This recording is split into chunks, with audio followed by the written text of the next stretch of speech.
Let's transition into Um, they're the ones that are set up so that you can do a whole bunch of different stuff all at the same machine. So like they usually have like the two sets of weights, so you can pull down and then you can like slide up and down the like the anchors I've used from where you're those before. pulling from. Those are nice.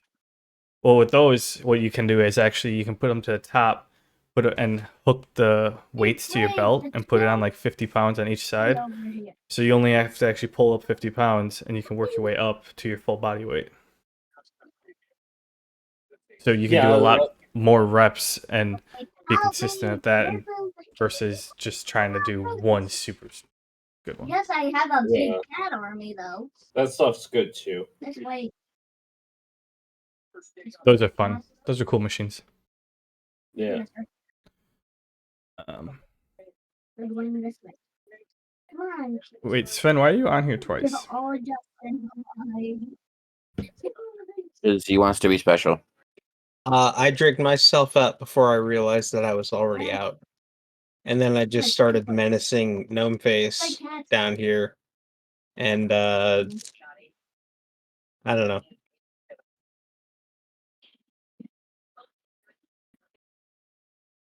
I can delete one of me. 2 Spence. Delete one of you. We accept all of you. There we go. Every Sven.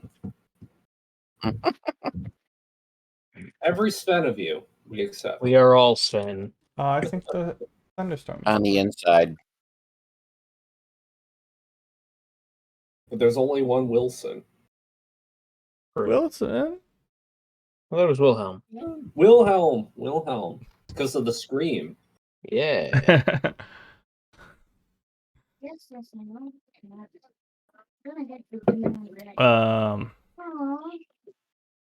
What's my plan for you guys today? Well, we just got back to Quodeth. We did just find out we got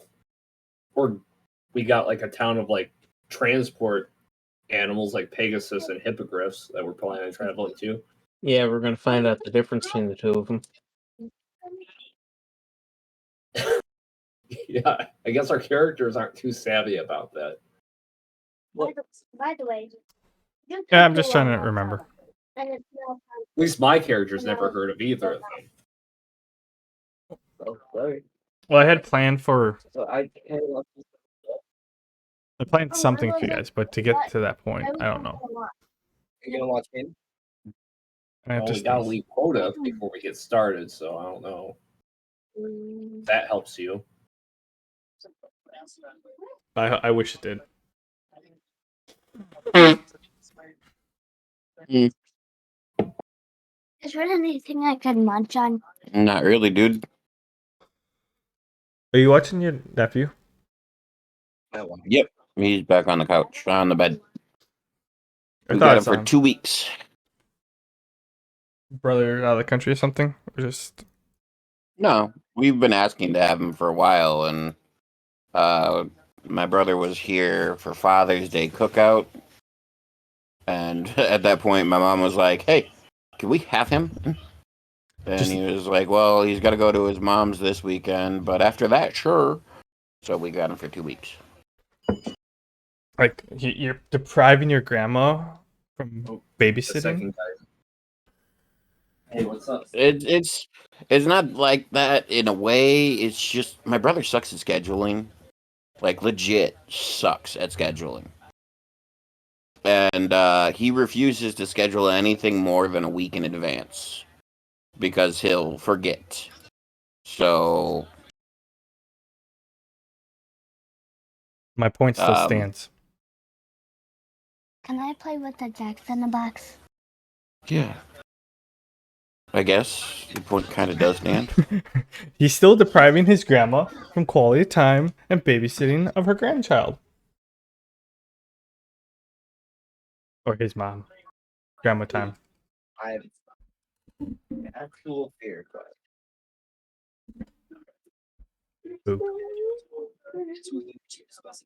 Wait, can I do something real quick? But yeah, so we have him for 2 weeks. Can I do it? Hello. I don't know what I do. Yeah. Awesome. Put him right here. Can you put him here for me? Right next to me. Can I do it? Just try and scare me. Oh, I also was going to draw a map at my surface, but then I ran out of time.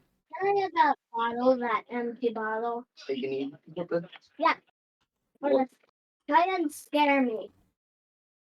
Bless it.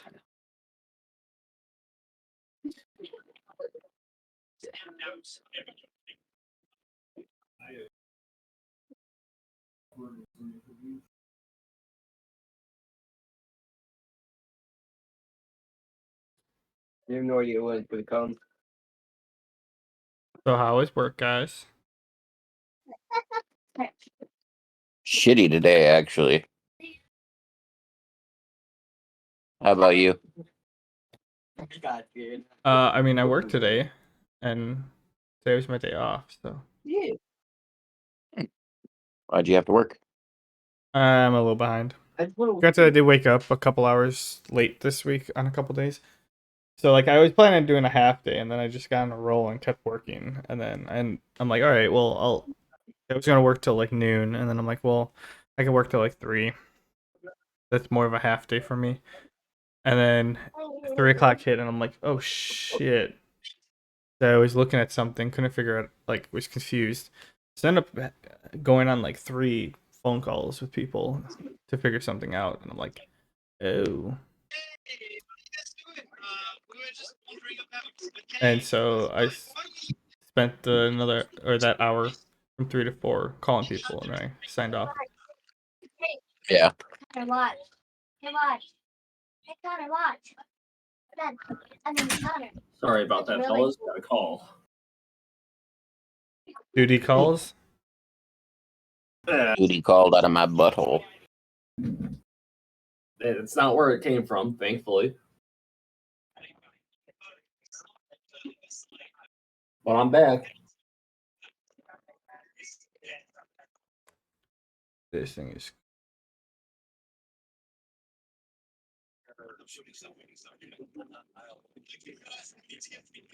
Okay, 1 second.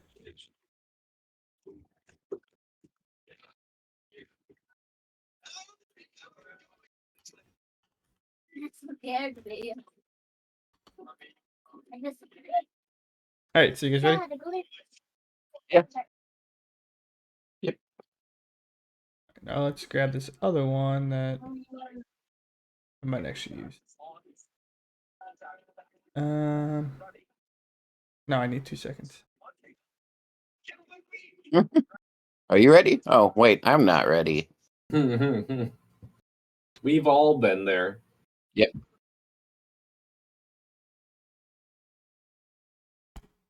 Ugh.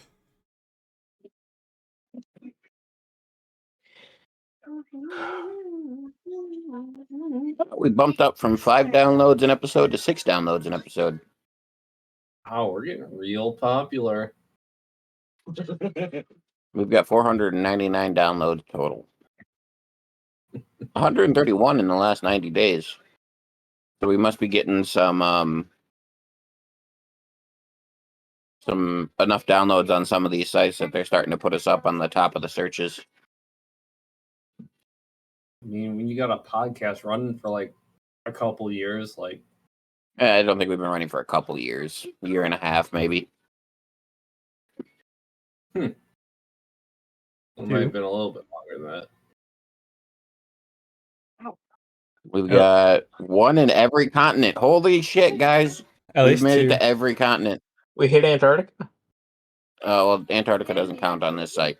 Oh, come on. Evanston's got research base as a real place, and they've got people. Ah, Maybe not to this be time of honest. year, or at least not happy this time of year, but they've got people. We finally got Africa and Oceania, so Australia. Africa and Australia each have one. Hey, Oceania is America way has bigger 4. than just Australia. Don't forget about It's New like Zealand. Australia and a couple islands. D&D. A couple thousand islands. The entire Philippines. There New are a bunch of Zealand. dots on the thing. Either way, we got Giggity. one there, one in Africa, Where's your 4 in Thailand? South America, No. 14 in Asia, 91 in Europe. Our German friend is still strong, and 388 in America. We're gonna have to start calling ourselves D&D worldwide. We are. We're actually worldwide now. That's kind of fucking cool. D&D worldwide. I like that. I'll have to see if I know anybody who works on the Ice Cube Observatory and see if I can get them to download. I don't think it'll show up on our site, but okay. Ah, What about Antarctica? That's pretty neat. That is pretty neat. Well, I did get warm in my room also. In the office also. Window open. the raw power that your computer's putting out. I mean, honestly. The Wi-Fi card. That's what's doing it. The Wi-Fi card. It was the Wi-Fi card the whole time. Alright. That was fireworks. Are you? Yeah. So if I remember correctly, that stuff we watched said we're supposed to start trying to monetize at 500 downloads. You mean monetize? Yeah, that one. I was just gonna let it go. Well, that's easy with the smooth taste of twisted tea. I mean, Oh, we could get my behind bad, some my bad. alcoholic beggars. Voodoo Ranger. Oh. Drink smooth. Oh, I mean, you that's can a start lot. plugging product placements all the time, anytime. It's I like, mean, not this affiliate. is so good. It's my 7th since 3. So like, I thought they were talking like what was it? When you get 20 to 50 per episode or something? Well, the video you sent us, the guy said once you have 500, Tell me when. it also counts towards back episodes. So we would be looking at getting, a couple dollars here and there instead of a couple pennies here and there once we hit 500 downloads. Do you have to go out of your way to get a sponsor, or a sponsor is supposed to contact It you? only goes like here. Well, Stop. Buzzsprout actually offers Both. something that helps us. They have subscriptions, ads, sponsors and affiliates, and stuff like that we can apply to try to get stuff. I yeah, thought- we contact the representatives at like Raid Shadow as Legends and tell them we don't have a gag reflex. Oh yeah, Raid. Oh, They sponsor fucking everybody. Raid my mouth. Yeah, don't. I'm not plugging a raid sponsor in our videos. Unless the tagline is "Raid my mouth," that one just won me over. And this next that might work for us. What do you guys want? this episode is brought to you by Raid Shadow Legends. Okay, we're not famous. We have a few fans, but thank you, Connor. Honestly, whoever gives us free booze, that works. Yeah. I thought it was something like if you got 500 downloads a week or like 20 per episode. That's what I thought. That's what they were talking. I remember him saying 500 in total. Well, we're just gonna to start it off. Well, there's a way to figure out the truth. We'll have to go back in the archives and look it back up. But I'm always looking for a sponsor. It would be great. I'd go for a real sponsor. I wouldn't argue. I've always wanted to be sponsored since I was a young boy. It's my grand aspiration in life. I mean, Coca-Cola. if you want to get sponsored, just... in all honesty, we're making fun of this, but if we actually got some hardcore sponsors, none of us I'd would have sell to out work. in a fucking heartbeat, dude. Oh, yeah. Yeah, same. I'd wear like one of those NASCAR suits. It would just be covered in for sure. You gotta think about it. Everybody didn't think nobody thought they were gonna do it until they did. Yeah, I know I would. I'd sell out. I'd be like, fuck that shit. You want me to wear a hat, silly shirt? Fuck it. Cut my beard in a weird way. Canadian- Give me money and I'll do it. Hear me out. I went on MeUndies to like pause this month's order, and on the bottom it said become an affiliate, and I'm like, yes. Ooh. Just play D&D and nothing but underwear. I mean, it worked for Harmontown. They had MeUndies as a sponsor. I mean, yeah, we'll just crank up the raw sex appeal. That'll get the views in. This entire episode is sponsored by Me Undies. And They have in respect to onesuits. that, we shipped out They all have of our- onesies with hoods. Oh, Yeah, they have onesies if you're a coward. very modest. All right. No, I'm gonna sell. Oh, I agree. For sure. I mean, if you guys want to, feel free to look into it. I mean, y'all have access I'll to make the a site. warlock blush. I'll sign whatever. Oh yeah, I would too. You know, me and Dan, we got houses to pay off. We're down. I get student loans to pay off. Ooh, yeah, you're way down. Like, oh, you want to give me a couple dollars a month? Of course, sure. I don't care. $10 a month? Yeah, let's do it. For just saying your name on or putting your name out or your logo on my shit? Yeah, go for it. Oh yeah. You want me to drink my beer facing the camera and you'll give me $5 a month? Okay, here you go. This is the beer I'm drinking. For sure. $5 a month. No, most of those you have to. We'd have to record like a little cut Blurb that plays every once in a while. that we insert into our videos. Yeah. Don't think that would be too hard. Especially since most of our views are on the podcast. Our YouTube isn't anywhere as extensive with listeners as our podcasts are. Well, YouTube also has ad support, ad revenue. If it gets high enough, we just apply and get ad revenue that way.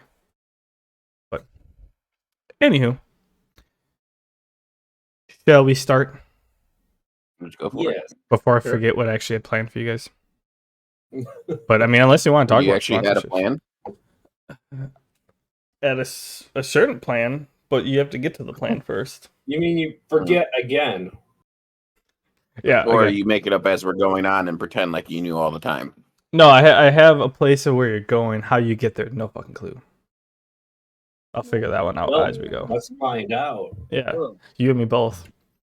So, welcome everyone to another episode of the Guild of Brockheart, brought to you by AED&D. You're here with Bork17, the DM, who is myself. We have Donna Danger playing Gale Glavinus, the Man Rare playing Gnomeface, and Canerva Splergen playing Sven Birchjaw. Oh, should actually fix the member. Later. We are on episode 26, 7? Something like that. You get to have 27. And so yeah, it is the weekend of the 4th. And anything coming up in the next couple weeks that we have to pay attention to? For me, no. We're gonna be doing some landscaping this weekend. It's not really relevant. I have family coming in the area in 2 weeks. I don't know when they're leaving. If anything, I might tell them I'm busy that Friday, so they'll have to do, or that certain Friday, so they'll have to do whatever they want on their own. I know. I don't know when, but I do eventually want to take a trip to port, which would be a Friday, Saturday thing. You can come down and see me too. So, okay. If none of you have anything in the next week or two, you don't have to give a head. No. So, normal schedule. And other than that, I'll give a recap and we can get on our way. Figure out what these people are gonna do. Go. So, last time on the Guild of Brockheart, our adventurers woke up in the morning after the very intense battle with the enraged trolls, and they had a quite a lengthy discussion, actually, and reflection on the day beforehand. And oh yeah, can't forget the night watch where Gnomeface decided to beat up on Gale for a couple hours using different elemental magic. Mainly hit the swords or the magical swords that he's been trying to investigate. Cut Gale a little deep. But sometimes it was a piece of cake, and sometimes it had him tapping out. So, but then they end up waking up, and they set forth back to Quodeth and arrived pretty late in the night. Following that, they got up in the morning and headed to the palace, where they each went in turns, discussed with the city accountant, we'll say, and handed in their tokens and got the reward for completing the quest. Gale spoke with Lord Zahn and checked in with him and informed him that the troll problem in the mountains has been taken care of. Looking ecstatic, they shared an embrace, and he handed a envelope to return to the Prince of Brockheart. And Gale set on forth with the two knights and met up with, was it just Gnomeface and Sven in the lobby? I think it was both of them. It was Gnomeface first, and Sven finished his meeting. The three of them decided that they would travel together, since the two of them are headed back to Brockheart, and Sven's just trying to figure out what to do, I think. So yeah, that's, I think, where we pick up, where you guys are either in... Well, no, Sven had agreed to come with us because we had talked to him about flying on the hippogriffs. Well, then I've got to see what this brochure is talking about with Brockheart. Sounds pretty great. Yeah, I shared a very appealing brochure of Brockhart's sights and pleasures. Yeah, all I was saying is that Sven didn't really have a place that he was for sure going, and then came here along the way. That, like, when he got back from Quodeth, he wasn't really sure where he was going to be headed. So he decided to join you guys. Yeah, like a barnacle. Yeah.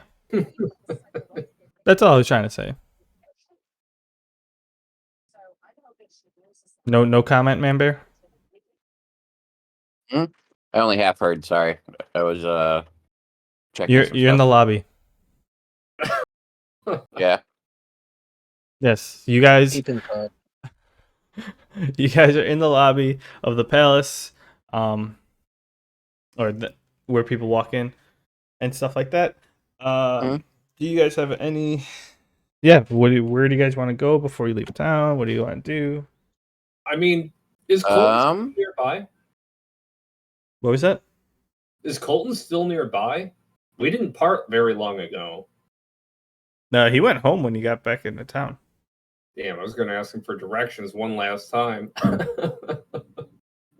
No, you guys arrived late last night, and he helped drop you guys off, and then at the hotels, and then he went home.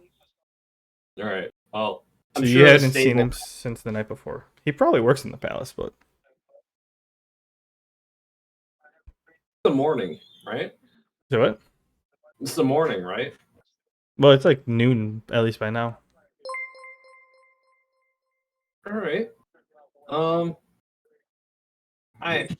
Unless anybody has a better idea, can I ask, is Colton nearby, by any chance, to the nearest staff member working at the palace? I mean, the secretary's right there. She asked. I didn't. I mean, go ahead, talk. Me? Oh, yeah. I was just thinking out loud. I was gonna say I don't remember if I did much in this town. I think I really just went shopping and got the quest right away. I was really only in this town for a day and a half before I took off. So I don't think I have anything major here. Well, the three of you are discussing on what to do first. If you guys are leaving town right away, or if you guys are sticking around for a bit, or what. So discuss. Yeah. Okay. Well, I look to the guys and I'm like, hey, I don't have much to do here. We could You know, I could always spend some time selling some shit, but otherwise, I think we hit the road as soon as we can and kill some shit. That sounds like more fun to me. Look, I'm not interested in leaving a trail of blood between here and this place with Pegasuses and hippogriffs. I want to find the most efficient route there. So give me a little bit of time. What are you to try talking to find about? it. What do you We mean? need that precious EXP, man. I gotta boost my skills. You adventurers. We knights aren't concerned with such things. Is that right, fellows? So you'd be okay with me getting stronger than you and beating your ass? If you're trying to grind out XP while I'm getting to this village, you're going to be left behind. And if you don't grind out XP, when I get to Brockheart after you, I'm gonna light you up with a fireball. And I wink at him. Your taunts don't work on me. A knight is always on assignment. We're constantly bettering ourselves, but only in service to the kingdom, not on the selfish little kill quests you assign yourself. I'll remember that when I talk to the prince and tell him how his knight didn't want to get stronger. You're impossible, gnome face. Sven. I look at Sven and I go, "Don't you want to get stronger, dude?" Surely it has some sense, Sven. Yeah, I could use a little XP. Those trolls for of customers. See, but before even that, Sven agrees with me. I like to. I mean, I wouldn't go as far as to say that. You I kind of glare at you when you say that. Like, come on, man. Sven, listen. One of us is reasonable here. Sure. I'm gonna go check out the market real quick while you guys sort this out. I mean, I'm gonna use the reasonable one. Dick move. You do. You proceed to head on out and head to the bazaar. I look to Gale and I go, you know, you're not going to leave me behind because you made a promise to accompany me back to Quodeth. And I want to, or back to Brockheart, sorry, misspoke. You made a promise to accompany me back to Brockheart, and you won't break that promise. So I say we grind. Oh, by Albert Gnomeface. If you find a villager here who needs some help killing some things, very well. But I'm not going to kill for the sake of experience. Not that I'll go to alone. the job board.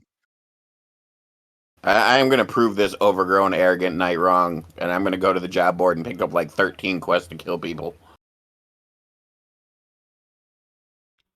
All right. You do that. Okay. You go and you find. Well, I mean, you leave in a.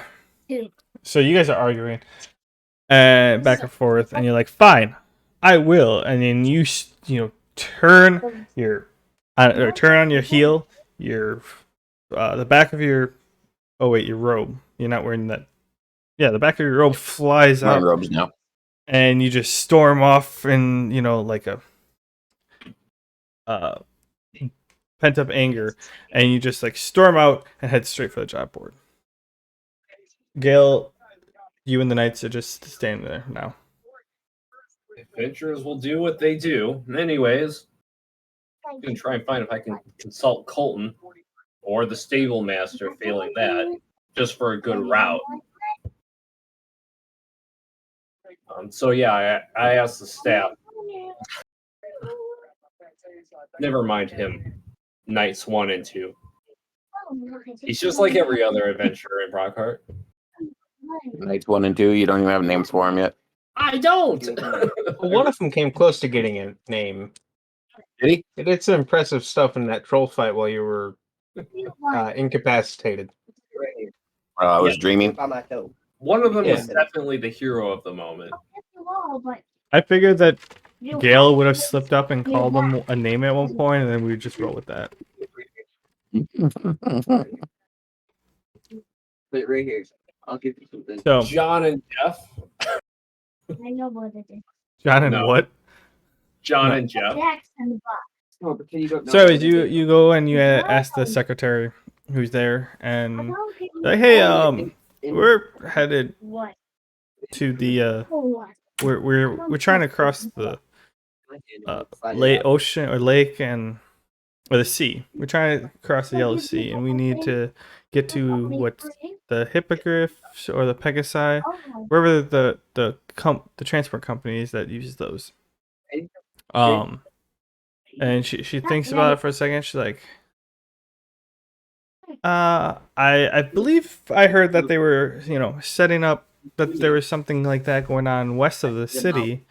I got You just head out the northwestmost gate, and I think you just follow that road all the way to, and you'll get there eventually. That's what I've heard. It's just one singular road. Yeah, I mean, to the left of it's mountains, to the right of it's the sea. It's the only place you can travel between the two. I just wanted to prepare for a little bit of a geographical nuance, if any of it came to that. Apparently, it is that simple. East, west, left, right. No. Very well. Thank you for that. You're welcome. Oh, right. I guess I know what kind of attack. Gnome Face was looking for things to do on the way there. That was quick. I guess we could go to the bulletin board, see if there's anything that's good for us knights too. All right, we'll switch back to Sven. Sven, what are you looking for in the bazaar? Getting caught out in that desert sucked.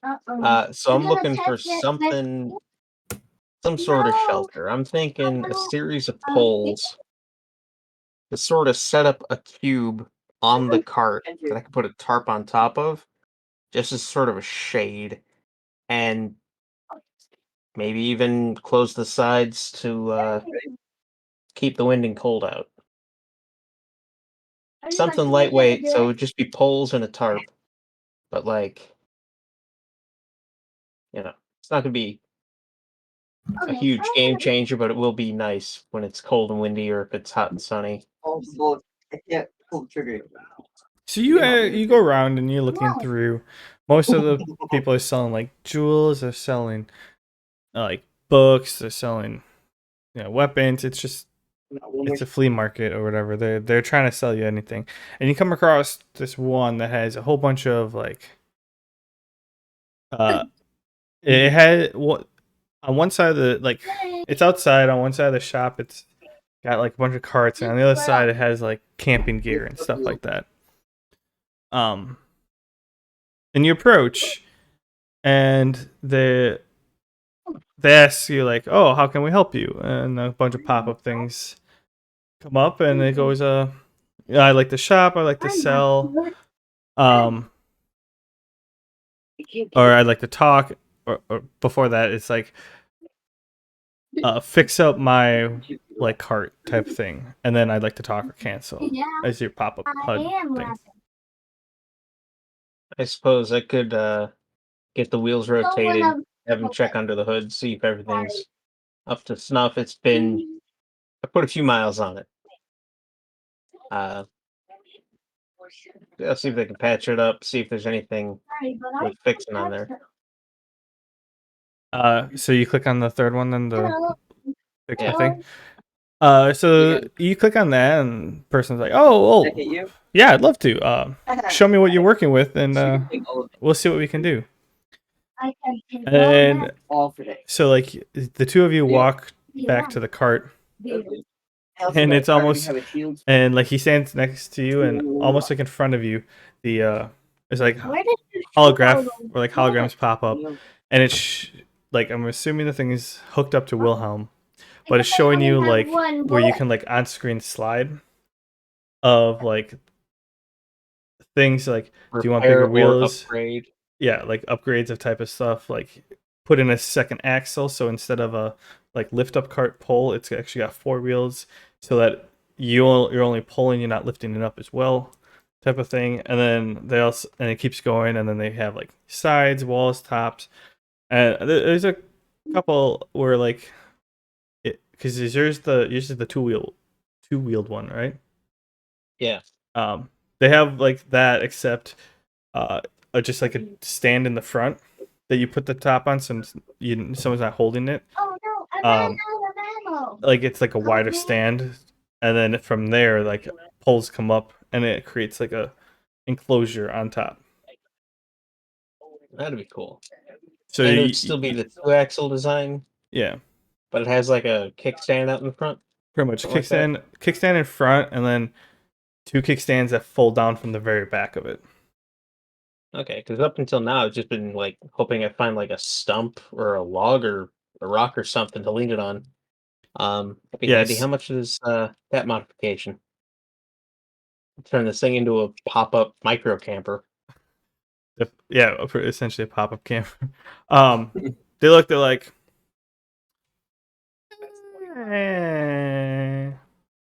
Floyds. All right, what's that gonna do to the weight of it? It's still gonna be light, right? Oh yeah, the, all this stuff is pretty hollow. It's structurally good, structurally sound, but essentially, like all the additions might weigh as much as the tires themselves. 1,000 Floyds? I can do that. Now, I will warn you, don't be testing this thing out in any hurricane winds. That's not under warranty. Today. Well, really, nothing's under warranty, but I can't guarantee anything on that. But I know, the cold breeze, you'll be fine. As long as it keeps the wind off, the sun off, and the cold out, I'm happy with it. It should be just fine for that. And then the guy walks back behind the counter, and then the same pop-up questions come up, like, buy, sell, Hey, fix up my wagon, and then Stop it. talk and leave. Relaxing. you said.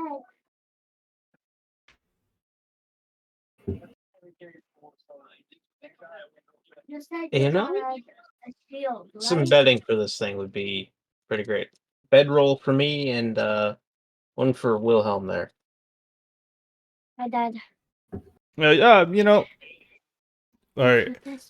With the purchase of the better upgrades, they're on the house, and they toss you like not the greatest quality, like sleeping bag, but like it does the trick. Luxury compared to sleeping on the ground. So Appreciate it. I head out for these other two. oh yeah, gnome face. Yeah.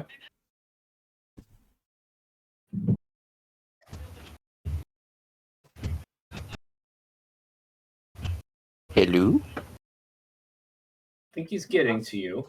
I think. I heard my name. He did say it.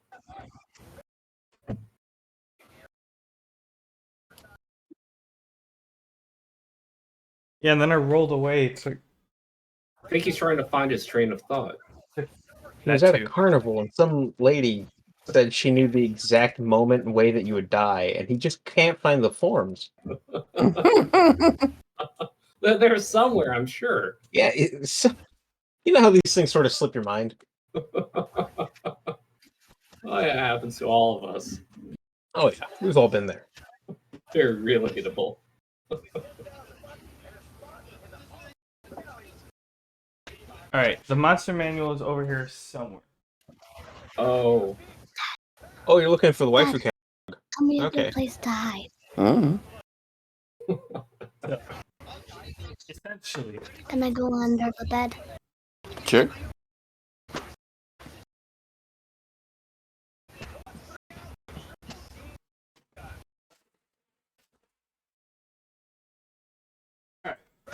it's a lost cause temporarily.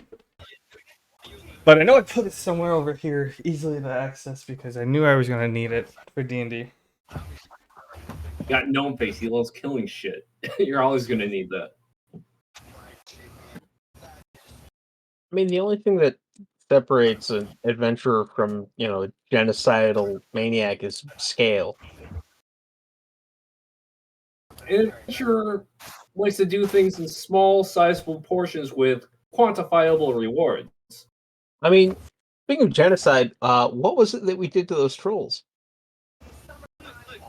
It was small scale genocide. It was communal. It was a genocide of a community. Yeah, we eliminated an entire species as far as we were concerned. At least an entire local population of a species. And we pat ourselves on the back for it. We were morally gray the whole time. There was no right and wrong. This is what we tell ourselves. I mean, the trolls were randomly killing people. We killed them to protect people. Who's to say who was right there? The trolls were randomly killing people. We were selectively killing trolls. Yeah, I mean, who's to say? Who's truly, there's nothing to feel remorse for. We're in the clear. Well, this sucks. What sucks? I can't find the monster manual. How am I supposed to pick out which monsters to send at you if I can't find the monster manual? Think of something that sounds cool. Google it. Ooh, oh, no. No, come up with vague descriptions and then look up the specifics later. My Alright, first then we instinct all is always die. the worst. I was going to say Bodak. Do not. That would be awful. There's I mean, there is a monster manual that is in a PDF form. So we're going with that one. We go to books. An There we army go. of flumps. I'm gonna pour myself something. Give you a second to peruse over this. No rush. It's a Friday night. Rush. You know me. I'll pass out in about 45 minutes.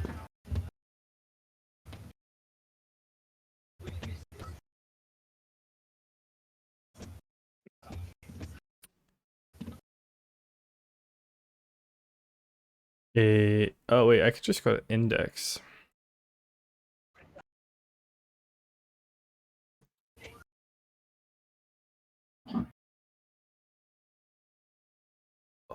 Are all these? Okay. Roll a D 300 and we'll go 350. You want me to roll a D350? Yes.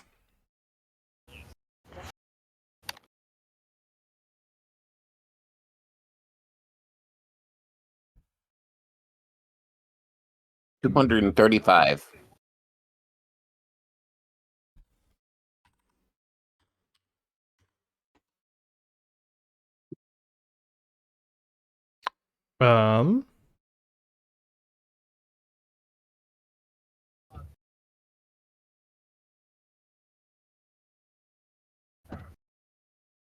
Okay.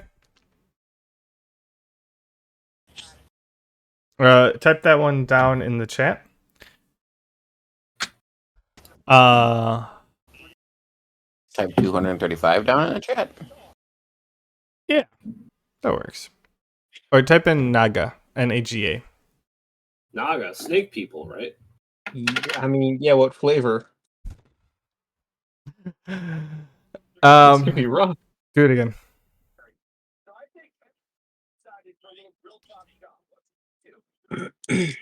Roll one or roll a D350.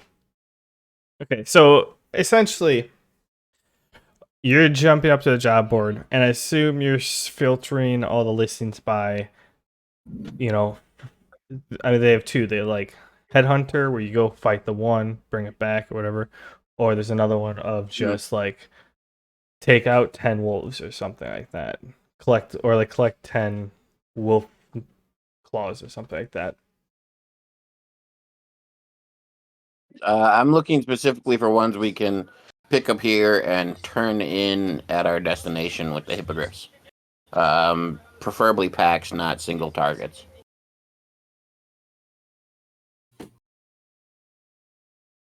You'll get what you get. Okay.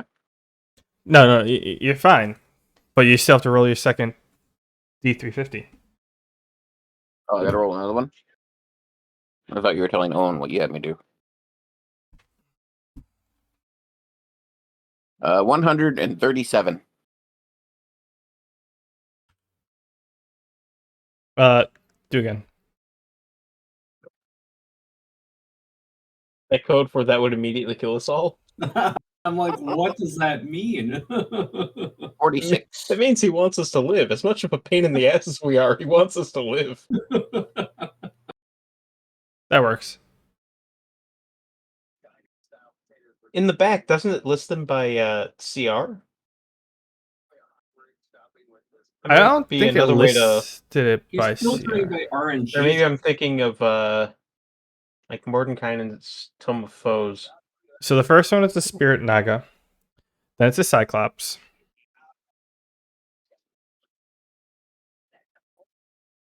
Okay. Roll again. Well, that was the 46. Just for my own personal curiosity, what would the 137 have been? Fomorian. 314. Fomorian. More. Oh, PH or an F? an F. Fomorian. What was Yeah, it? they had this thing. You don't want to make eye contact with them. What was the number? 314. That make things really hard. 314. Okay, 314 brings us to Mesoloth. Kill 3 Mesoloths. So we've got Naga, Cyclops, 1 Spirit and Naga. Mezoloth. 1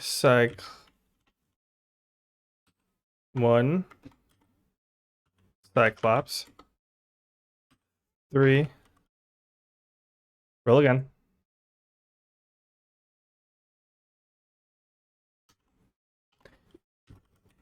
Two. 3 Mesoloths. You said 2? Probably have to roll again. You said an Elder Dragon.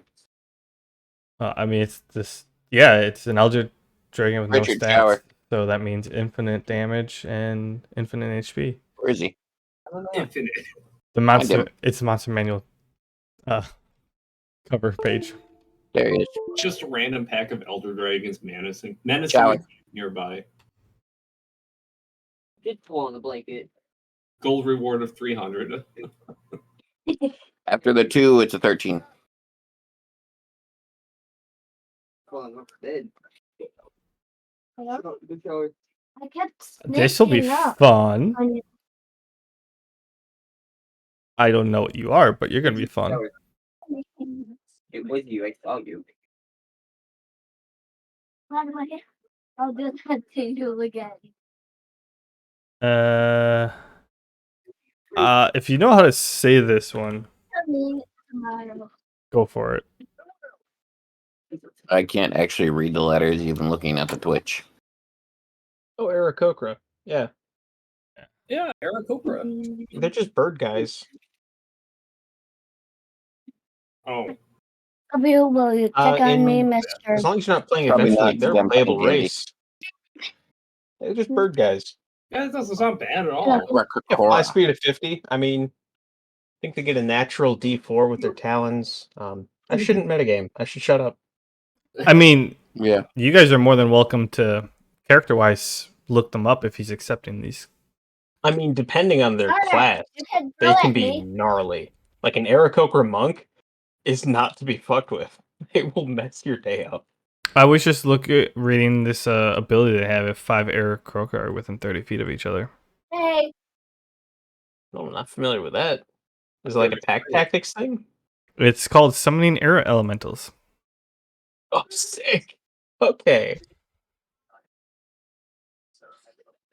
I But imagine they- if Tritons are in there, they have a similar with water elementals. Javelin. I mean, if you, it says they have, yeah. All right, roll again.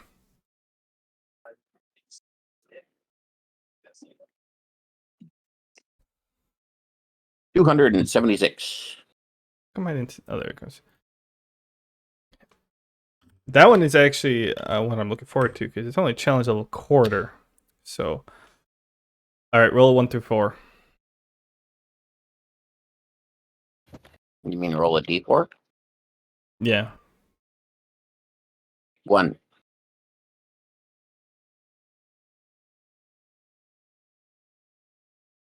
Okay.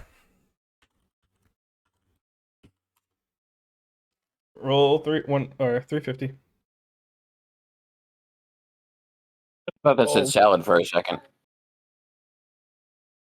It's a lot. 311. Your teammates are not approving of what you're rolling right now. I mean, Huh? slots are the reason I don't go back to Limbo, man. That's a bad scene. Do a better job, man. It's like frog demons that make you pregnant. They're bad news. I don't want that. Well, it's pregnant in the same way the xenomorph makes you pregnant.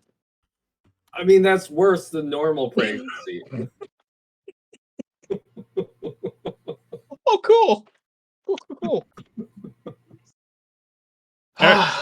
Roll again. Why can't we get a UNT? Mudblood. Pure bloods are fun. 45.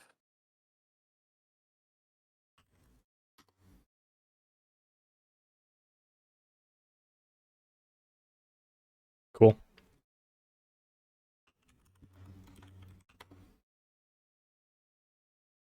I should also say that's a group 1.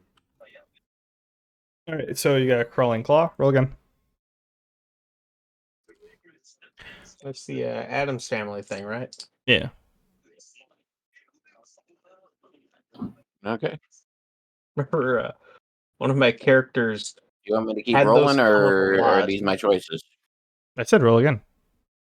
Oh, sorry. One of my characters ran into those a lot. They ended up having like Chinese finger traps, but like blessed, like holy water. 15. Would just throw them at them by the hundreds, and they'd end up just like popping. It was great. That's really creative way to defeat those things. All right. The fact that I'm gonna throw this on there, but whenever you're looking in the monster manual and the first time you see the name, God, it's no pictures. It's just literally a page of lore and description. You know it's a boss. They're older than the gods. They've been around before dragons, man. That might have been the thing that Cthulhu? killed Donnie Danger, honestly. Honestly, wouldn't surprise me. Only they didn't turn him into soup. Just ate him. I mean, they did Roll again. swallow me. 344. Didn't you roll that one already? I don't know. That was a 311. Oh, hey, finally. You know, if you were looking for something specific, you could have just said something specific. Instead of making me go through all this. You finally hit the bandits, which is a group thing. Most of the shit that you rolled are like challenge level 8. Yeah, You you rolled, don't like- want to be fighting a pack of aboleths. I don't think that would actually work. They don't seem to be. You rolled like a couple 12s and like Yes. 6s. I've been waiting for you to roll like an 8th, just so I can send something with like 10 of them at you. Mhm. All right, roll again. I have no idea whether these are going to be on your path, but you're more than welcome to take any of these. 44.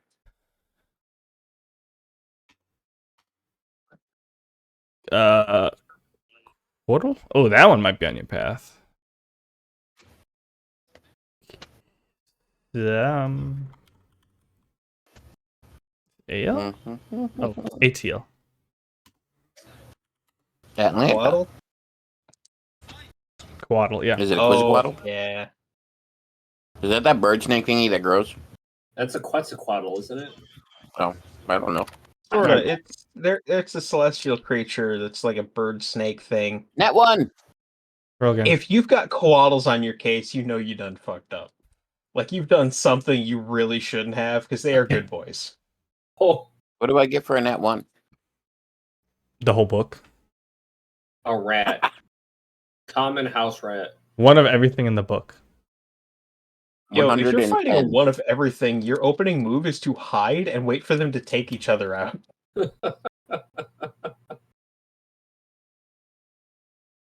Opening move and probably final move because their AoEs will probably kill you anyways. Yeah.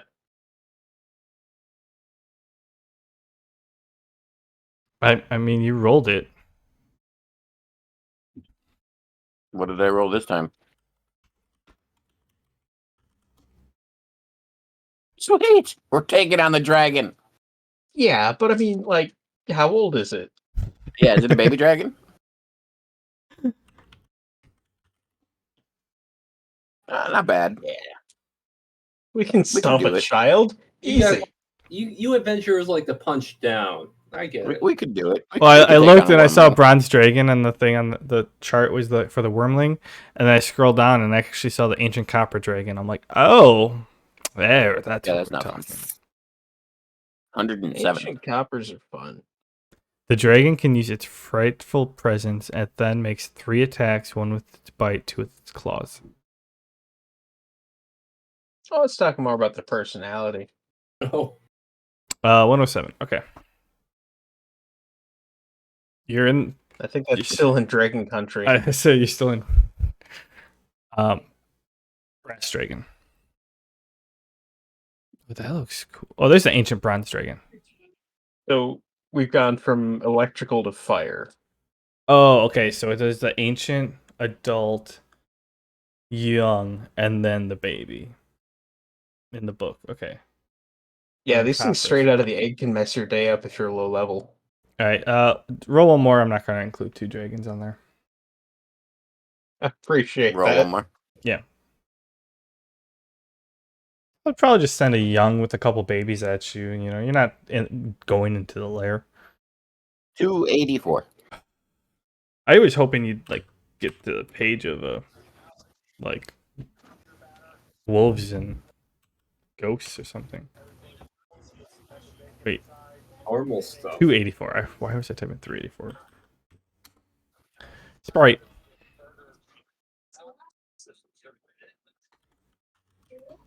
All right. So essentially, you're looking through, and you see pretty much everything I typed in there. They're all quests for you to pretty much kill or hunt down. Mhm. And the rules, if you just do you decide to read the rules of like the general rules of the page of the 2 like categories you're looking at? Mhm. Was that a yes or no? Yeah.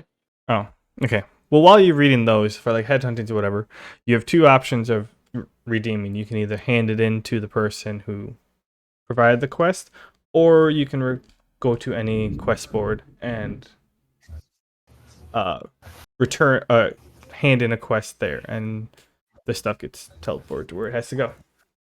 Okay. So essentially, if any of the stuff like any of the stuff is above a challenge level 6, you'd only fight one of them, and that's Mhm. just a hunt and kill type of quest. Details filled in later. If any of them is between a 3 and a 6, you fight a D4 of them. Well, D2 to D4, depending upon challenge rating. Anything above a 1, it's like a D10. Anything 1 to 4, it's a D6, D8. Okay. So pick your Okey-dokey. poisons. Well, group of bandits. Crawling claw. No. Bandits and assassins are together. Oh, bandits and assassins. It says bandits or assassins. Yeah, that means you might fight both of them, or Oh, one or okay, the well, other. that one, the crawling claw, and the bird people would be the three that I'm going to pick to pitch to the group.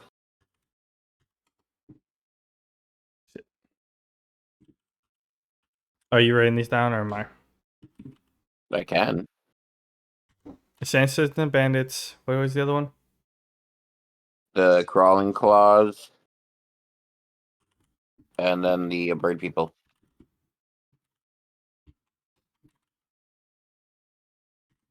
That's the AA something. Mm-hmm.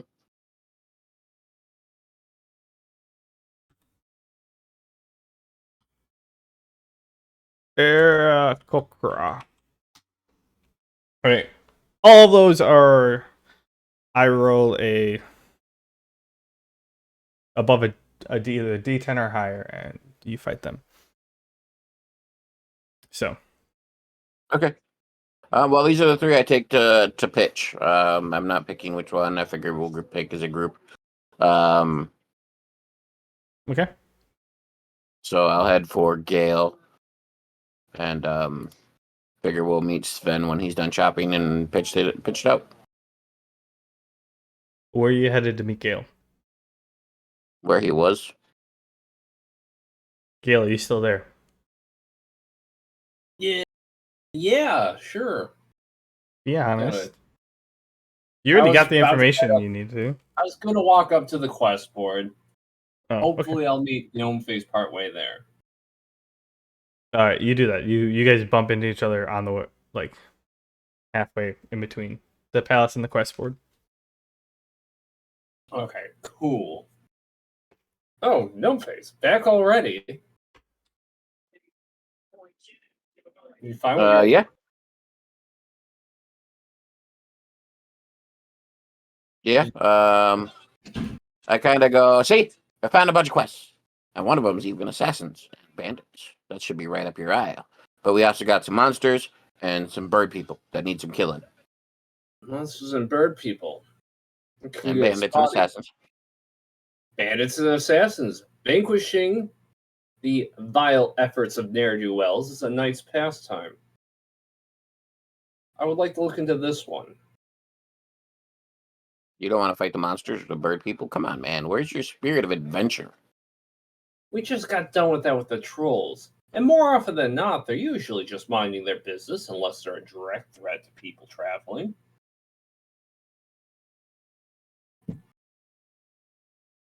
You're But weird. people, bandits, assassins, they have agendas.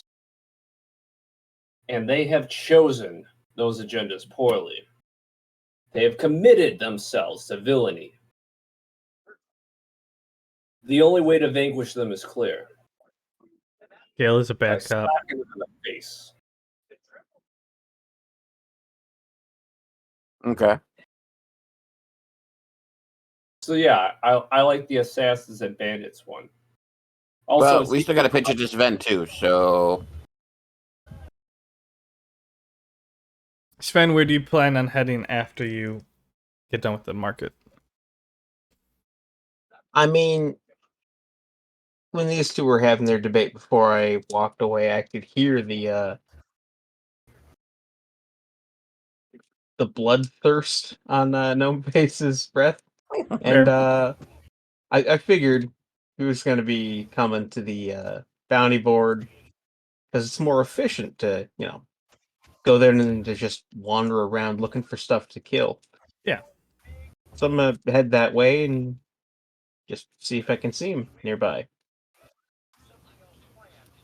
Roll a perception check, all of you.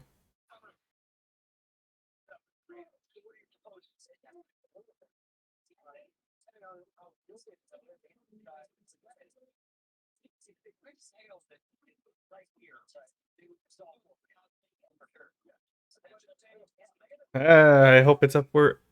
I hope it goes up from here. Oh God, no! Please. Oh no. We are a perceptive bunch. We have high mods and low rolls. And the only person who we're waiting on is the one person who the player is not perceptive. All right. I got a nat one. God. Oh wow! All right, you two, Gale and Gnomeface, Wait. you're still talking. Yeah, the knights don't help you. Oh. Gale and Gnomeface, you're still talking, and Sven, Gnomeface already left the job board, and they're chatting. And you make your way to the job board and don't notice anything on the way there. Not a great omen for our journey ahead. So you're free to check out. Well, that's a nice piece. You're free to check out the job board while you're here. I mean, we're in a group, right? Yeah. When Gnomeface accepted the quests, was there any sort of pop-up? Oh, you're Well, I haven't accepted any yet. no, you're Or is it currently not you're linked? not in a party right now. You guys were Okay. when you guys were in a party when you got back to Quodeth, but when Colton dropped you all off, he disbanded the party. So essentially, after he dropped each person off, he like kicked you from the party. So that when you went back, you returned your token individually. But before you guys went out, I'm pretty sure you guys added each other as friends.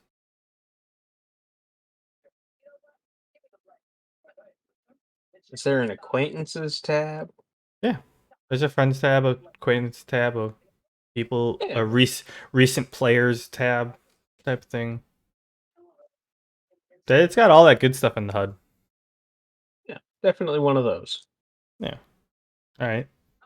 You pull it up, and before you start looking at the job board, you pull it up and you find either Gale or I'd say like recent party members or stuff like that. You can filter it by all that type of stuff, and you have the choices of anyone of like Gale, Gnomeface, or really anyone of the people that you traveled back to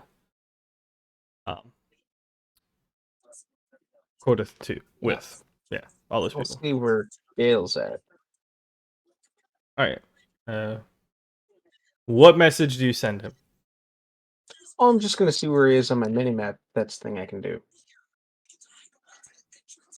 No, yeah, that's the thing that I'm sure is there. I get if you guys have added each other as friends, then yeah, that'd be a thing. So you can see that he's up and behind, and pretty much right, almost next to your path on the way here, and you're like, how if he's there, how did I miss him? It was he was like a block away or whatever, so or a block like away off the path, but you can see that he's relatively close, and you can head there if you'd like. It seems reasonable. So, all right, yeah, you head on there and you roll up when Gnomeface and Gale are chit chatting.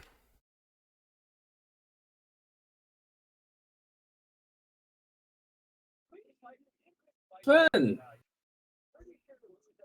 me and Gnomeface were just discussing what the quest to partake in.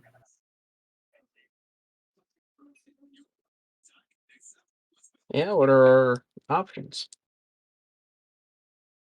I look at him and I go, we got assassins and bandits, bird people, and monsters.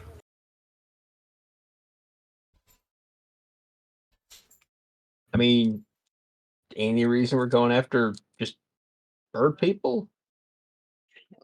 The quest wanted us to. There was no description behind any of these quests. Just sort of a hey, kill these guys, and we're like, yeah, sure. I Yeah, know pretty your much. adventures were indiscriminate, but really, this is a new low. You'll just kill anything you're pointed at? Hi, Sam. Yeah, I need Bandits. Why not? No one misses a bandit. I agree. They Except are for the parents. You did? Not just the scum of society, they're the scum that refute society. That's What's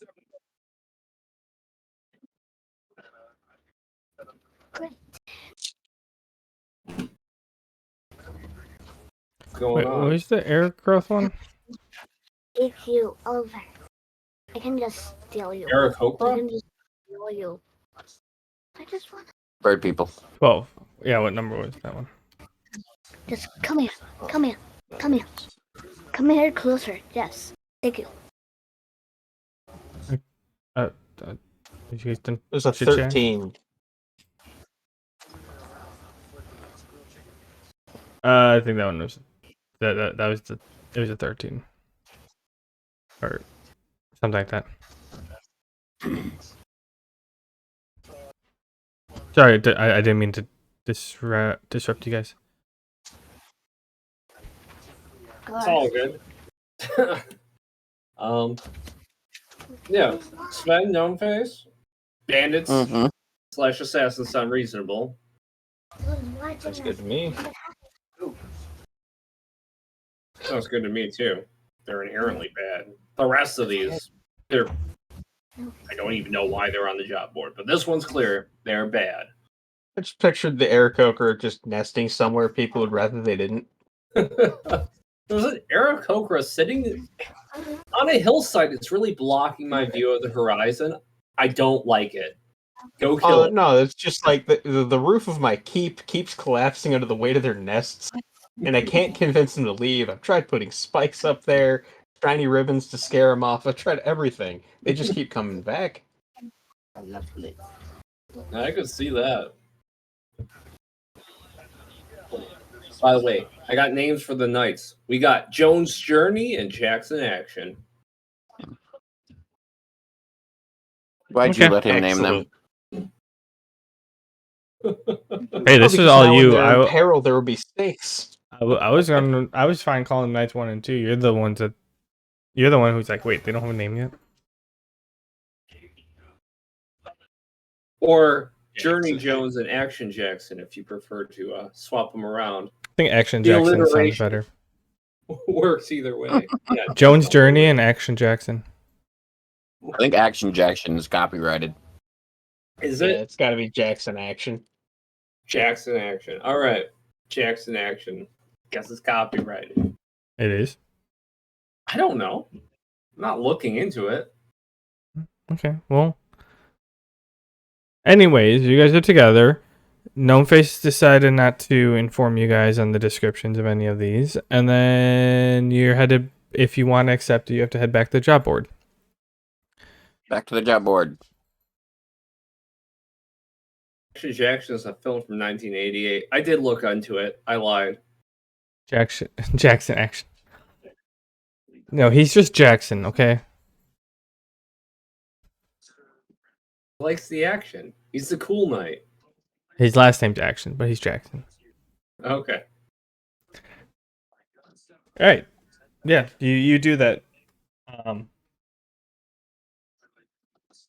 How do you do it? What I missed? What are we doing? We're at Going to the the job board. job board accepting missions. And I imagine I'm just, at some point, what the hell is a red salad? It's a salad. Look where the L is. Salad, isn't it? Actually, you would have pronounced it wrong too. It would have been salad, not salad or salad. All right. Gnomeface, what are you doing? Yes. Going to the job board, pick up the Assassin's Quest. I walk up to the board, I poke the Assassin's Quest, I don't even read it, I just click accept. All right, it says you accepted the quest. I go, woot! We should have read it at least. Well, you guys can read it when you pick it up. I read it. Does it appear in my little screen HUD? UI? No. Well, you have to click on the job board first and find it. Oh. No quest share. All right. I look at it. Why do you think I was asking Gnomeface what he's doing? Oh. But go ahead, go check on the job board, search for it. You know that I would assume he would have told you the name of it, and you can go find it and read it yourself or accept it. I give it a quick read.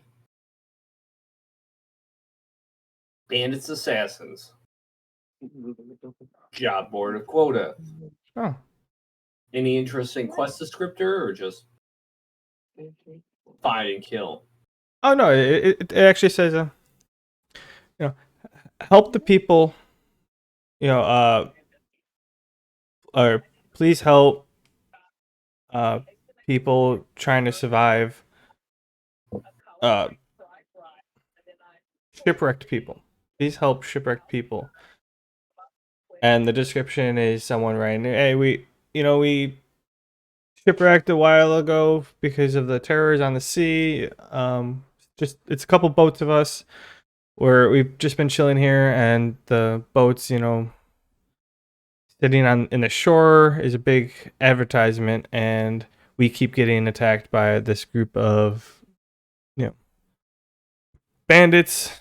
Can someone please come and help take care of them?"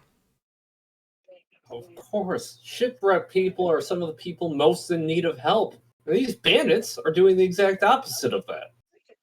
What else is it but a nice duty to intervene? Yeah, accept. You accept, and it pops up. Quest accepted. And kind of goes over into the little corner and go bloop. And it's now in your quest list. I look at my Knights 1 and 2, Jones Journey, Jackson Action. You guys got that too, right? They, I don't know what you're talking about. That's what I thought. Just checking. You're leading us, sir. We're following the orders that you give us. You don't see any of these things, do you? These See any of what? pop-ups? These screens with words on them. Descriptions. I mean, you can. There's a bunch of papers on the job board. If you call those screens, yeah, we see them. Appearing in front of your face or anything? Like, turn your head and the screen will follow? They look dumbfounded. One of them Alright. goes, "Sir, we haven't been out in the sun that long." No, of course. I'm not suffering heat stroke. Disregard everything I just said. Sometimes I need to make sure everybody's on the ball. I was checking on YouTube. Well, I hope we pass, sir. Good one. You did spectacular. No need to size me for grippy socks. I was just testing you.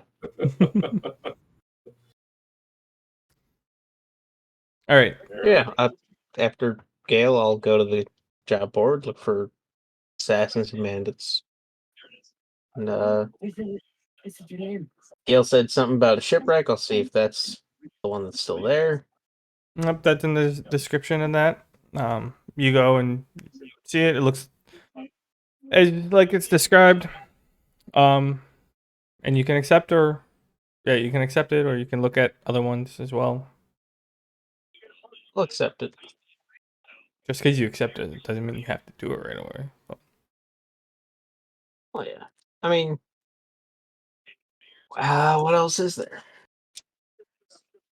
Well, it's so in terms of the hunting ones, you have all those that I listed in previously. Okay. But there's a whole bunch of other categories like when you first found the quest, like the escort quest. They also have some like quests like, hey, haul this from point A to point B, and stuff like that. Hey, we just need some help. Like accompany us to go fight some stuff, or say, hey. I mean, just out of curiosity, what did the bronze dragon wormling do? I'd have to find it again. Okay. I mean, it's on the Google Drive. I'm pretty sure you have access to it. Oh, the monster manual. Yeah. Oh, I know their breath weapon. I think is a line attack. It's electrical. I think they're lawful good. Yeah. Lawful good sounds right. And that's the part that makes me wonder what they did. And maybe it's corrupted. That'd be fun. Or maybe some corrupt aristocrat put the job posting up. Ooh. I don't know. You guys didn't make. You guys didn't make me make up the description on the spot. So. That's fair.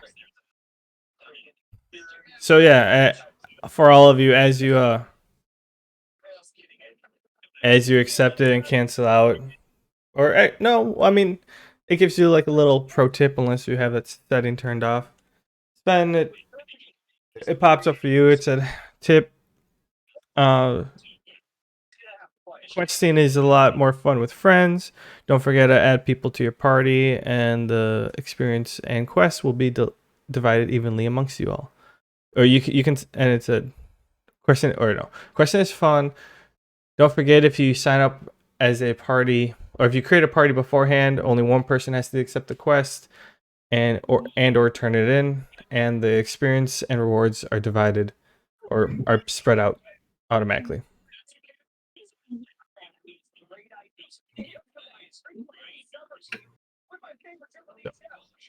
Would have been That wise to form a party beforehand, then, huh? Yeah. I kind of forgot about it. This way, we might as well. Yeah, I kind of forgot about it, and then you brought it up beforehand, and then I'm like, oh, we'll see if Gnomeface is paying attention. He was not. I'm paying attention. Well, you didn't form a party before you accepted it, so now each one of you had to accept it. Oh, no. Wahahaha. I am not the party leader. None of you were the party leader because none of you started a party. I wouldn't think to. Like I said, Gil or Sven brought it up, and I'm like, yeah, that is legitimate. Because when he asked about if you guys were in a party with Colton or whatever. Yeah, I remember. Yeah, Colton dropped us. Yeah, I was.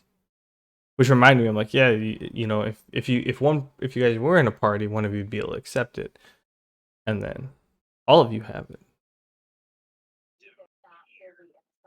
But then Gnomeface was too touch happy. We all have the same quest, so are we able to? Is there a prompt? What? There's no prompt. If you want to create a party, you can go in and create a party. Is that what you're asking? Fellas, is this what you adventurers call a party? I say in character.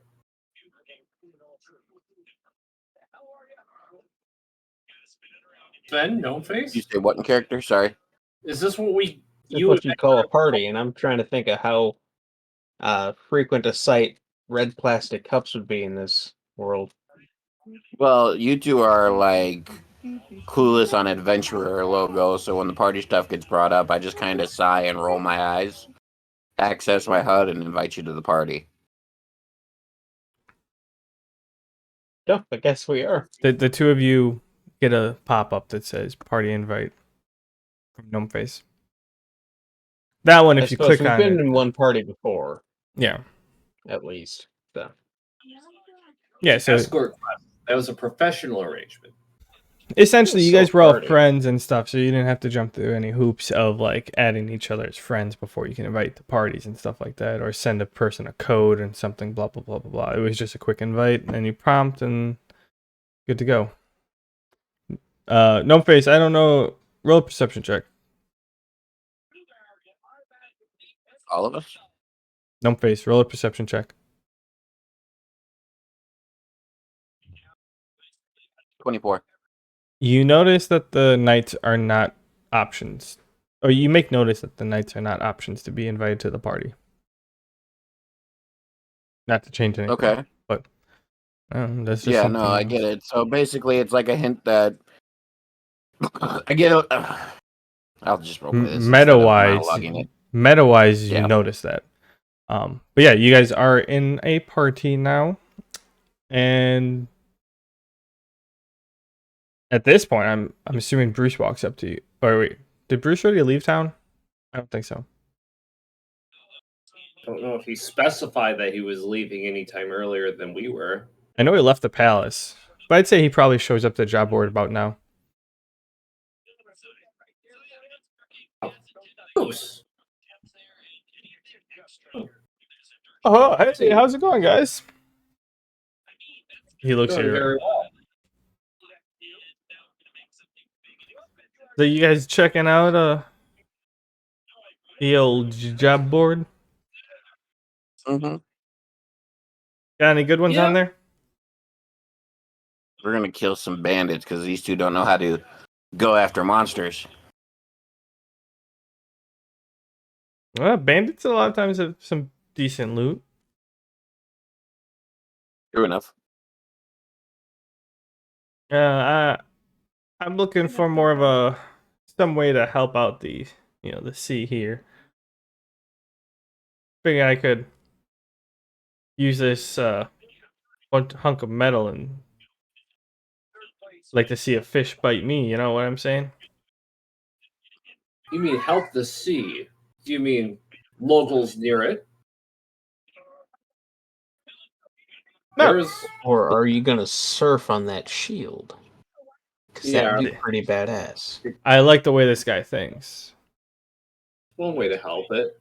Nah, how? I mean, there's some monsters in the sea that I heard. There's some monsters in the sea that need taken care of. Sign me up. Feel like that might be a task a bit bigger than you, adventurer. At least alone. Sure, I'm not the only one going. I'll find a group. Also, this dude's pretty big. I mean, you see the guy?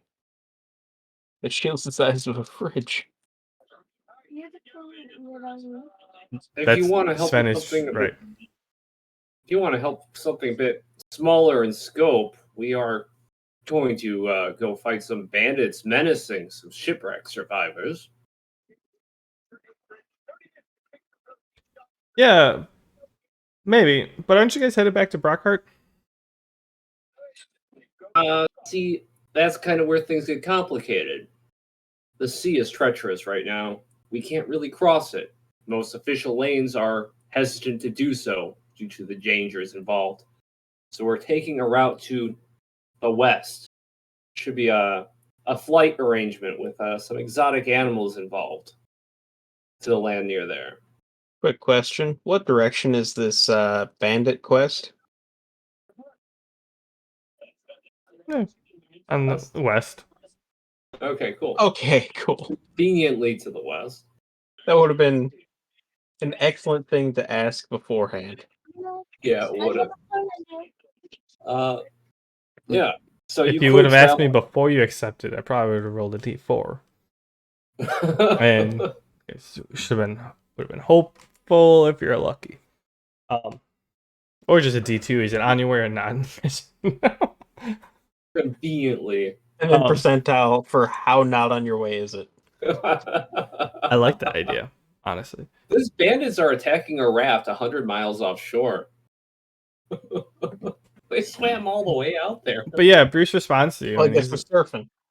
and he's like, "Yeah, but you're headed west, and then you.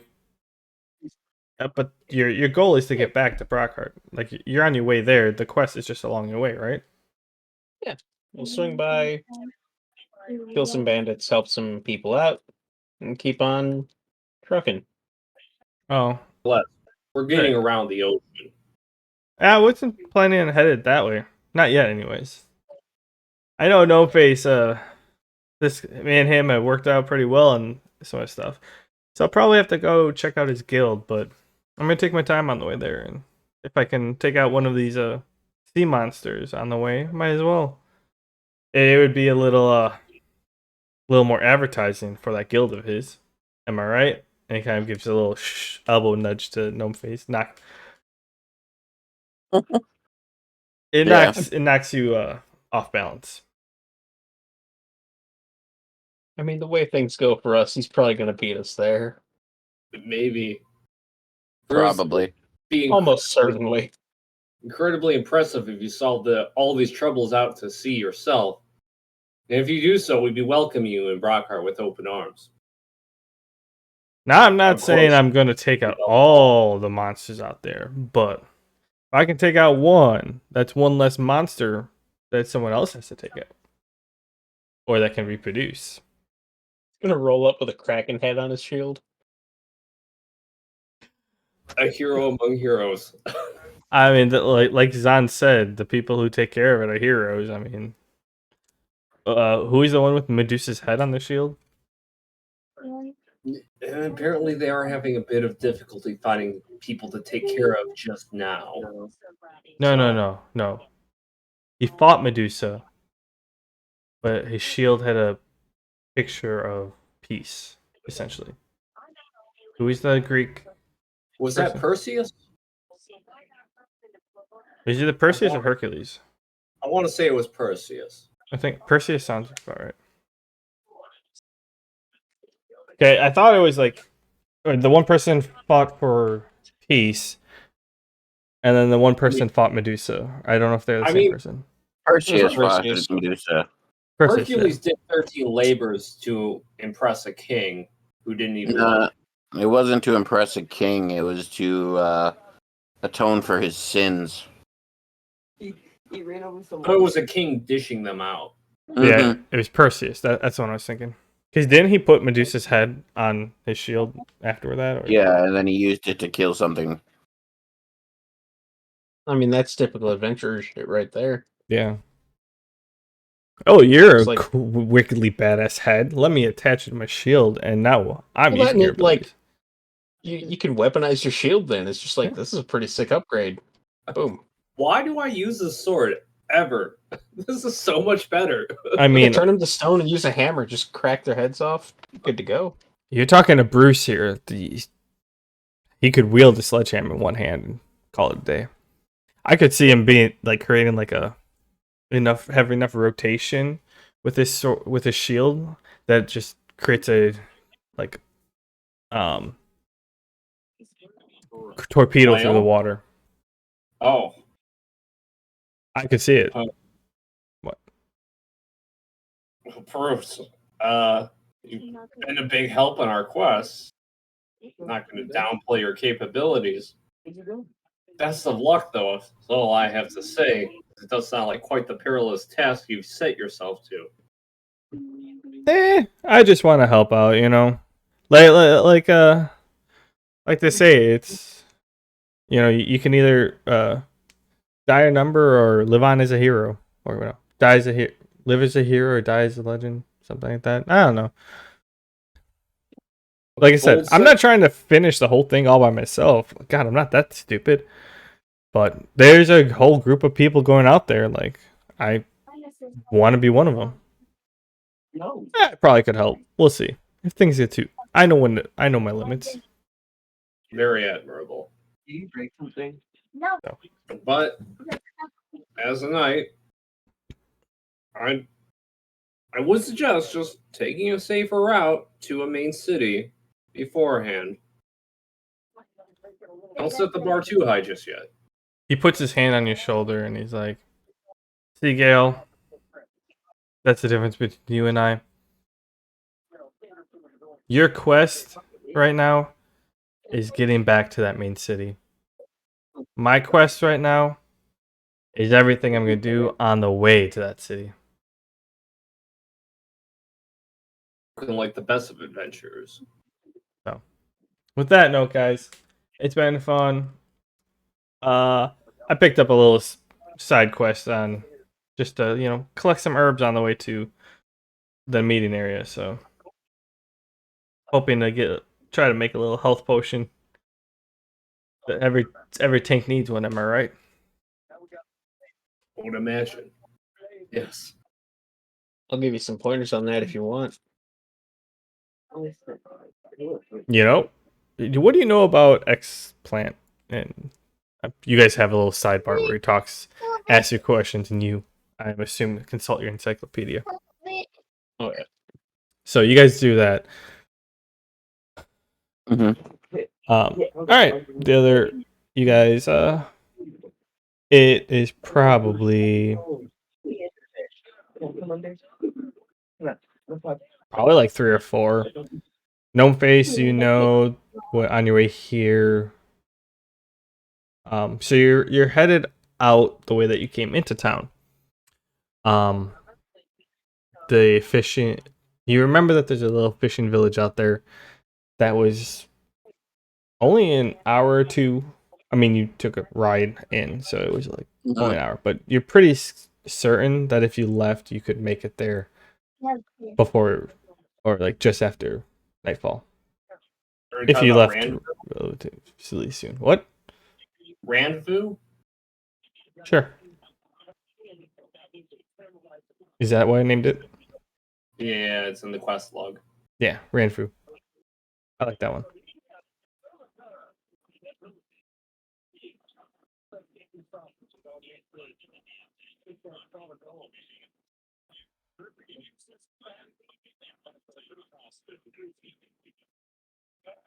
Home face?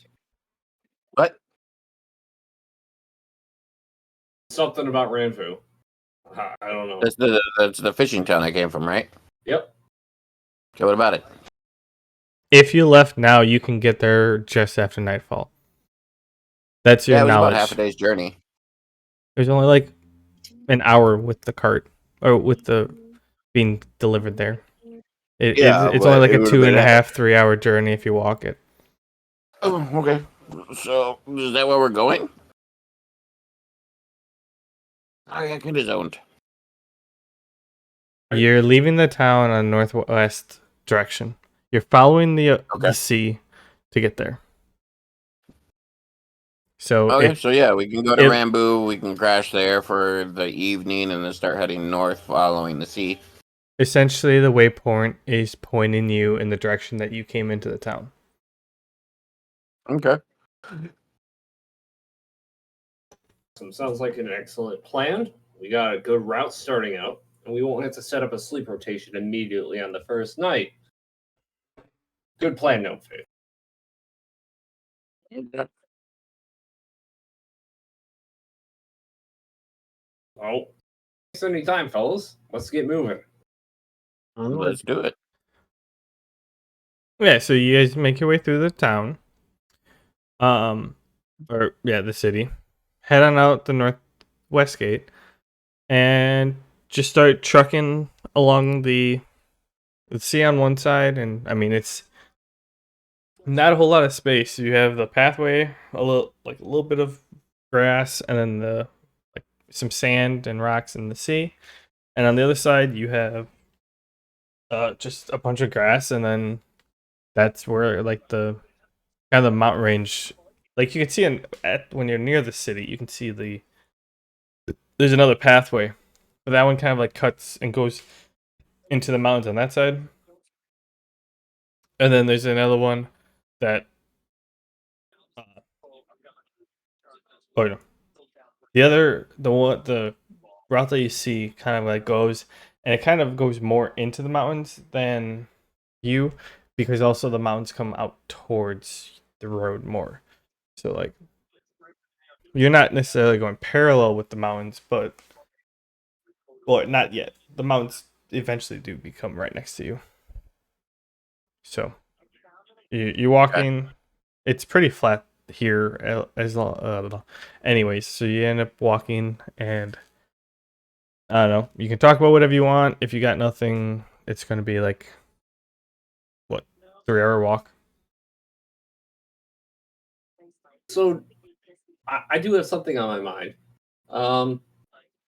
So you guys, you adventurers, you're able to ping or find a location of somebody in your party, someone in a friends list. Am I correct? I kind of, So, after noticing that I could add those two, but not the knights, I kind of take a guess and I go, "Why don't you open up your HUD and try pinging?"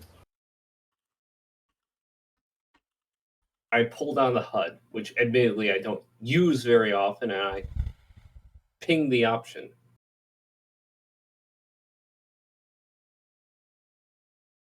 Anything? I mean, you see the wait. Wait, you do what? I ping. He's I pulling down his HUD to ping. Yeah. Ping what? my location. I do this. He's pulling his HUD down in front of everybody. Yeah, it's My weird. God. This is embarrassing. Do adventurers not do this? Okay. I can put it away. Is it too big? The other two of you get a notification that someone is pinging around you. Imagine it sounds like a sonar pulse. Kind But of. since he's right there, it's just like almost deafening. Yeah. I don't know. I don't know if that was what Gnomeface was trying to explain to you, but that's what you did. No face. And Yeah. you seeing anything? Your little Yeah. adventurer. It's kind of amazing how you non-adventurer apparently can do all the things us adventurers can do. Certainly peculiar. Yes, I would say. Just wanted to see if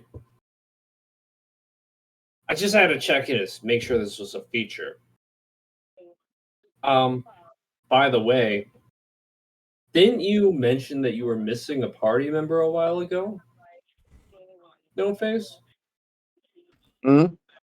Didn't you mention that you were missing a party member not too long ago, No face? Well, he's not in my party anymore, and I'm pretty sure he got eaten by a kraken. Oh, I was wondering if he sent out any pings. No. That's unfortunate. I thought I'd throw that out there. Having just this feature that you adventurers use sounded very useful. I want to see if it would be helpful or not to bring that up.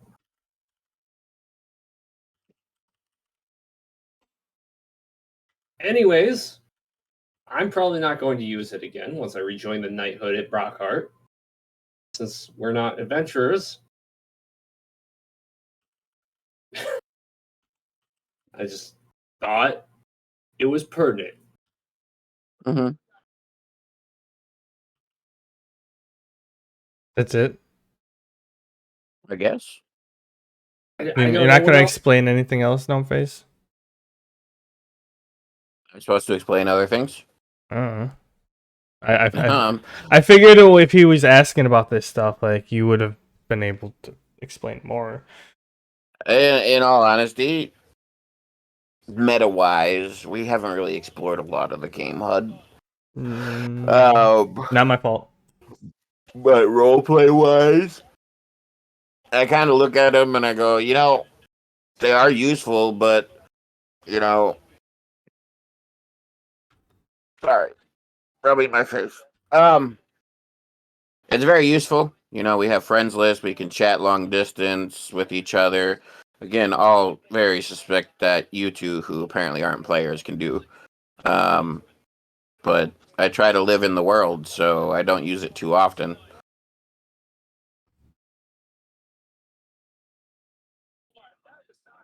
Feels like there's a lot of mystery surrounding this so-called HUD or UI.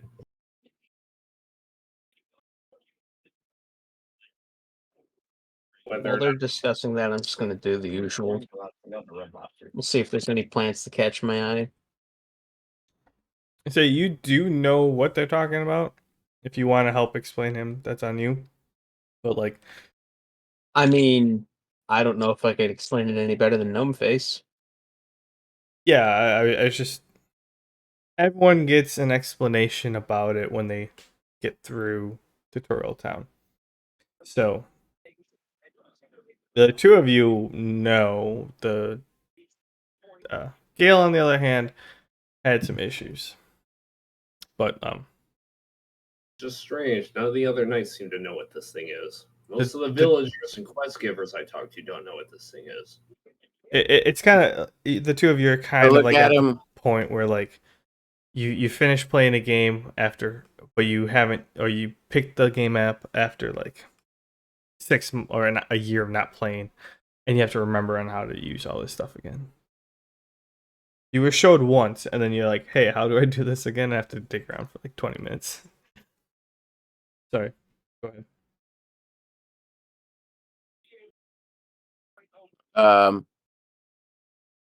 I was gonna say, do you say that whole? It's weird how the other knights don't see this stuff. Yeah.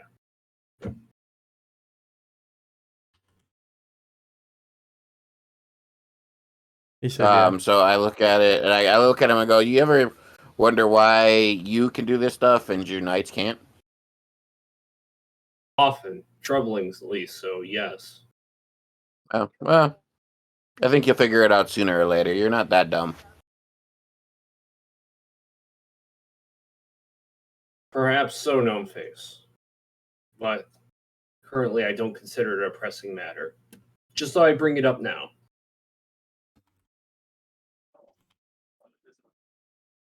Anyways, let's continue to Ranvu.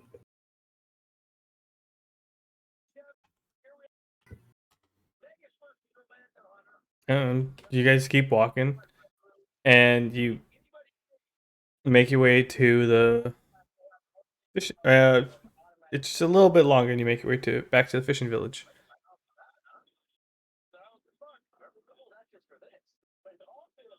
Nice Okay. crowd. Very uneventful. I like it. This one. This is the city where you're coming in.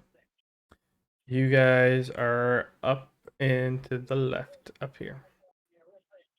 So no face. You walk in here, and this place looks quite a bit different than last time you were here. Last time you were here, it was not barren. Like there were ships here, but like they were in and out from when like you were here a short time, but like literally the ships came in, they were like loaded, unloaded, and quarter of a day they're out. Now when you walk in, literally every single dock in this town has has a fish docked at it. Slash looking out, you see a whole bunch of the bigger ships or just like larger ships anchored out there with, along the rocks. It's just loaded with what's the small boats, the not the canoe but the dinghies, like tied up on rocks and stuff, all in the breakwater and whatever, or like inside the breakwall, but like they're all tied up like that. It's like they need a parking meter or parking Parker parking meter maid or whatever, then go through and be like, hey, that's not a parking spot. Gotta Like move it. 95% of this town's currency is now quarters. Yeah. Yeah. It's like literally people were docking and whatever, and they had, in order to get from the boat to their dinghy, they had to walk through like two other dinghies, or the dock and the dinghy.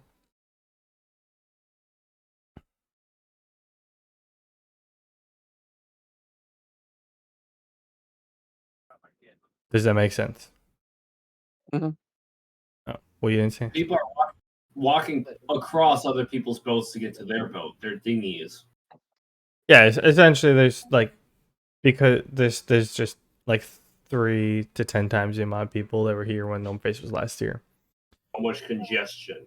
And it's also late at night. Well, not late at night, but it's after dark. Well, after sun went down. After sunset? There we go. After sunset.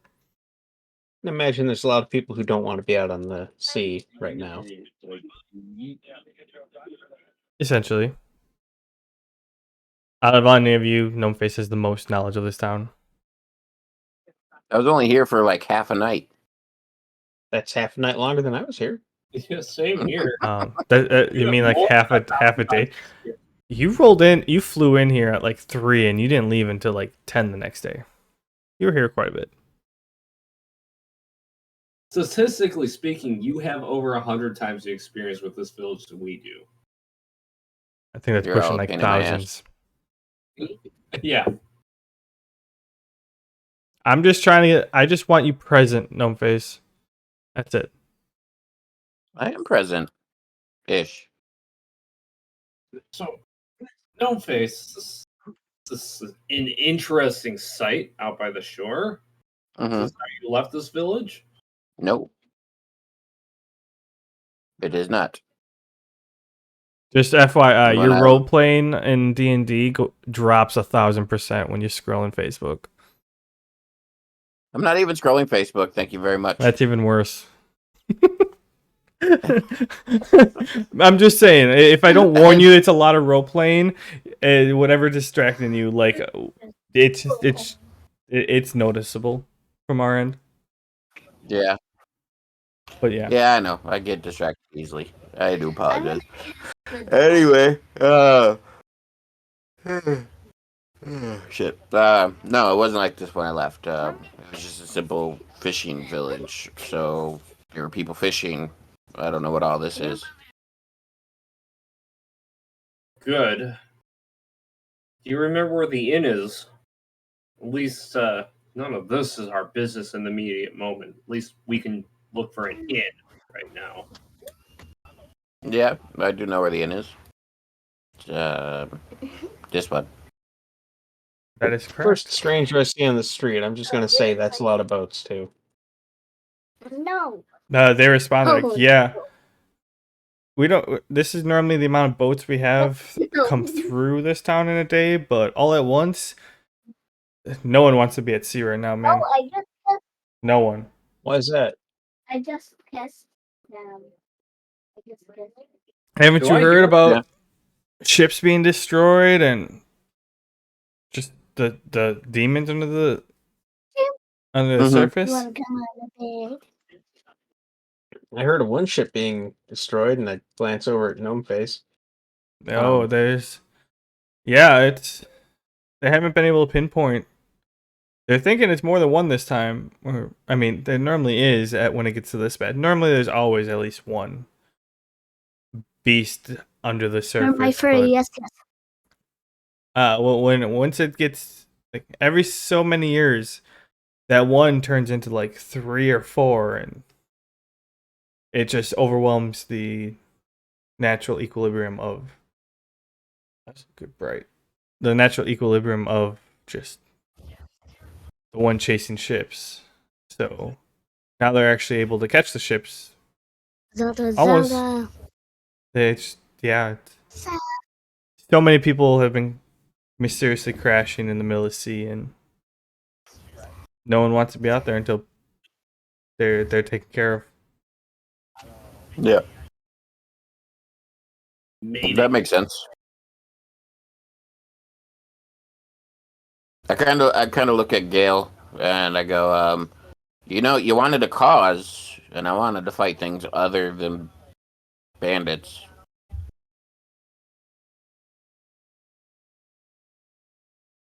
True, Gnome Face. But do you want to sail out there and fight these things on the waves? I mean, what's the plan? Oh, They there's gotta sink be a way we ships. can bait them to the coast. Okay, I was thinking you're gonna take a ship, turn it into a nail bomb, and cover it in peanut butter. Do that too. Gnome Face. Part of being a knight isn't just valor. It's not just courage. It's knowing when to fight. And this I doesn't said have time. we could bait them. These people have more experience with these things than we do. When we return to Brockheart and establish ties between these kingdoms, perhaps an alliance can be formed, and we can form a more organized attack. But it is not wise to try and go on a fool's errand, seeking glory, fighting these things in open waters in small numbers. Oh, I think he was talking about tricking it into coming on the shore, where it can just. I Yeah. mean, we'd have to do it somewhere that isn't here, because that's a lot of townsfolk to get murdered. We just have to find a don't. nice patch of shore in the middle of nowhere. The guy over here says like, yeah, don't bring it here. No. We're trying to escape the thing. Yeah, last thing we need is a kaiju fight in the middle of town. I wouldn't want to bring that upon anybody. Very unknightly behavior. The kaiju fight would be pretty sick. Would be really cool. That'd be pretty badass. Yeah. But anyways, No Face, do you have a real plan?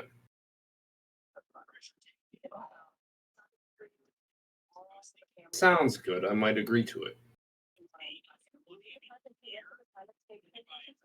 Or you, Sven. I mean, I think if we're gonna fight that thing, then we should do that XP grind that Gnome Face is going on about. Get stronger, because I don't know, man. I don't like my odds of fighting a kaiju right now. Honestly, this sounds like that leveling from 1 to 100 challenge that people have been doing in Final Fantasy before the first boss fight. Oh, I mean, let's just find a spot and fight boars for 50 years, come back, and wait, It's which Final that- Fantasy? Final Fantasy 7. The first boss fights the spider. Yeah, some dude literally fought like low tier, like beginner level enemies for a lot of hours. I don't know how many. I got no nightmares. Level 100 before fighting the first boss. Oh, wait. If you do it in the subway, you get to that one point where all you have to do is tape down, or if you have a turbo controller, you just activate turbo and just to jump through the menu or jump through the dialogue, and they constantly send. I can't remember if that's before or after the spider. No, the spider is We'll work on it when Daddy's done. Okay. yeah, it's the spider one. It's the first.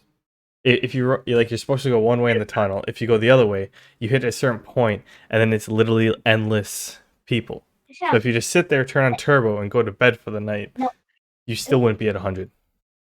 Yeah, and I don't know if that was done like on stream or if he did the turbo approach, but Come on, jump. fighting in the woods near here to get stronger for a kaiju doesn't seem feasible Get up. time-wise. Jump. You may also have went the wrong direction. Holy lightning!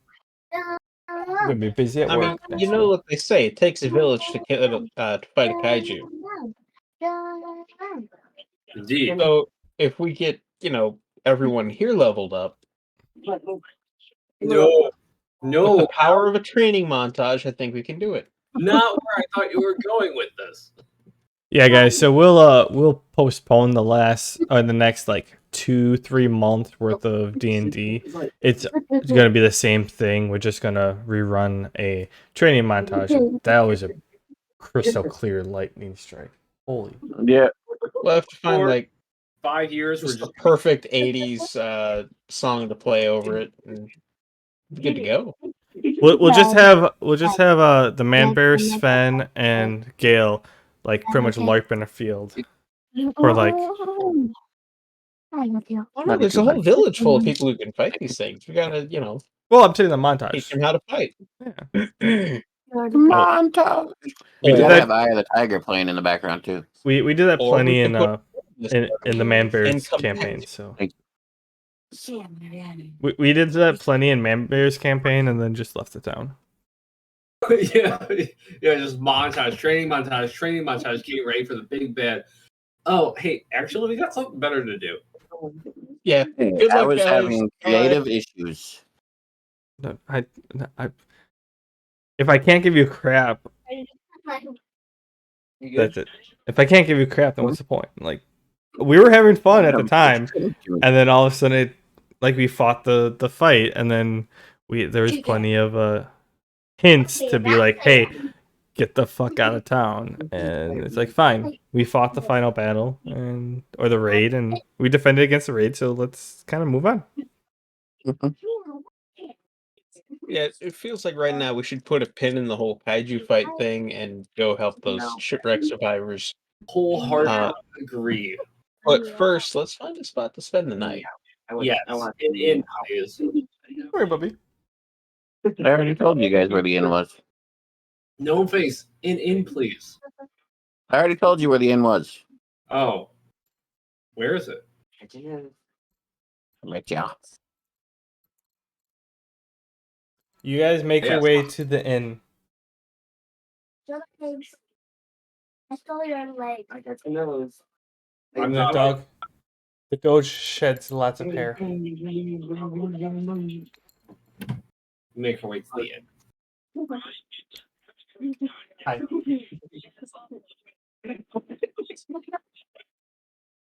Sorry, doggy time. It's thunderstorming and he's a little anxious. Now he's a little anxious because I'm holding him, but oh hi.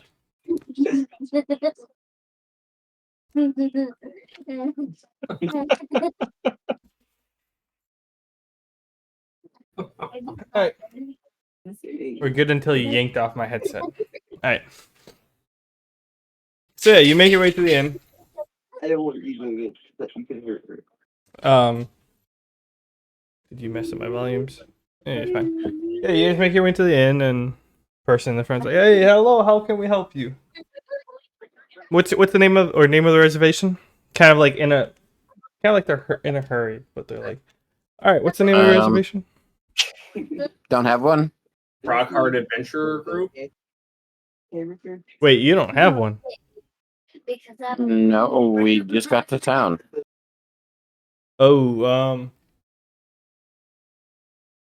sorry, he messed up my headset.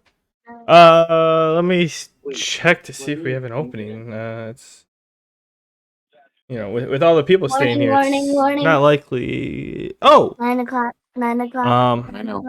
9 o'clock. we have one extra large suite.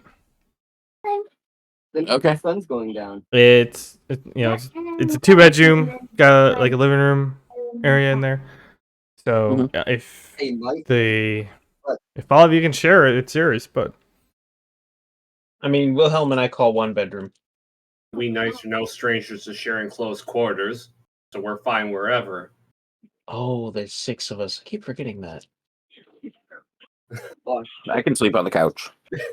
Journey Jones and Jackson. But if I'm sleeping on the couch, I'm not paying full price. You guys get in the bedrooms can pay. I mean, I think we're splitting the room 3 ways, right? Well, we should split it 5 ways, and I should pay even less because I'm sleeping on the couch. Honestly, that all comes down to how much it is, because we knights do have a limited stipend that we're allowed for every voyage. How much is the room? it's $750 for one night. So camping sounds good. Oh yeah, I'm starting to think camping might be a good option. Camping sounds real good. Actually. Sorry, that sounds great. Fine with camping. We're just so booked because everyone, the people who are sleeping on their boats are, but like, just everyone had to dock somewhere. Oh yeah, no, it's totally fine. I stole your nose. Supply and demand and all that. But yeah, and I turn back to Gnome Face and Gale. Camping sounds good. Camping sounds good. Camping sounds fine. All right. The person suggests to you, like, all right, well, there is a spot that is kind of like, it's within the city walls, the city park. There's plenty of people camping there. I'm sure you'll find a spot. I think that goes like you donate to the town to do something and you reserve a spot type of thing. I would suggest that. Otherwise, you can camp outside the walls. But if you camp inside the walls, just know you do have guards walking in between and making sure that things are all safe. That Well, doesn't do anything. If it's a donation, Okay. don't worry, guys. I got this. I do plan on making Come on, she's coming. a nightly donation of 100 Floyds to the campgrounds. Whoever's hosting this is quite gracious. The And city. that's Woods at night. Look at this shadow. for our entire group. Look at this shadow. I'll put it back. Quite an admirable venture on whoever's hosting this. So many people watching. I mean, if you take one campsite, that's fine. You all would fit in within one campsite. And hopefully that might better this village. Who knows? Get off the pillow. Because you gotta think, like, some people are set up in campsites for, like, they're planning on staying there for a month long. You guys are staying there for a night, so you guys pretty much walk up, lay down, and call it good. Oh, it's like that. I thought they were like camp lodging. No, 25 no. Floyd. No, it's literally It's more like like a refugee camp sure. kind of thing. It's like people don't know when they're gonna get to leave because, well, their way back sunk. I was just thinking it was like a camp, like a state park campground. Like you go in, Oh, that's And- sort of what. and like that's what they turned it into, but without the state park part. Like you go in and there's like, hey, here's camping, spot 1, 2, 3, and it's just X amount of feet divided out for each lot. You Bad, just pull but your it's not what camper up and call it a day. We'll take it. All right, yeah. So I'll say that it's up here on the top of the hill. There's plenty of space up there because it goes off the map. So if we have to make more space, there is more space up there. I tip 25 Floyds to whoever is receiving. Yes. So the city's receiving it, but there's a guard is manning the entrance, and there's a couple guards walking around. So when you get there, the guard assigns essentially you walk up, and the guard assigns you a spot. So you all pick it. He assigns you all to one spot or one lot, and then you can tip him if you want to tip someone, and then you guys make your way to the spot. Wilhelm and Sven, it's road access, so you can just back right up into the spot and test out the new gear you got if you want. But Oh yeah, first night's always a headache. I'll get Yeah. started working, trying to figure this thing out. so you're doing that. Everyone else is just popping a squat type of thing, and you guys are. You have a spot to sleep and whatever. It's I'd say 8 o'clock by now. Not really that late. Like you have time to go to the pub. You have time to. That's about it. Every other place is probably shut down. Probably could get a meal somewhere. A lot of time left. I guess I'll help man the local soup kitchen or whatever that's feeding these travelers. And maybe grab a bite to eat for me in the nights while we're at it. Maybe catch some local gossip. A broken green print.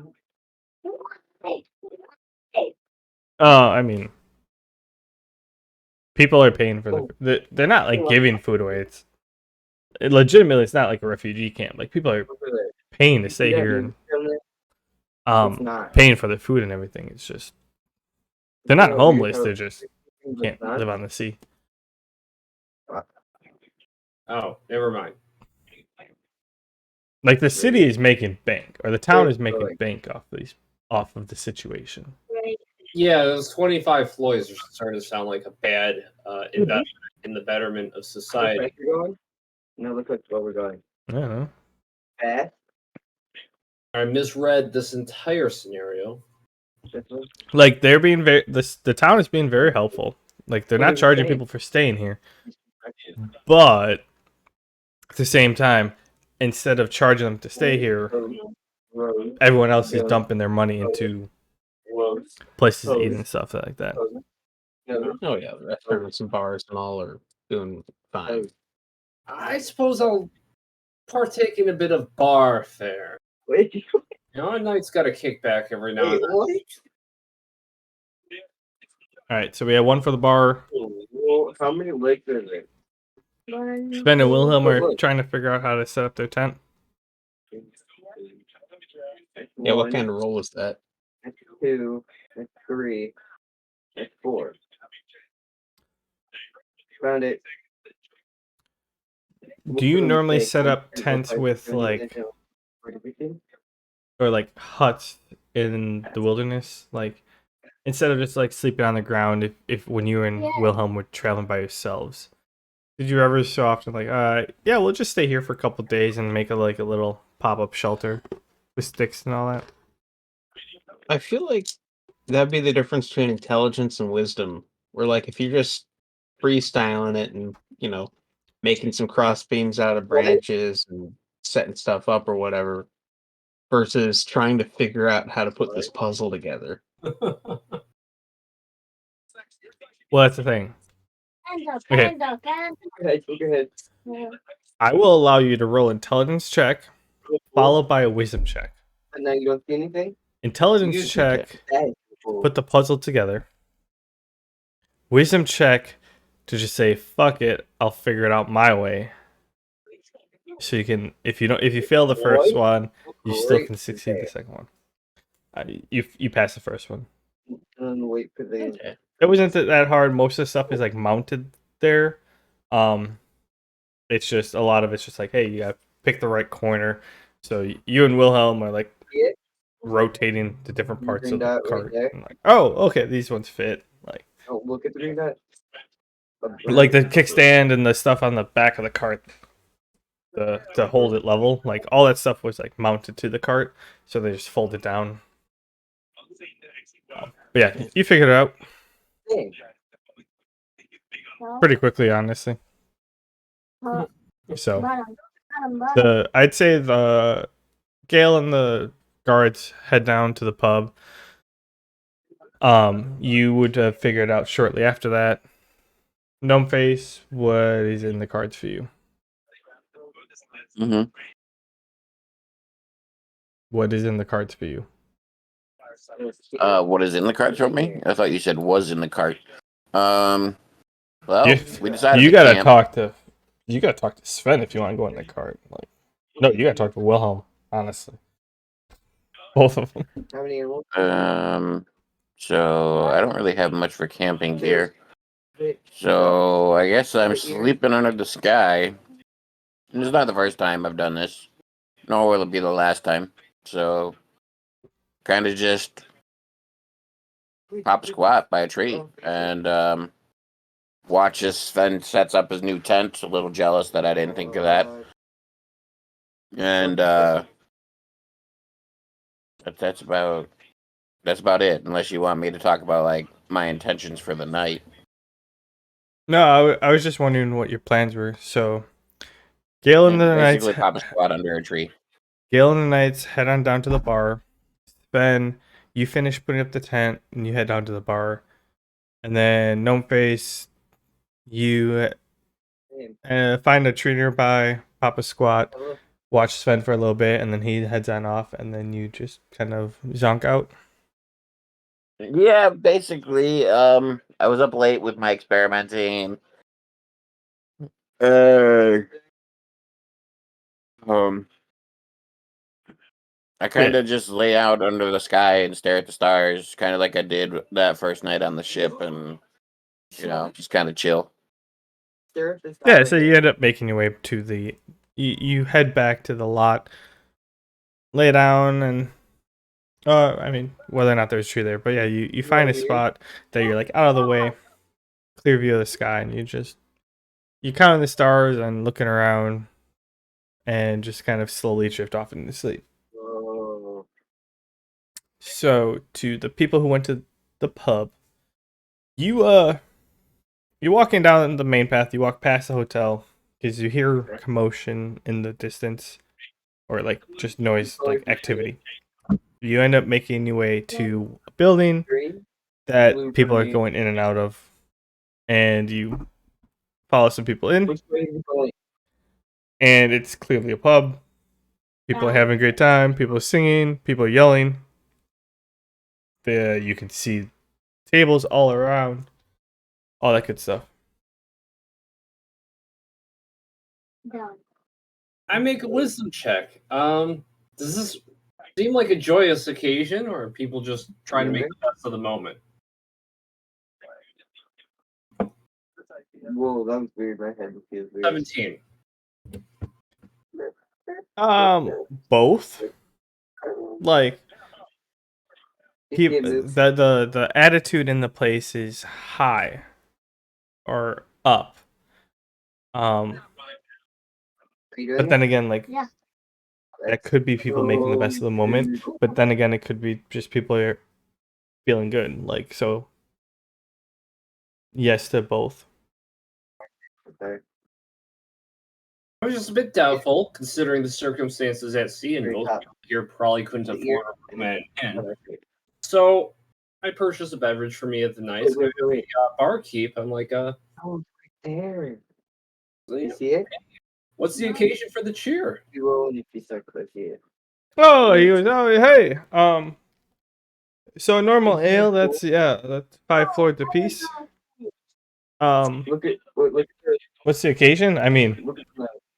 they're safe here versus out on sea, so I guess they're happy they're not out on sea right now. Well, that's fair. No sailors around here. Look at the wall and blink. Look around, everyone's a sailor in here. And they're all cheering that they're not at sea. It's a bit contradictory. True. I get your confusion, but in this current moment, out on sea equals a bad time and or death. They're right there and blink really fast. So they're either drinking out on sea where they could die at a moment's notice, or they're drinking on land where they're drinking on land. You see it? That's fair enough. Another point of curiosity. They're right there. What keeps the economy's wheels turning these times? See this little green dot? Right? Turning at what times? And when the screen goes yellow, look at the wall and blink really fast. It's not fishing. Oh, keeps the economy going at these times, right? Yep. Stand at it? I mean, we're sending trucks in and out to the main town every day. Blink. Things are like specific things might take longer than normal, but the general stuff we just ordering. The main cities necessarily order in big quantities, and we just do a trip every day versus every couple days. I mean, essentially, there's less turnover than normal. Like, we have the same amount of people come through town, but in this instance, like, it's the same people every day versus like Bill here, and he smacks the guy on the shoulder. Turns around, he's like, "Yeah, normally I'd see Bill like once a week. Now I see him every day. Like, get the hell out of here, Bill." Hey, Bill. Bill just laughs like, "Hey, I'll have another." Right now. And the barkeep gets him another, and Don't blink. heads on away. I thank the barkeeper for the conversation. I give the ales to the others. I was just nobody here has any plans to tackle the threats at sea. I take a swig before asking. Do they? No. He goes, "Here, no. We're just a fishing village. Like, anything we get, it's the people who don't have the size of ship that they need to unload in Quodeth, but we're right next door that literally we have the space to accept and clean all the fish and everything right off the bat. That, like, it's just a lot easier for fishing ships to get in and out, like medium to small. That we're constantly getting our stuff and shipping into the Quodeth, and they send it out everywhere else. It's just Quodeth, like, essentially the fish come here, we send to Quodeth. Quodeth then sends it out on their major merchant ships, and then they pull in like all sorts of stuff, and then we take orders from that. Like, We don't have any place to store it, except for like a day or two. Quodeth is the place that stores most of the stuff that like the nearby areas. Like they got the warehouse, they're the shipping city. They got the warehouse, they got the space. So Yeah. no one here is trying to go fight whatever's under the sea. They're just waiting it out until it disappears. I'm just curious about the state of things. Seems like people are in high cheer despite all what's happening. This is good to see. Sven, you'll be walking in by this time. Yeah. I'll have 2 mugs of ale and 2 bowls of stew. How much does that run? Yeah. Oh yeah. Easily done. 20 Floyds. The table free over in the corner, or along the wall over there. If that's what you like. We'll all be fine, thank you. So yeah, he goes puts in your order. You go sit down. Shortly after, he brings over your glasses, and he goes back to the bar. So Then, if you don't mind some company, we'll join you. Sure. It's just Wilhelm and I. There's Wilhelm. Always Of brings a course. smile on my face. Gotta get him an ale and a stew. since you are joining Set them, him down by him. you guys end up seeing a table, like a couple tables over, and you end up using like yeah, maybe it's the 5 of us will grab that table versus just the one on the wall. Look at your head. Look at my hand. Yeah, it. You know the personal tables at a coffee shop versus like the full-size tables at a restaurant. Yeah. Yeah, $1 seems reasonable. Yeah. So you guys end up going over there, and yeah, you guys chit chatting, enjoying your drinks. Shortly afterwards, the bartender brings out the soup, and you and Wilhelm go to town, I assume. I forgot. Can I get some for me and the knights as well? Just yeah, sure. 5 Floyds a pop, or for each of you. Very fair. Yes, one for each. That one didn't really do anything. Oh wait, it's doing something. Great, thanks. And we'll be eating alongside Sven and Wilhelm. Look at your hand. And drinking. Look, my hand's moving. Did you need a refresher by the time? It's been some time, so I'm sure he would have brought you a refresher by the time you guys ordered your food. I'm afraid not. A crazy adventurer has crazy plans for us, and honestly, I'm a bit looking forward to it. So I don't want to get too tipsy tonight. All right, so just the one for you guys. Got your soup on the way. And I'll be right back. Shortly afterwards, he brings out the soup, hands it to you guys. Checks on you, Sven, and Wilhelm, and like, you guys good? Do you guys need another? What's it doing? I don't know, Wilhelm. How you feeling? What's it doing? You guys are about like 2/3 way through your current one, so maybe the next round that he brings over, or that comes over, you might need another. But Oh no! What? I'm not feeling particularly thirsty. Been a low stress day. And I want to stay frosty for tomorrow in case we have to fight a friggin' kaiju. Just happened. I mean, you never know, man. I'm done. It's not the sort of thing you plan. Oh, wait, It just sort of happens.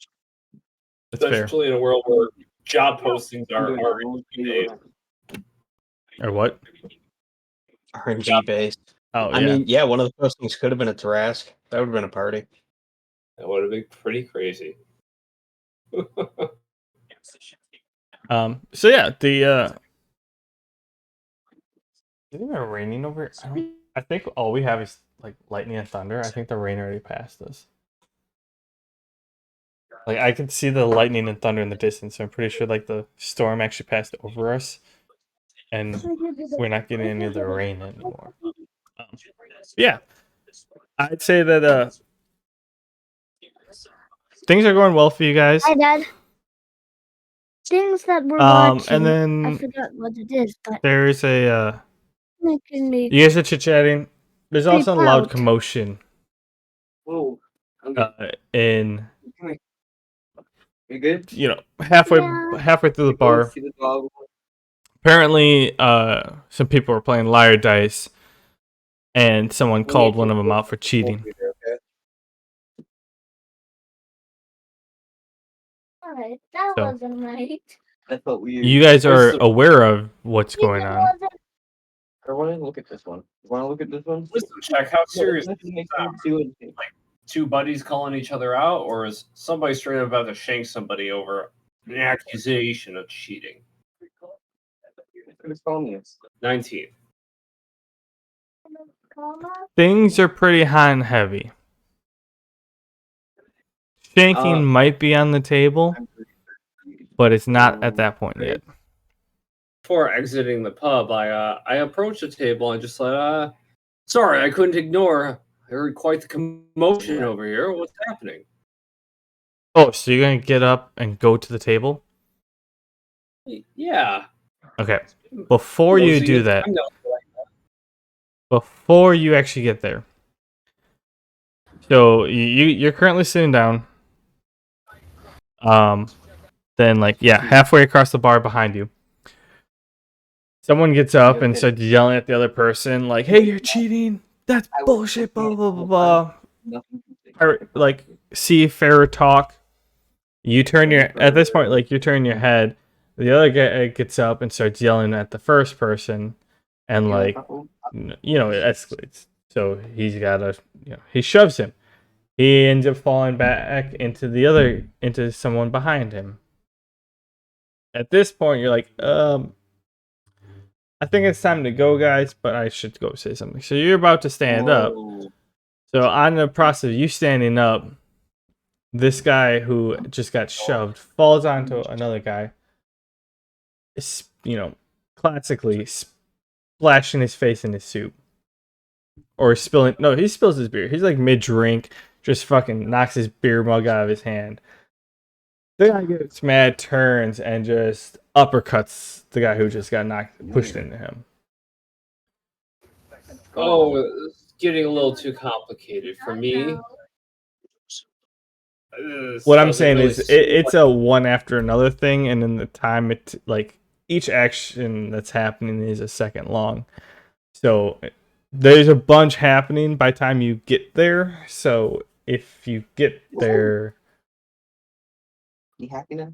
then roll. I imagine initiative. I get up, I'm about to walk there I'm about to settle some shit. I'm about to get some people square, and then I just see things get out of hand. I just do a 180, walk back to Sven. I'm just like, hey, you want to go back to the campgrounds? I'm not even sure I'm still there. This seems like prime time for me to look at Wilhelm and just be like, it's time to fade away and just sort of disappear. Let's get out of here, guys. One of the benefits of being, forget how tall, like 2 foot something. That was. But I'm just gonna vanish. I'm out of there. Okay. Sven's like 10 steps ahead of us. Guys, let's skedaddle. I found 10. Bummer. All right, you said I know. So Sven and Wilhelm are outside, just like I was not ready for that. I'm no. And then as you're there, like Gail walks out, like, okay, yep. Isn't Brockheart like they'll handle that? I don't need to be involved. Like that was a lot going on, right, Knights? And you all kind of bump into each other outside the front door. I mean, who's to say which person was cheating? And there's no reason to get involved. I'm sure that's all under control. And I'm just gonna start making my way to the campground. Well, Sure, everything will be resolved tomorrow morning. Nothing but laughs and cheer around. The knights look at you, Gale, a little confused, like, "Sir, I know we're knights, or you're a knight of Brockheart, and we're knights in training. But isn't it our duty to uphold the law no matter where we go?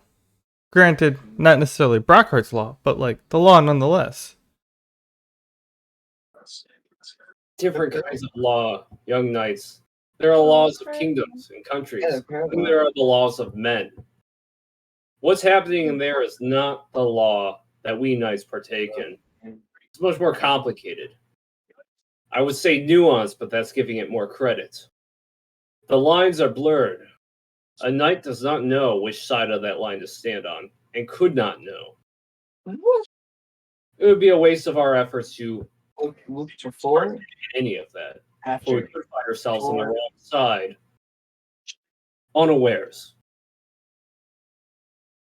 And who's to say what side is wrong to begin with? But sir, Such is the cause of man.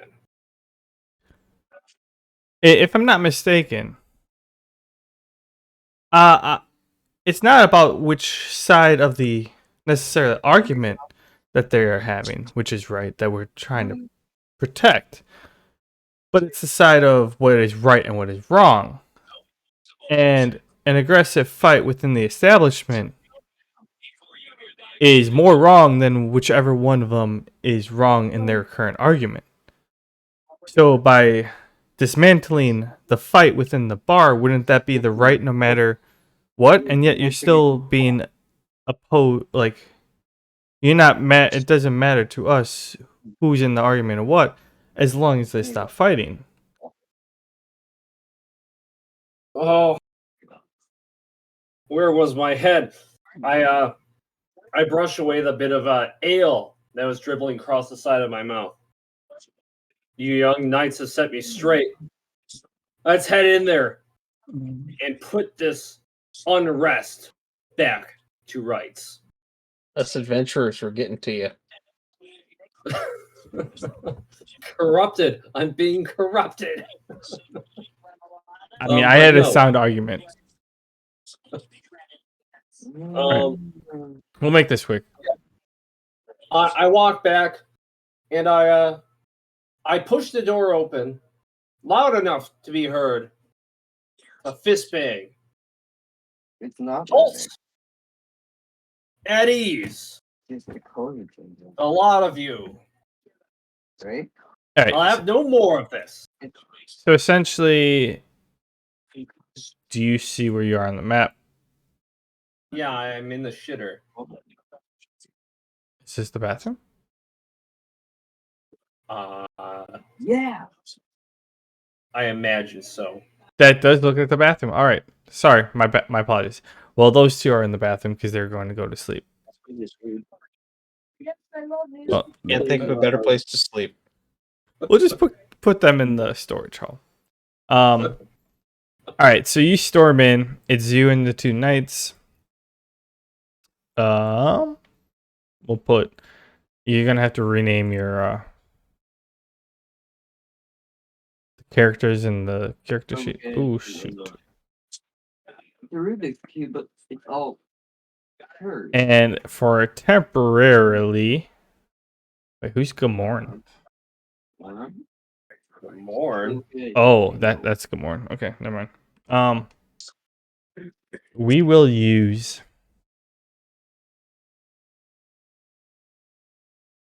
I don't have a. 2 seconds. Right. I thought I had a like a bandit just pinned right there. Wait, where's pictures? Okay, there we go. Tokens. How about?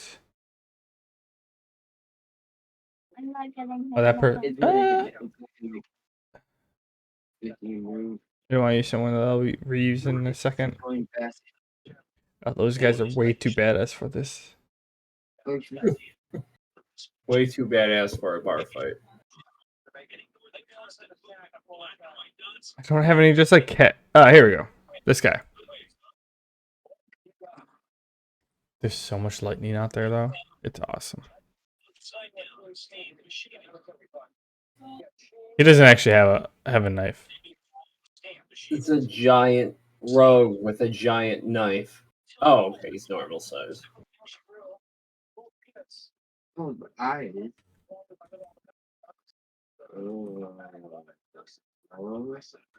Okay, so essentially, these are the people that are fighting.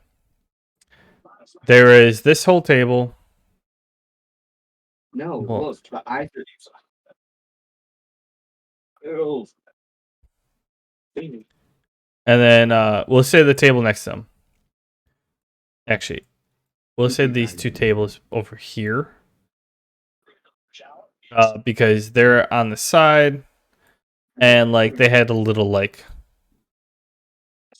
the equivalency of a poker tournament, except liar dice going on. So it's Sven. You would have hightailed it away, technically. Oh, he's gone. I'll give you 2 seconds to think of your actions. I'm gonna go grab a beer, and I'll be right back.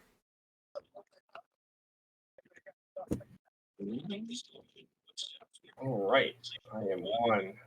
Wow, this is a huge bar. That's a lot of spaces to move. You see the black guy? Like you. You see the black dots all around?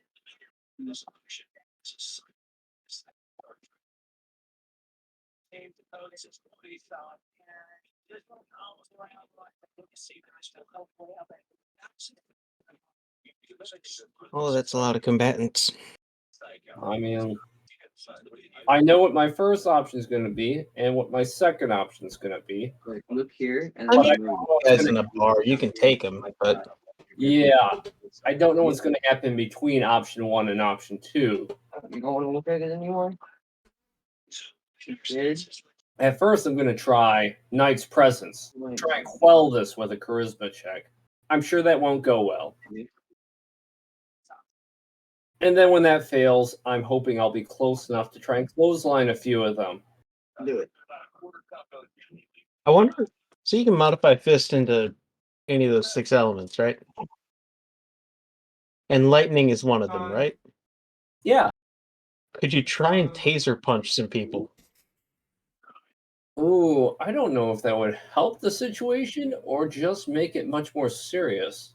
I mean, that's not your first option, obviously, but like a non-lethal taser punch would kick ass, right?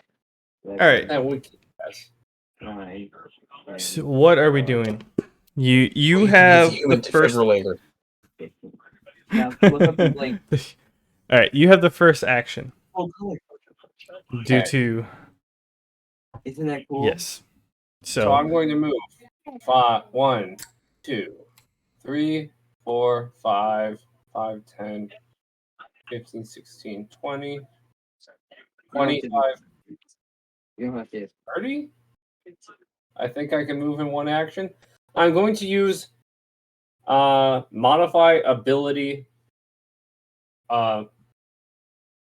wisdom because I'm hoping to resolve this peacefully and with a strong voice.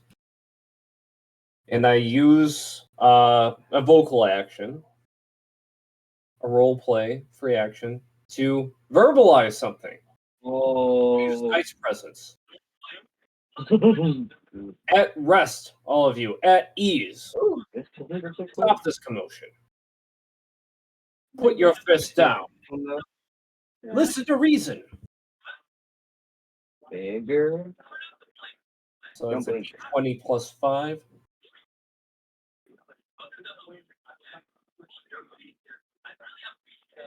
$21 on net.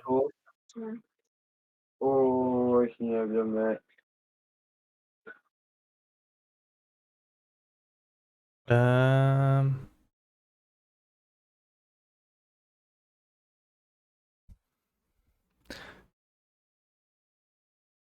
technically it's a 20 unnatural because your base modifier for charisma is -1. Oh, I use modify ability wisdom. I meant I was gonna interrupt you meta-wise, but I'm like, it's better if I let this ride out. So yeah, you said that. I will say with the Nat 20, these two step off, Wait, look, and they're like, Minecraft's optical. yeah, true. We're here, shouldn't really fight, and then these two step back and like, yep, they stand down. And what say you, whose fists yet remain raised?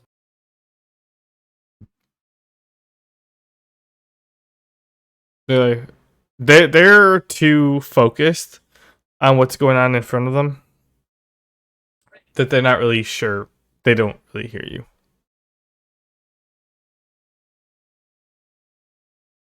Right. Well, I mean, that's all I can do in one action, unless I can use another movement action or anything. I don't know. Can you use another movement action? I use rebalance. And then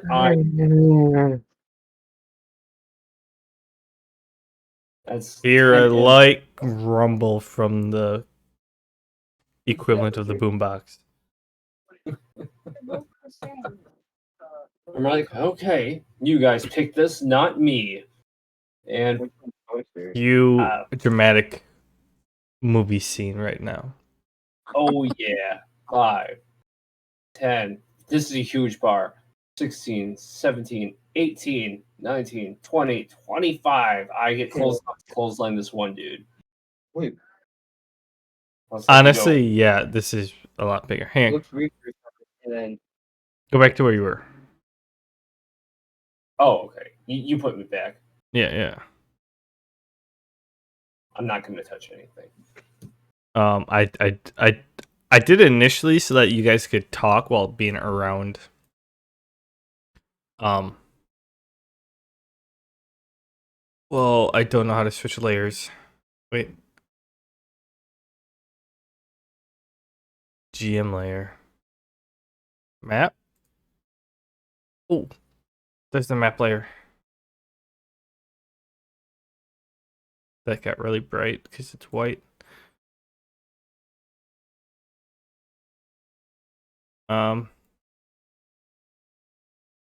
In the sake of things, we'll go this way. Token layer. Yeah, there we go. Much better. I only had it that way because you guys were trying to talk to each other, and I wanted to actually have you guys physically around the table. All right. because it's gonna make it. I can clothesline. This is the actual map. 15, 20, 25, 30. I can get up here and clothesline the two of these ruffians. All right, go for it. Much better. Let's see.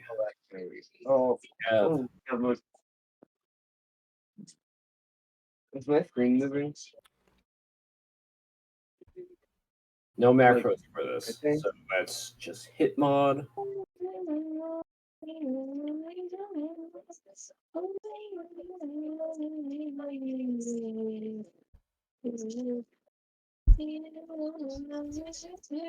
The 21 hits.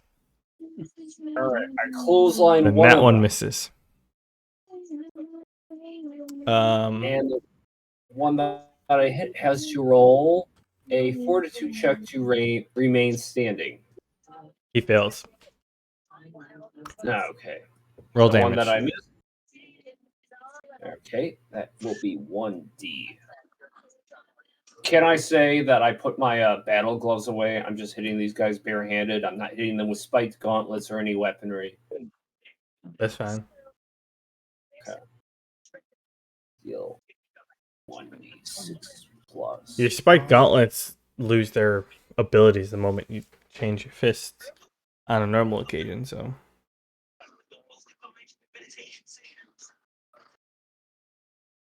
He takes 8 unarmed damage. Physical damage and is prone.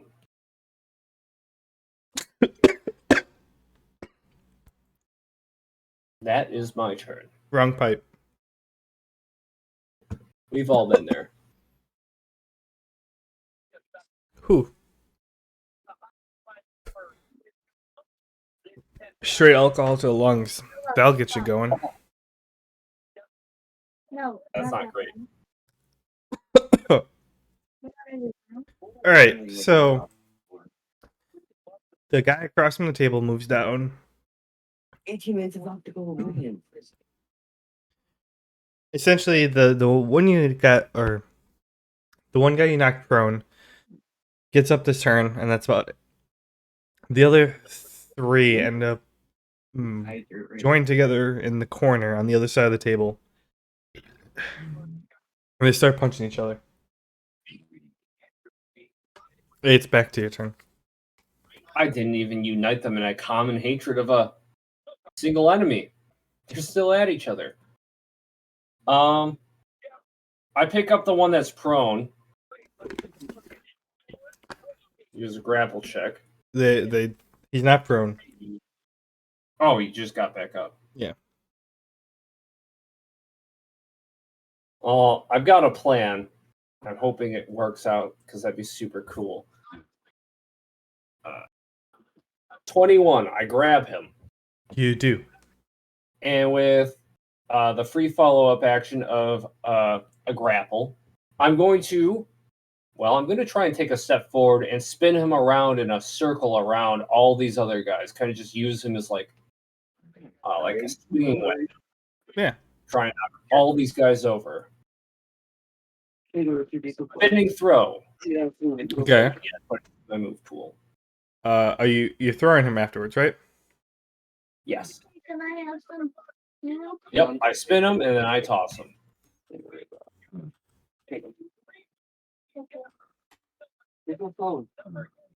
One succeeds in the saving throw. We have a 8, 9, and an 18.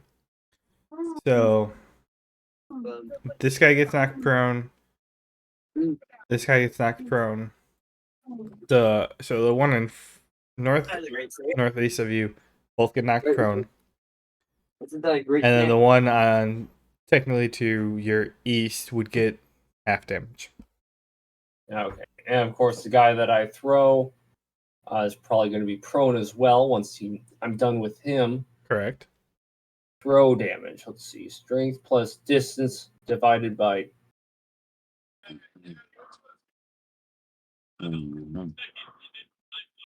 How far can I throw him?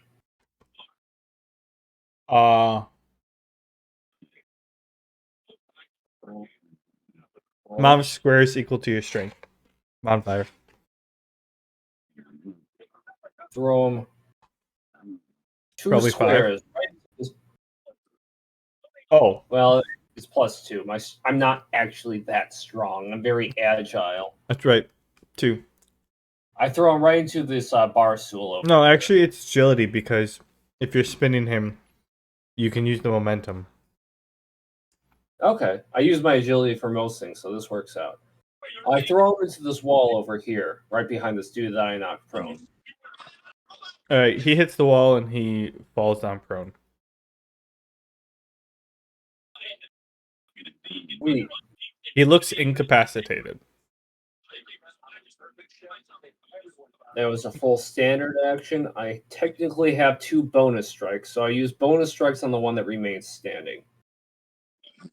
Well, you have a bonus action, but yeah. All right, well, you have to roll damage. That is /R2D20. I don't think I get any mods.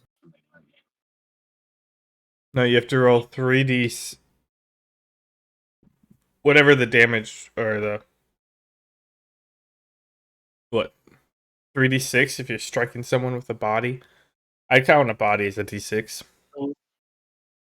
I'll take it. Oh, And since that is an actual action, I get my modifiers. So, not bad.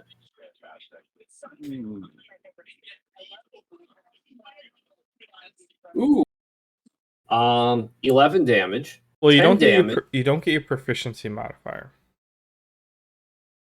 Oh I wait, get yeah. agility modifier for damage. I think this is strength, honestly, Okay. because you only get you're only able to swap your agility for your strength when you deal with unarmed strikes because you're a monk. Otherwise, if you're using a weapon, it's strength damage or strength modifier. Fair enough. Fair enough. So add +2 to all of these. So it's +2 instead of a +5. Right. Okay, I so deal 8, 7, and 5 damage, respectively. all right, you do that. Um, yeah, it's getting late and a long night, so the one guy's incapacitated on the wall. The two guys on the left side of the bar, they backed out. They're like, yeah, we're gone. There's two guys who like backed out, went to the bar. You end up hitting two guys or with one of the other dice mates, knocked them out. They fell down. They're like, the floor seems more comfortable than trying to fight you right now. And then you threw the guy into the wall. The other guy who's left is the guy standing up who's just looking at you half dazedly and just eye to eye, like, I'm not scared of you. And then I hit him with my bonus strikes. All right, roll hit and damage. Right. Before I did my adjusted throw damage, I did roll hit. I missed my second bonus strike. My first one was a 17 without any mods. Oh yeah, okay, 17 and 8. The 17 hits. 6 damage. Yeah, you punched him. He was acting tough, but he definitely got hit from swinging that guy around, and like you punch him and he just falls into the seat. He's like, all right, noted, lesson noted. I'm not gonna fight anymore. I swear. Good call. Seems like They will learn our peaceful ways by force. yes. And it seems the rest of your friends have come to the same conclusion. Thankfully. Take it easy tonight. And I look around and just make sure nobody else is getting ready for any trouble. A whole bunch of people clap, say, "Yay! Thank you for taking care of him." The bartender's like, "Shit, guys, I'm so sorry. I was just about to come out. I first heard about it when I was back grabbing food, helping the cook. Thank you for helping out here. Like, here, help me bring him outside. That's our policy. Hey, you guys who were in the fight, bring the drunk guys outside." And everyone brings the 3 outside, or the 4 that you end up knocking out. You guys walk your way out. It's like, hey, just if you're in the hotel, let me talk to them. I'll cover your room for the night. Like, appreciate it. You guys have yourself a great night. And he heads back in. No thanks are necessary, such as a night's duty. And I look back at Jones and Jackson, give them the thumbs up. They're like, good job, boss. You were awesome in there. No, you two were awesome. We just stood and watched. Like, you went in there and we didn't want to get in your way. Like, we were kind of like wanting to watch a masterwork. I wouldn't have been here without you. Fair enough. Let's I think that's enough excitement for us. Let's head on back and go to bed. Indeed. It's been enough adventuring for one night. Yeah, you guys make your way back. Ben and by the time you guys get back, Ben and Wilhelm, you see the wagon kind of shifting a little bit, just like something wasn't just right, and you see Sven come out, like look at it, kind of like reinstate the kickstand, jump back in, and all right, it's fine. But yeah, you guys get up there, you lay down on the ground, get comfy, and you guys spend the night just relaxing in town and heading on out, or falling asleep, getting ready to keep on moving the next day. Very nice. Oh, I'm still feeling the effects of that wrong pipe. Ooh. All right. Anyways, That'll get you. yeah, for all y'all in your in the TV land, as the member calls, thanks for watching. We're gonna call it there. The adventurers, had took their time, set on forth from Quodeth, picked out a quest or two, and made their way to the fishing village that Gnomeface arrived on this part of the sea. When he arrived, he pulled up into when he arrived at this part of the sea, and they're spending the night here, getting ready to make their way a full day's travel towards heading on, or the transport company to head on back to Brockheart. Did I miss anything, you guys? Just bandits. Oh yeah, they're searching for bandits in the morning and hoping to find the shipwreck, or a conglomerate group of people that are supposedly from a shipwreck, that have just congregated together, or whatever. However you said it. English. So I think he did fine. okay, cool. So yeah, thanks for watching, everyone. Don't forget to like, subscribe, rate, review, comment, all that good stuff, and share our podcast to other people. That'd be much appreciated. Join us next week when we will find out what they fight along the way. And until next time, Sven, closing our final words. I mean, before you start a fight in the bar, make sure you're the scariest guy there. Seems like a good idea. There we go, guys. Have a great night, and we will see you later. See y'all. Yep.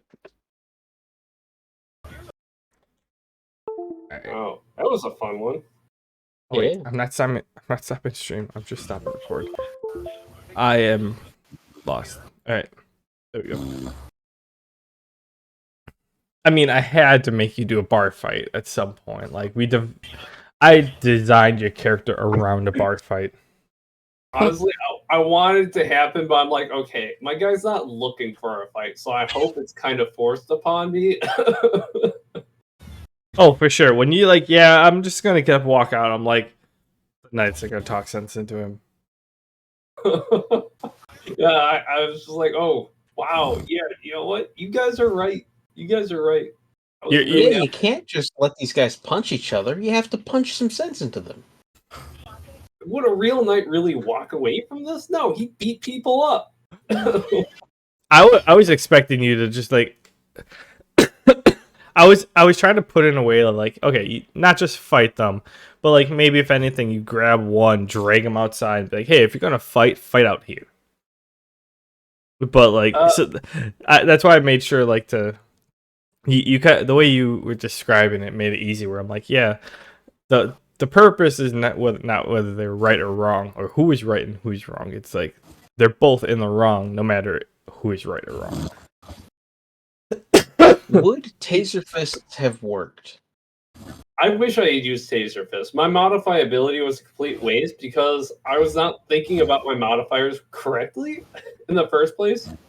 I was hoping to just, obviously, roleplay wise, I had to use a charisma check before doing anything else. So I was going to use modifiability to improve that, but I did wisdom instead of charisma, so it didn't help at all. I mean, you still roll a 16. Yeah. No, So, no, like- that worked out. That worked out. But I should have done electric fist.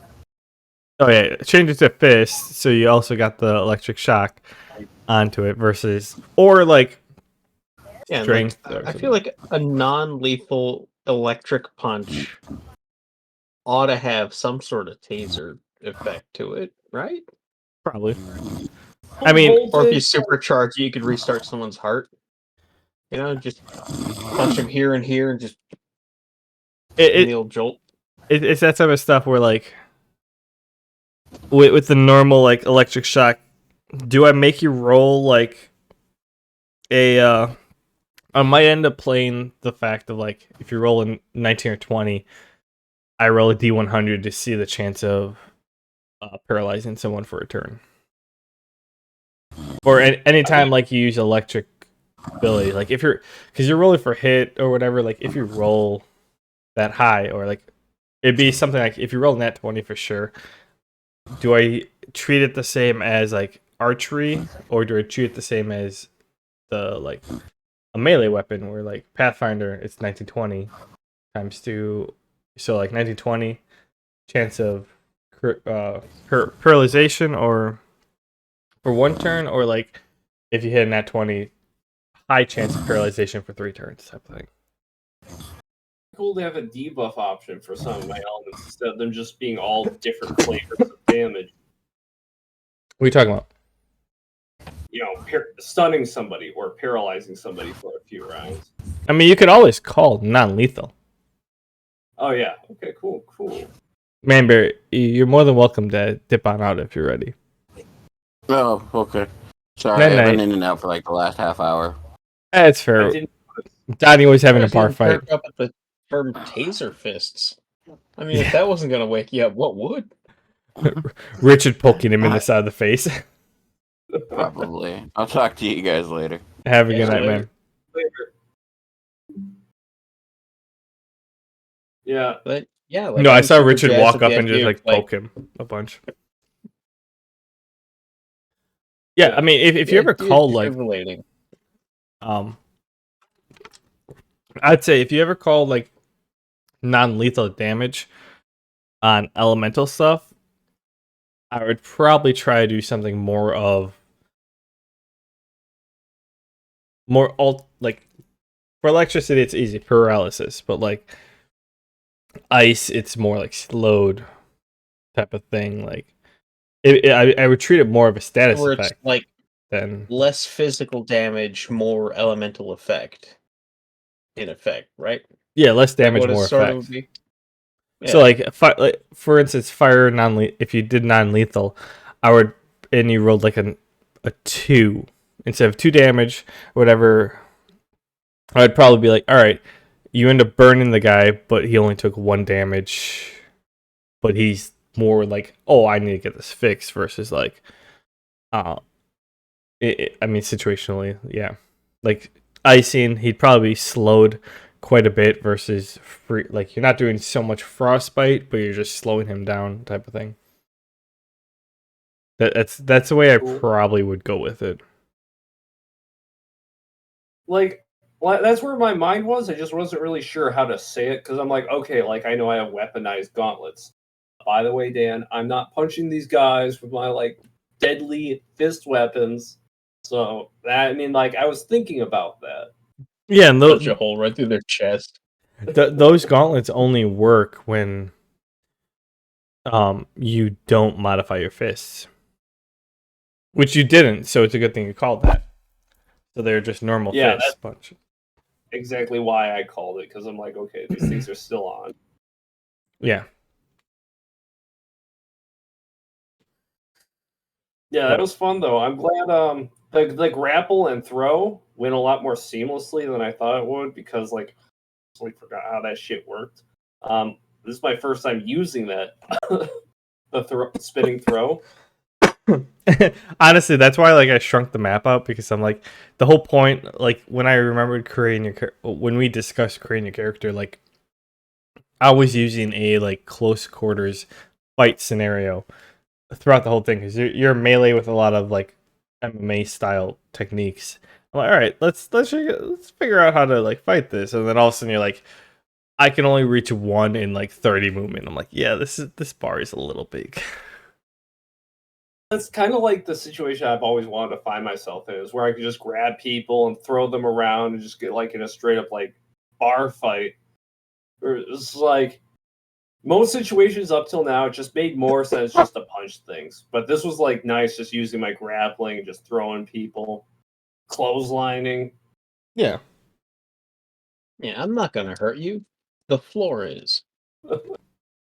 Why do you keep hitting your friends with your own body? I'm trying to hold on to you.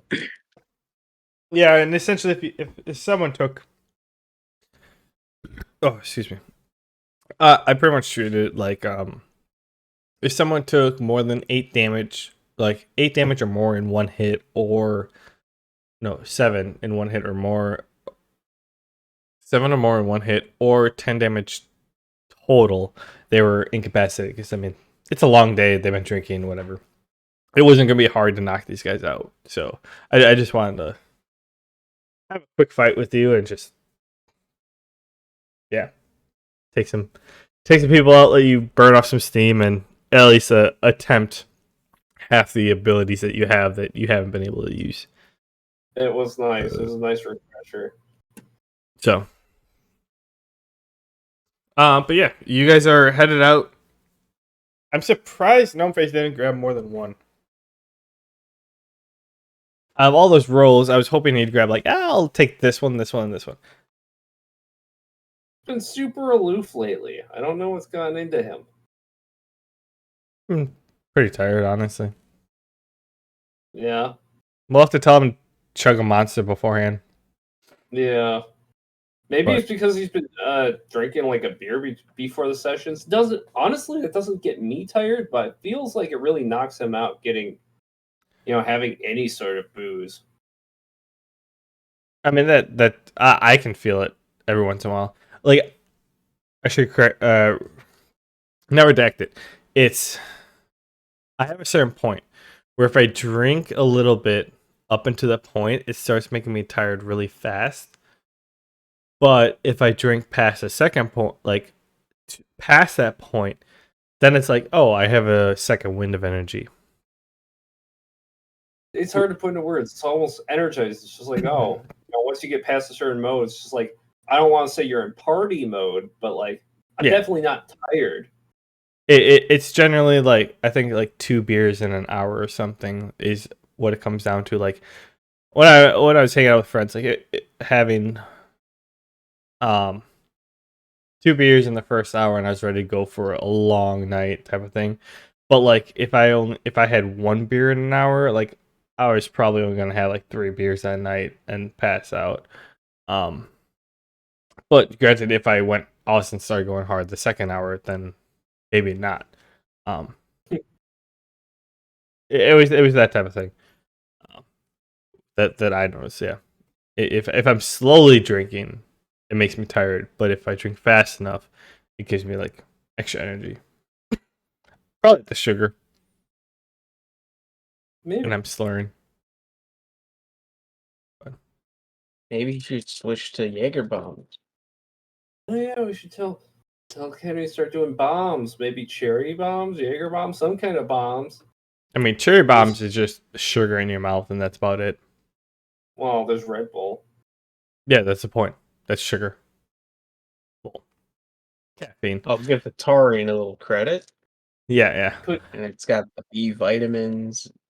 Well, I'm Got just everything saying you need. the difference between Jaeger bomb and cherry bombs is Jägermeister or Dr. McGillicuddy's, and Dr. McGillicuddy's is literally like cherry flavoring sugar, and it comes out to what 10% or 10. I mean, That's like 20 proof versus Jägermeister. Jägermeister is mostly sugar too. That stuff is syrup.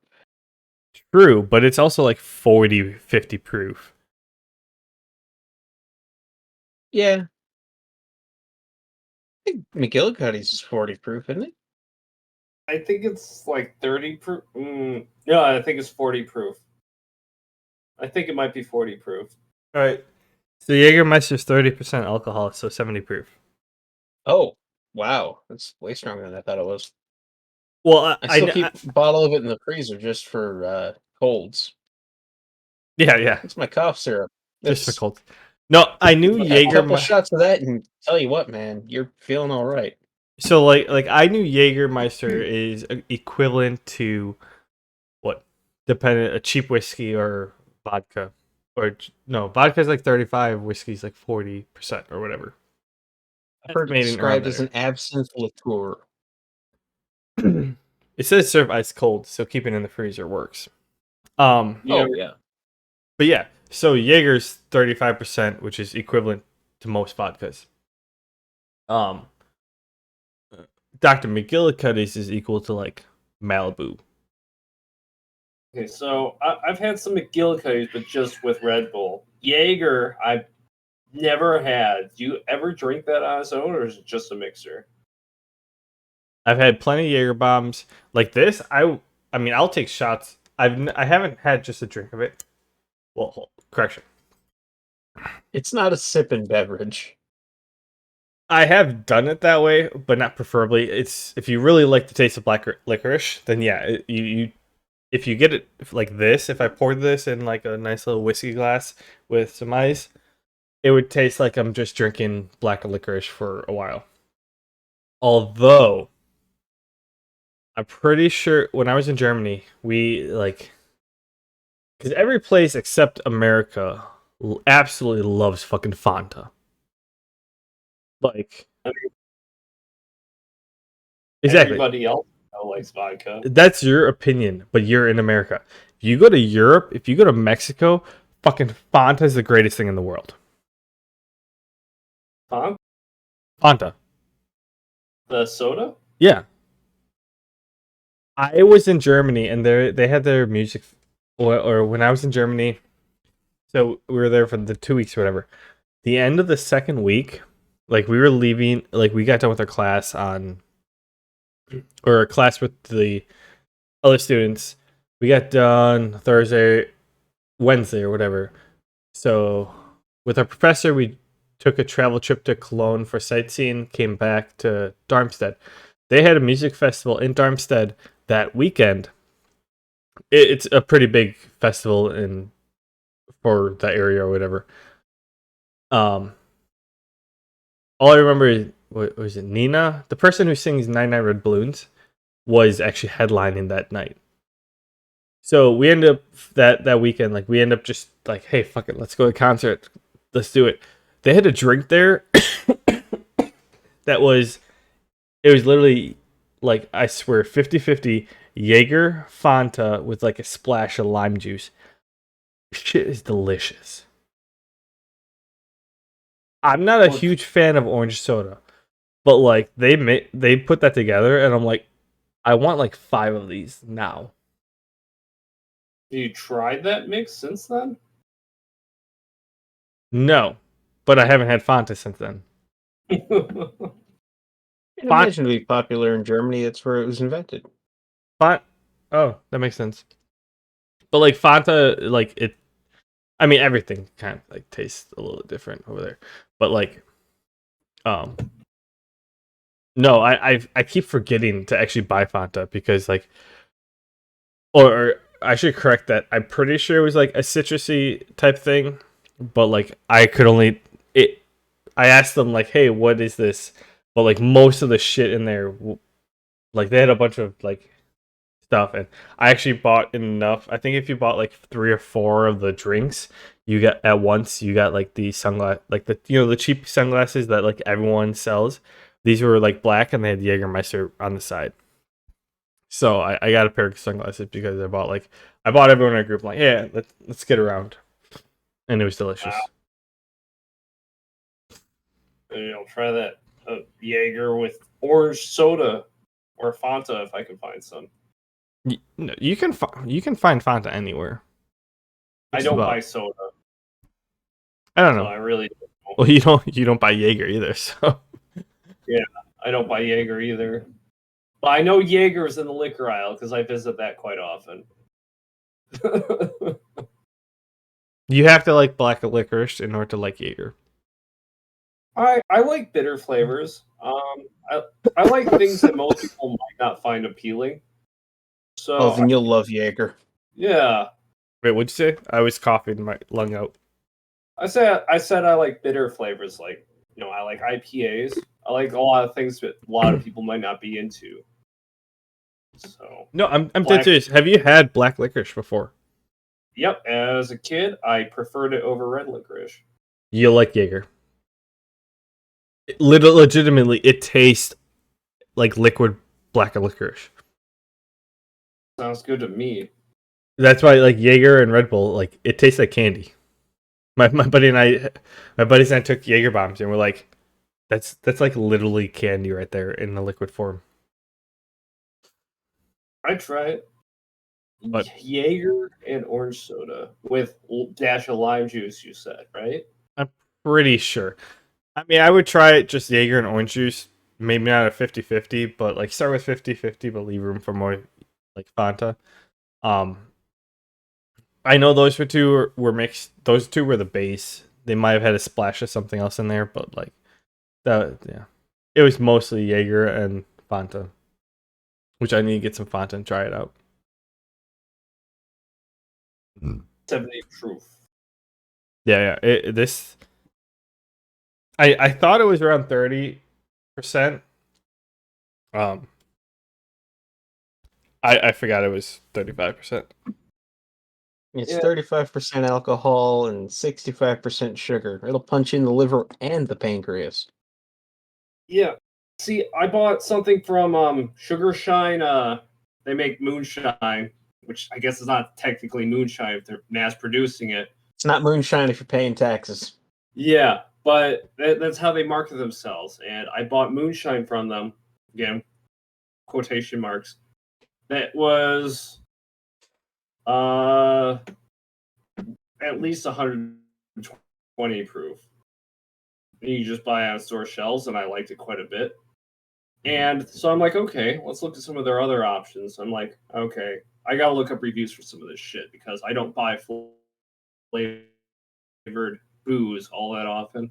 The banana pudding, I bought that. I'm like, oh wow, 5 stars. Everyone's 5-starring it. I bought it. I took a sip. I'm like, ooh, that's tasty. And I look at it. It's just like, oh, it's only 40 proof. Holy. It's only 20% alcohol. Yeah. But that's like McGillicuddy's. That's why Tasty. so that was my biggest thing. Like the friend group I'm with, or I went through college with, their favorite thing was cherry bombs. Well, I was used to going to bars and getting Jaeger bombs. So like I went from that and I went to college and then started hanging out with them like a couple months later or whatever. They're like cherry bombs. I would taste it. I'm like, where's the alcohol? Like what? I'm like, this is sugar. Because if you whether or not you agree with how strong Dr. McGillicuddy's cherry tastes as sugary, if not more, than Jägermeister. You gotta cut it with a splash of Yeah. Everclear. True, but like if you're doing I- I would, in terms of bombs, like you have cherry bombs, which is McGillicuddy and Red Bull. You have Jaeger bombs, and you have like casino bombs, which is like Crown Royal and Red Bull. Like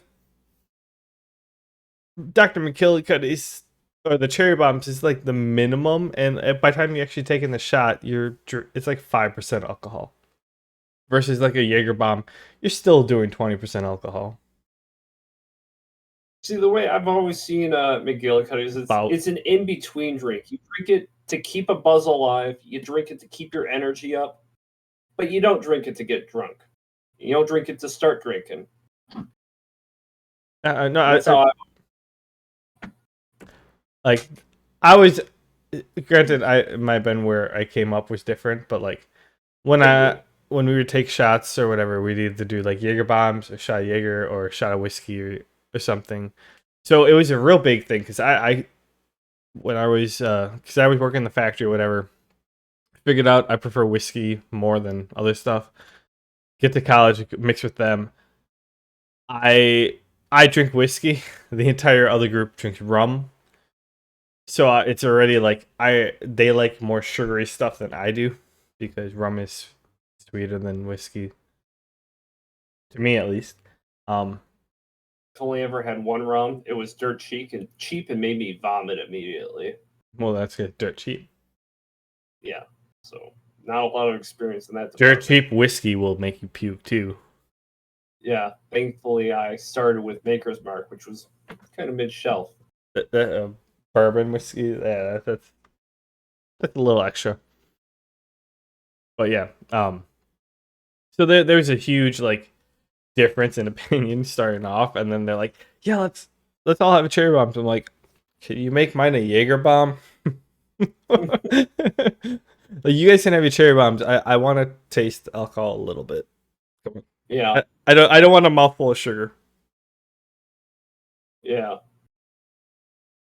I will have to say that whole difference led to a very critical point where like it was my friend's 21st birthday, and everyone in the group, like I said, they all drank rum. I'm like, rum's fine, but like I prefer whiskey. Well, the dude who turned 21, he's not a big drinker. Like, he didn't really touch alcohol at all until his 21st. So we were downtown. I blacked out like 3 bars prior to this instance because like whatever drinking game we were playing, my buddy and we ended up like blacking out, or we got way drunker at the party than before we went to the bars. So like I essentially blacked out like 3 bars before the end of when everyone else like got downtown in the bars. Well, this like the last or second last bar, there was a older gentleman who's like, "Hey, wait, it's your birthday?" To like the birthday bar. He's like, "Yeah, dude bought this guy the Four Horsemen. That. It's a shot of what is it? Jim Beam, Johnny Walker, Jack Daniels, and Jameson. It's called the Four Horsemen of the Apocalypse." Think of that. Huh? I don't know what to think of that. Well, it's one order. You get 4 shots to take in a row. Oh, all separate shots. Okay. Yeah. No. It's 4 1-ounce shots or 2-ounce. Okay. Yeah, 1-ounce shots or whatever. They essentially the guy's like, "Hey, let me order you this," and he ordered it. His friends are really good people and did not allow him to take the shots because he probably would have died. He's not, like I said, that was like his first night like actually drinking. He might have had a sip or whatever before then. But then it came down to like, we don't want to be dicks and just like ignore this guy's shot. So they're like, "Hey Dan, you like whiskey. Here, take this."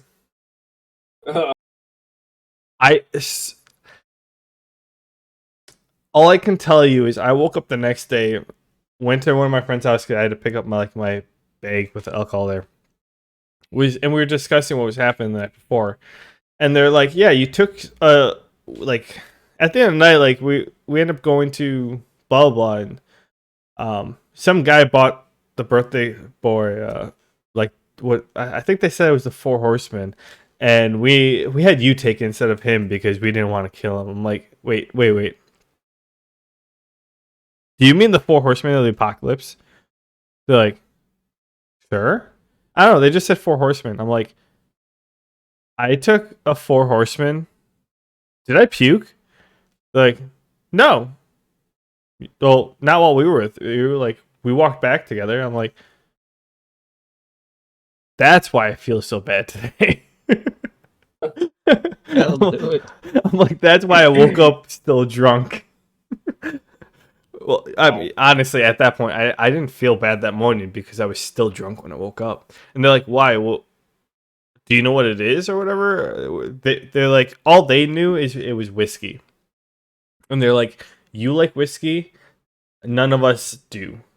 So that's why we're like, hey, Dan, you take this." And I'm like, yeah, it's literally 4 shots. Johnny Walker, Jim Beam, Jack Daniels, and Jameson. It's literally called the Four Horsemen of the Apocalypse because it will knock your ass out. Or Yeah. make you not remember anything for the rest of the night. Or for the rest of your life. Potentially. But yes. So yeah, that was the one time I took the Four Horsemen shot without my knowledge. Well, without my remembering. And for the most, from what I know, I didn't puke, and I woke up still drunk because of it. I'm pretty positive. Well, I definitely remember waking up drunk after that night. I used to take a lot of shots when I was younger, but I've become very wary of it pretty quickly. Like, I don't take shots anymore. Not if I'm in a good state of mind. I always try to turn them down. It ruins my pacing. Yeah, I mean that's fair, but like, I was in college. Oh yeah. I mean, it was a college party. Like, I may have had that experience like 4 years after other people were in college, but like started college or same, yeah. But yeah, I did not, or my shot intake increased quite a bit after I went to college. But that's because, by the time I went to college, I already learned my own pacing. Where like, did I follow it? No. But if I had to day drink, could I make it through the entire day? Yes. I was not one of those people who like they started day drinking, they black out at 3 o'clock, wake back up at 7 and keep going. There was one night or one day that I was day drinking that I brown out, but I didn't like, it wasn't to the point that I took a nap or like I had to actually pass out and then come back. I was just browning out where like every time like I took a shot with people or whatever, like a little bit after that I black out for a little bit, come back, and like I was just constantly in that cycle where like I was like sobering up, have a drink, I was like, hey, you're drinking, take a shot with me. Blackout. Sober up a little bit, have another drink, take another shot. You're blacked out. Like, I want to say we started drinking at like 10 a.m. because there was like a block party or whatever, and I remember dancing with our friend at the bar at like 2 a.m. But like 4 to 2 is very hit or miss. Yeah. To be young again, it makes me think of some of the parties I used to have. Somebody, when I was in the army, Sergeant Pena, we'd all take shots at his place. He had something he would call a lobster man shot, which is like, it's like this, but half the width, so it's like a tall glass, but it's about this high. You can fill it up at measuring meters, and he'd fill it up all the way, and he'd call it one shot, little lobster man shot. I don't know where he pulled that term from. It was just like, down it. It was just like, just like straight up tequila. Is that considered a highball glass, or is the highball glass like the actual wide one? I think it's the wide one. Short ball, maybe, yeah. Because I think it's considered, because I had a Jack Daniels one that was like this tall. It was a snowy one, but it was like only this round. Yeah, so, like it was more like that. It was the same, like essentially it's the same amount in like the glass you're holding. It's just taller. Yeah, it was same volume though. Yep, and it's like downing that right away. Just like, that's the shot. Let's keep partying. It was just like rough. I'm good. When I learned that shots weren't my thing. Took a few nights though. All right, so Donnie, I know you're what, 4 years older than me, right? 33. Oh, you're only 3 years older than me. Okay, so when I enrolled in college, I was 22. You were 25. Versus, I was out of the army by then. So when I met all these people, I was 23 because I met them after my birthday. Because the first semester it was 2016. Is that right? Yeah. So I was 23 and or I just turned 23, and I met them in the fall of my first year in college. I didn't actually really meet any people who drank much, but I met them going into like in the winter, going into the spring semester. So then we started doing this. This was the year after that. I'm pretty sure is when everyone. No, it was that year because like the person who I was talking about, the 21st birthday, he was more of a later in the year birthday person. So like his 21st was until like April, when all the other people in the group, they turned 21 in like the fall. So like I was 23 drinking with a whole bunch of like 21-year-olds who honestly most of them didn't actually start drinking until they were 21, and then they went hard. So I'm glad I had all of that part taken care of by the time I went to college. So like I didn't actually just flip into an alcoholic. I'm like, oh yeah, been there, done that. I did that on my own time. I'm just here to have fun, and so I drink to have fun. Yeah, I was a bit of a late starter. I didn't start until I was 21. I can't say the same. My sister had a friend whose parents owned a bar, so they had alcohol access regularly. I started drinking when I was like 16. Well, 15, 16. Plenty of people I knew did that. Very experienced drinkers even before the legal age. And I started smoking when I was 15 because she smoked. My sister smoked too. Pretty much, my sister did, and she did it around our house because my grandma didn't care. And it's like, hey, honestly, you do it here. I know you're safe. If you do it somewhere else, then I get upset. So then I had nothing better to do because we lived in the middle of nowhere. So it's like, hey, sis, what you doing? Oh, you're drinking and having a cigarette. Sure, I'll join. And then that's where that started. Yeah, it's interesting stuff thinking about when people start certain things. I had a friend who was about the same age of me as the army. We're both like turning 21 shortly after basic AIT. He offers me dip for the first time in my life. I try it. I put it in my lip. I take a short walk. Not even 10 minutes in, I'm getting dizzy. I spit it out. I'm throwing up the rest of the night. First time, yeah. I'm just like, you know what? Maybe this ain't for me. Good call to stop when you did. Yeah. No, it definitely is a eye-opening experience. One, it's like talking to people that like, and I can honestly tell them I was smoking for 6 years and I quit when I was 21, when I turned 21. Or, well, I didn't quit when I turned 21. I was 21 when I quit. That's kind of a weird arc, weird trajectory.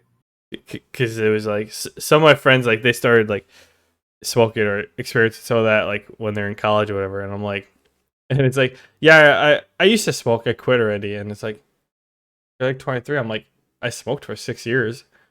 Like, I want to say at least 4 out of the 6 years, I was half a pack a day or whatever.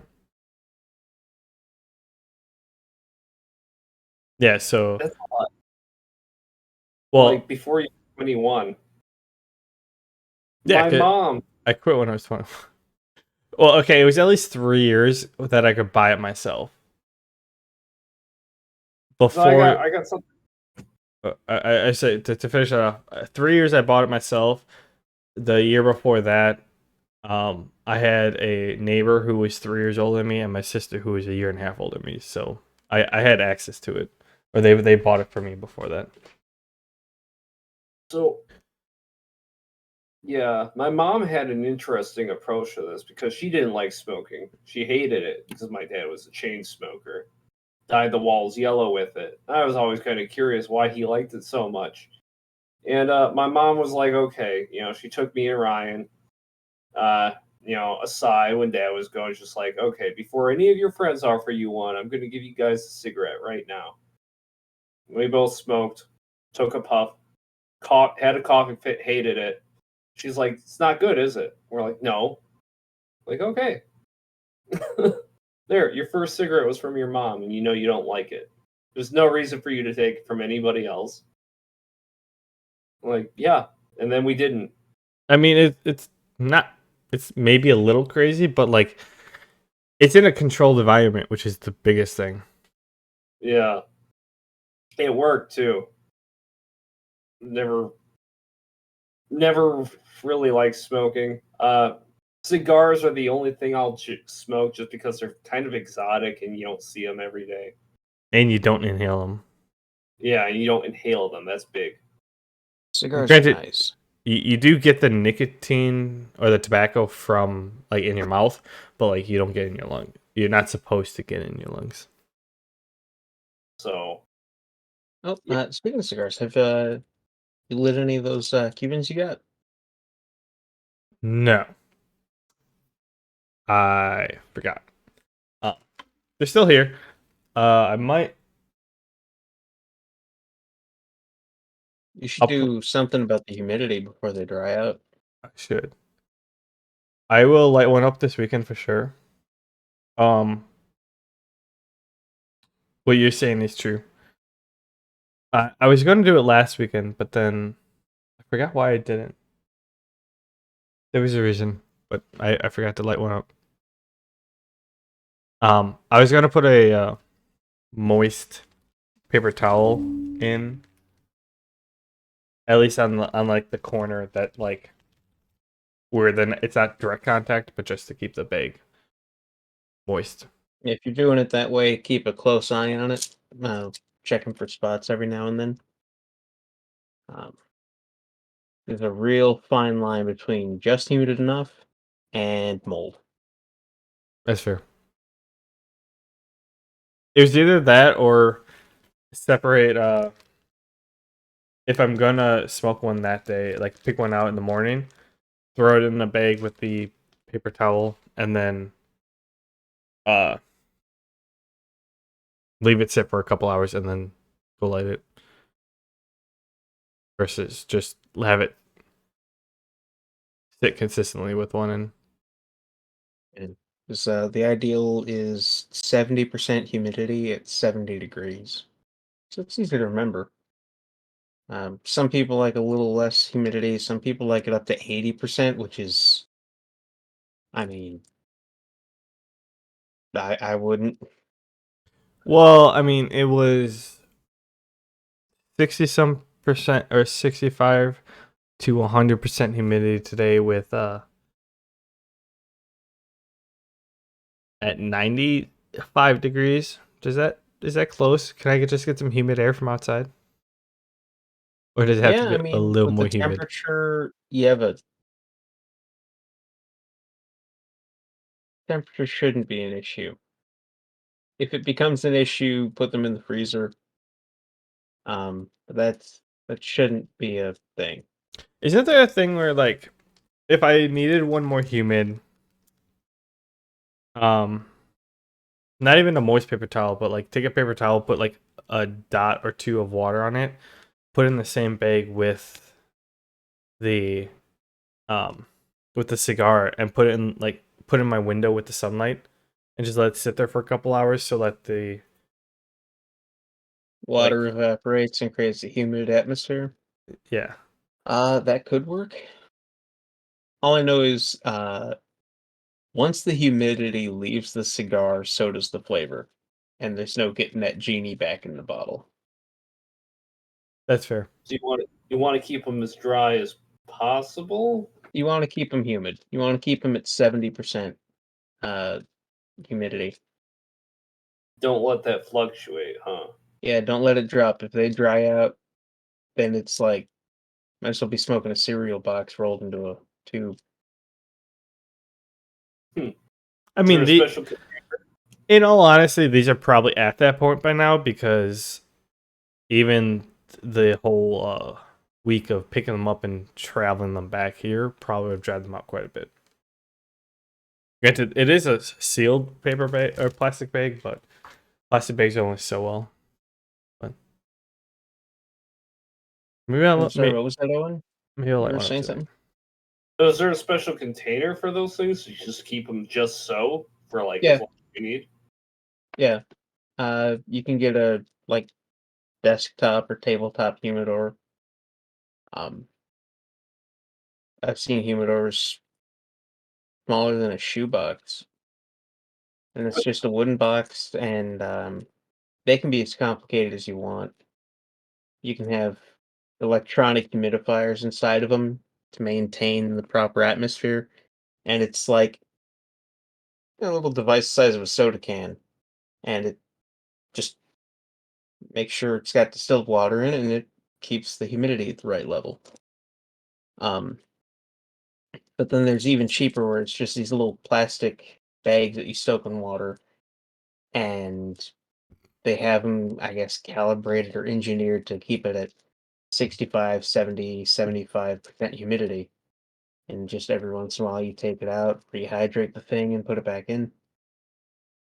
I think my buddy actually he has a Tupperware container that he hasn't gone that far into it, but like yeah, he has a Tupperware container that he just like tears off a piece of paper towel, damps it, throws it in there when he buys a whole bunch of fresh cigars, and just has them sitting there for a bit. Yeah, honestly, a Tupperware container and those Bovita bags work. As long as it's airtight. Like a lot of people go nuts over Spanish cedar, but it's like they're sitting in a cellophane wrapper. The wood's not doing much. Yeah.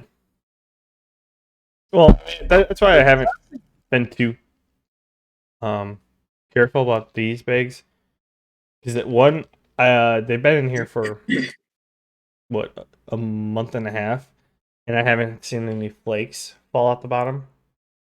So like, one, they're packed tight. Two, apparently they're not drying out too much because I know the very ends dry out the most, and so like when that happens, my experience from cigarettes is when it starts to dry out, like shit starts falling out, even if it's packed tight. So I haven't seen any of that, so I'm pretty certain they're still halfway decent. Should be all right. I think until you open it, it should be good. That's the I thing. mean, the Yeah. cellophane wrap that they're in lets humidity out. So they can dry out in the wrapper, but those are also in a Ziploc bag, and that should hold the humidity in. For a non Yeah, not indefinitely, but you know. not a kind of sewer, but like if I smoke them within 6 months, I should be fine. They'll taste different than necessarily like a cheap one at the gas station by me, for sure. Or they'll taste a little bit. But, all right. Well, I'm Say the gonna. last cigar I smoked to pick up at a quick trip, and it was actually decent. Wait. Trying to remember what it was. What kind of quick chip? Did the quick chip have a humidor in it? No, no, I was genuinely blown away. But I saw that it came in its own bag. So the cigar came in this little cellophane thing, and that came in this sealed bag, and I'm like, maybe that'll keep it. And yeah, it was pretty solid. I think it was an Olivia.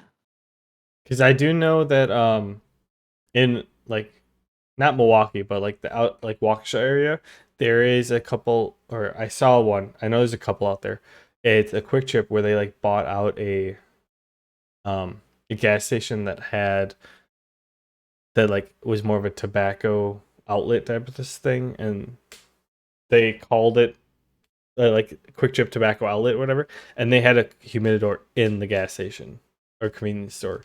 So like it was owned by Quick Trip, but before then, it was some gas station that just specialized in like, hey, we'll sell you gas, but we'll also sell you your tobacco, and they had all different kinds. And then Quick Trip bought it. Like, well, we have to keep our basic stuff because it is a Quick Trip, but we'll keep the humidor or whatever. And they just, yeah. Yeah, I mean they do have Quick Trips that specialize in selling tobacco as well. I mean, at least that's what their bags say. Yeah. But yeah, so it was an Olivia Series V. Not sure which size. I want to say it was a torpedo. Hmm. Yeah, I think it was a torpedo. All right. But yeah, it ruled. But yeah, I might actually light one up tomorrow. I know it's supposed to rain outside, so if anything, I'll just chill out in the garage and light one up after we have a party to go to. So probably by the time we come back, Katie will be like, "Yeah, I want to go to bed." And then when she goes to bed, I'll probably light one up.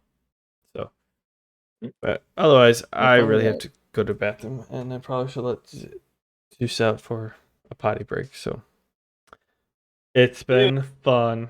I'll make sure to edit all this and get it up online. But other than that, no. You guys have a good night. You too. Catch you later. See ya. See ya. All right. I am gonna go take the doggy out. I'll be back for a little bit.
All right, I'm back. What are we playing?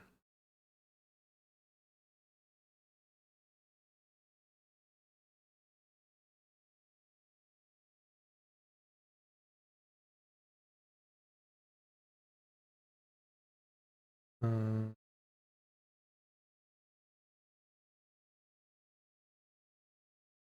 gonna get that free game. Oh, what's up? Nothing. What are we playing? I'm just gonna hop on some Rocket League. Can fuck with that.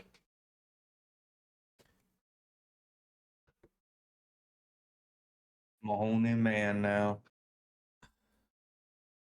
You're a whole new man. Yep. What, did you cut your hair or did you quit something? Yep. Oh, you cut your hair.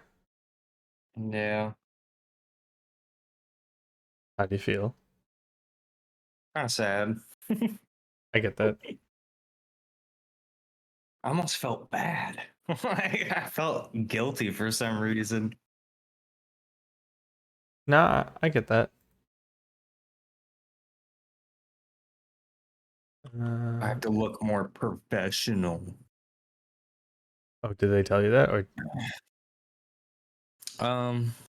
Well, the new job, they didn't tell me that, but I figured I would look more professional.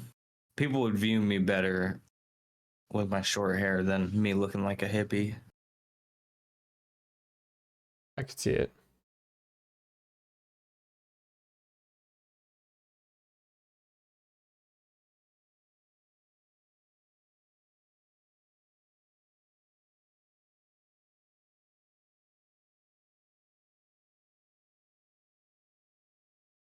Oh, shit. I'm in training, but I'm gonna get some more weed.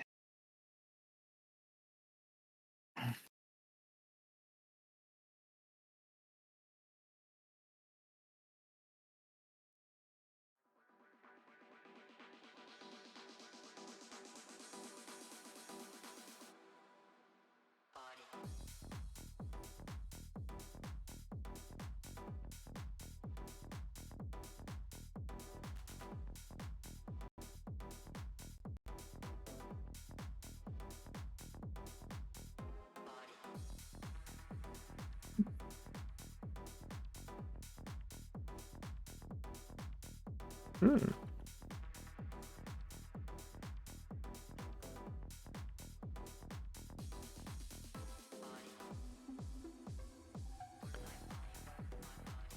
Let's see if he ever responded. Uh-huh.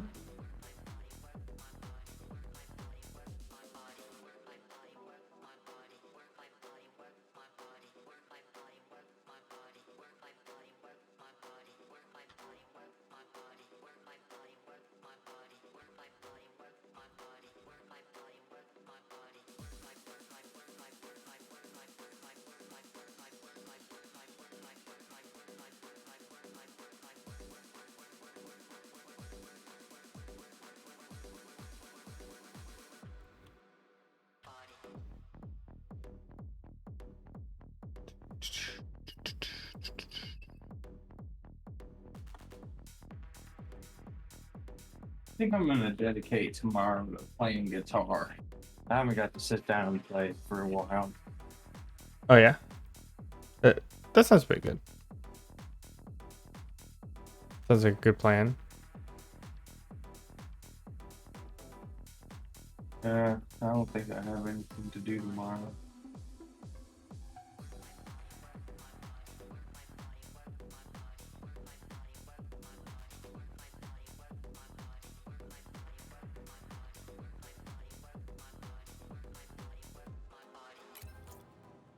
Did you send me an invite? Oh no, I was just hanging out and training. And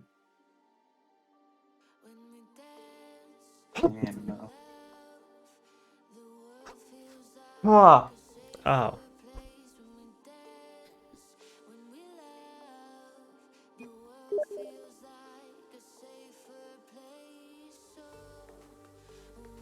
I sent you an invite. Yep, I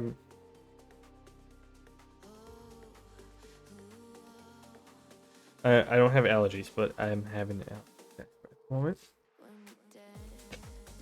I actually might have allergies. I don't know. Yeah. I've been like breaking out. Kind of like I have allergies, but like I don't actually have allergies. Or I don't know of having allergies at all.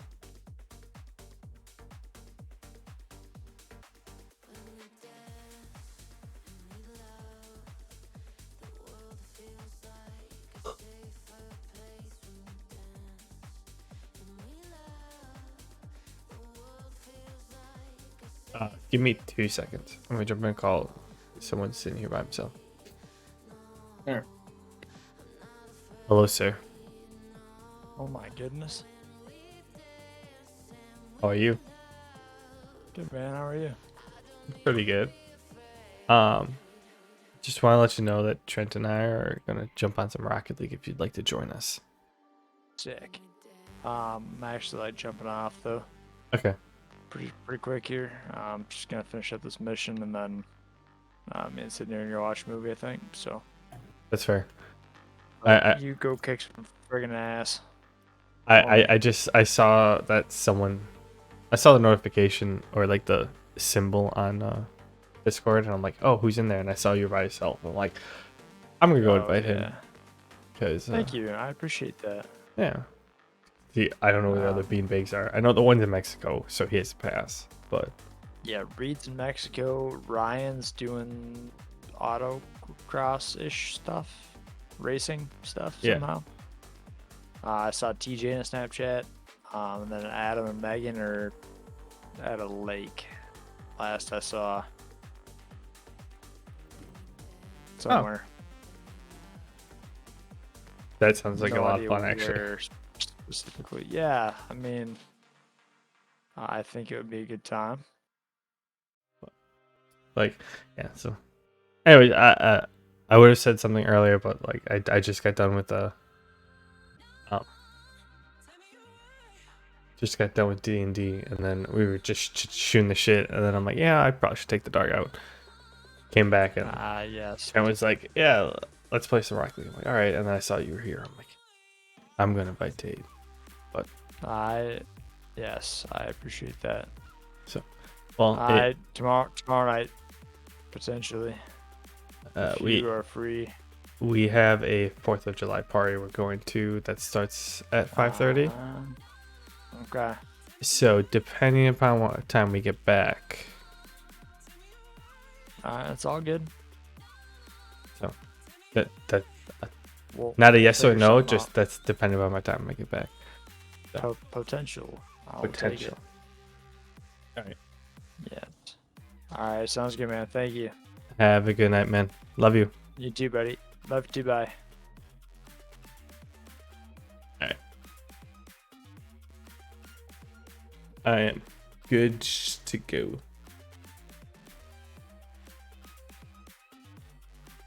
All right. Yeah, Tate was in the other chat, so I'm like, hey, I'll invite him. And then apparently he was just getting off, so. Oh.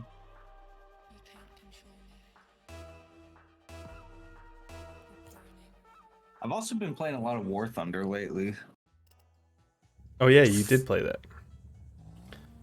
Yeah, me and Ricky we've been playing a lot of tanks.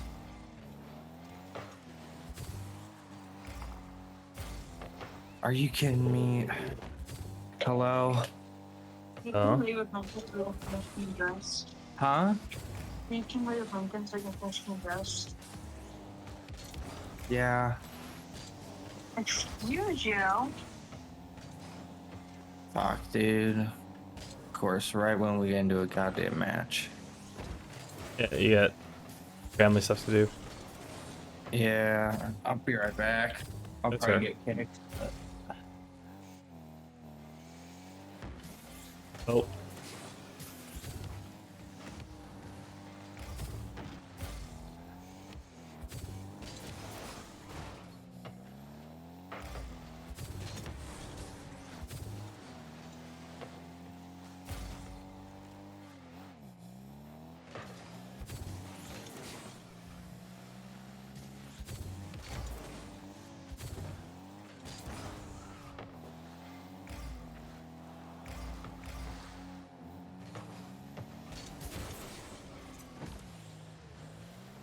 Did he? Oh, he did get kicked.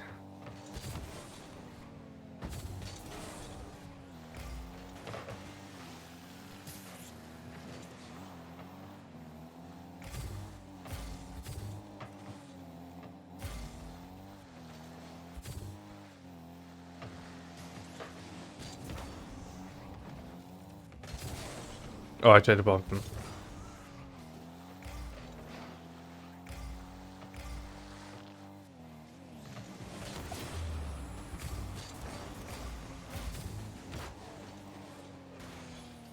Oh, that should have been on.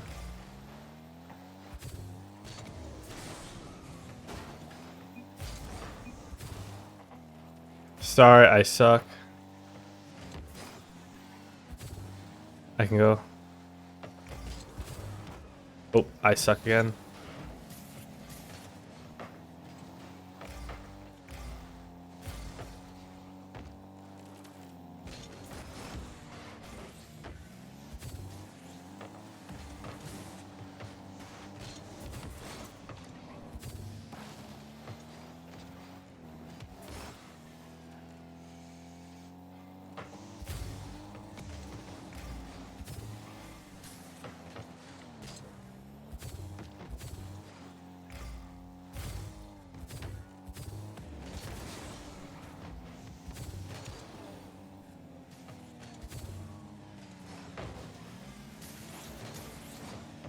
Shit is bouncing all over the place for me.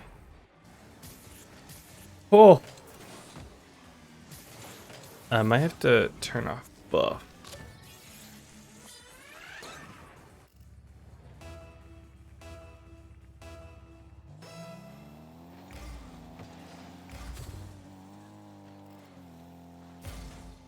Nope, I slipped.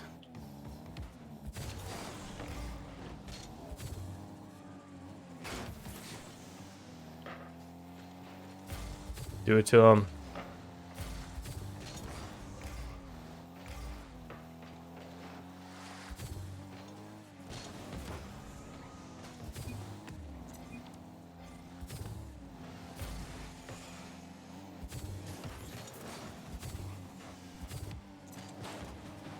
Oh, I didn't get pop high enough, damn it.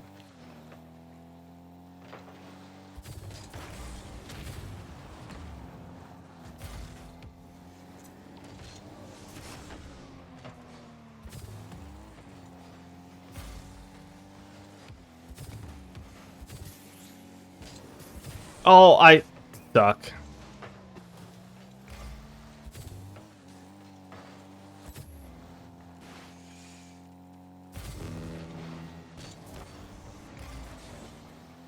That was end up being leg.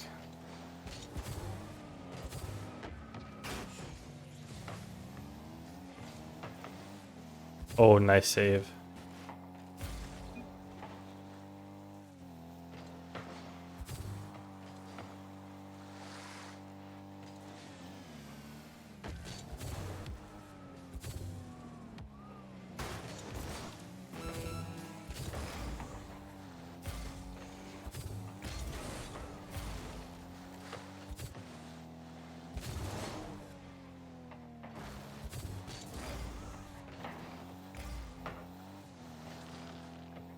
Follow you, following you up. Oh, fuck.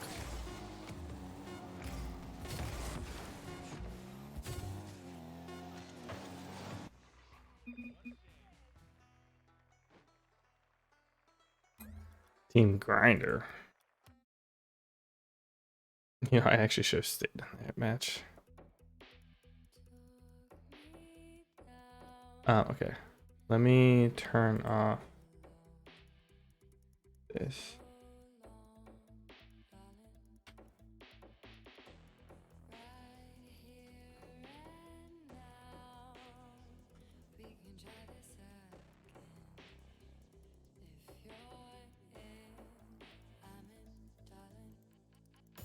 And I just quit that one.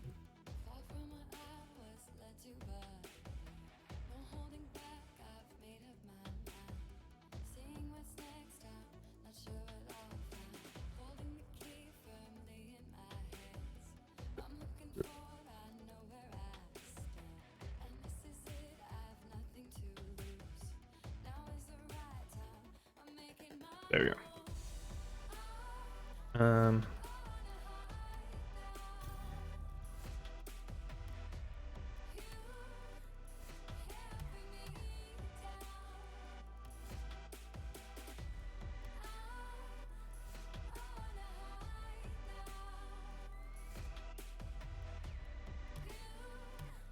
I can play normal.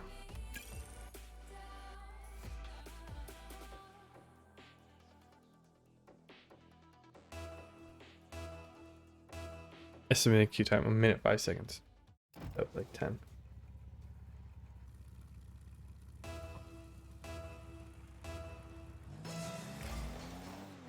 Alright, let's go, guys.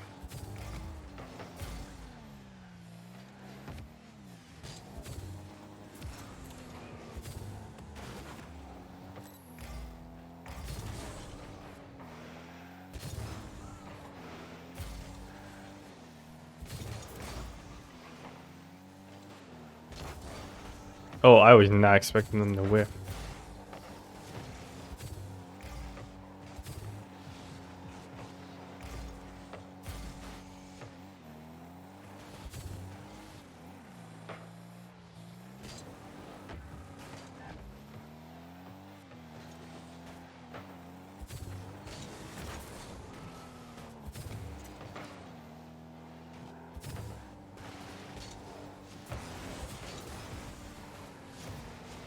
Oh, my touch barely did anything.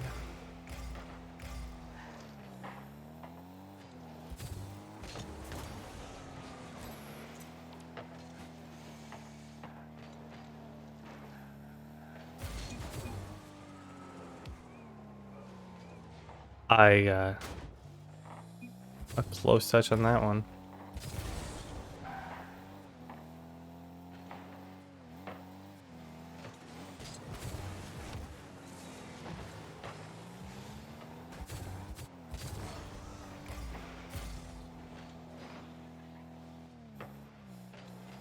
I'm back. What's up, man? You still in that match? No, I'm in a different match. Oh. I queued up just a casual one. I had like 2.5 left.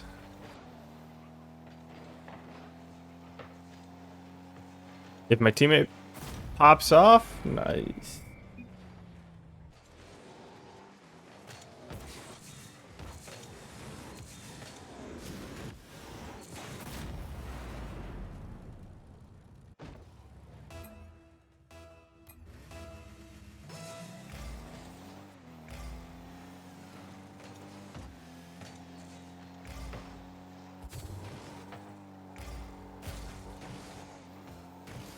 Oh, I fucked up that.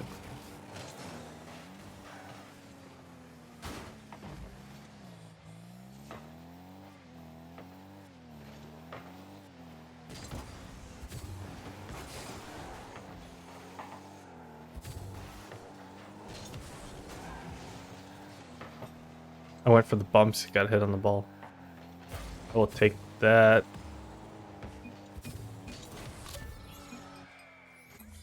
That's unfortunate.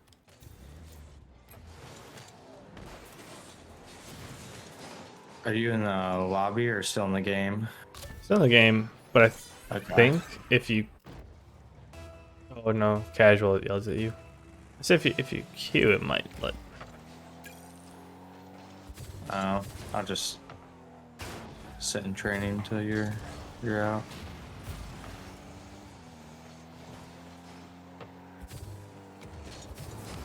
I think it's something like if you would be queuing for like a 2v2 match and then like you started the queue and then I joined, it might allow you to keep queuing or something. Mm. Oh, that dude is a little sweaty.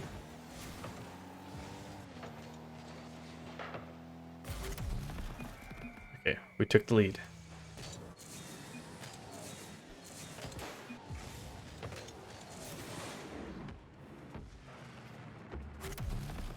A minute and a half left.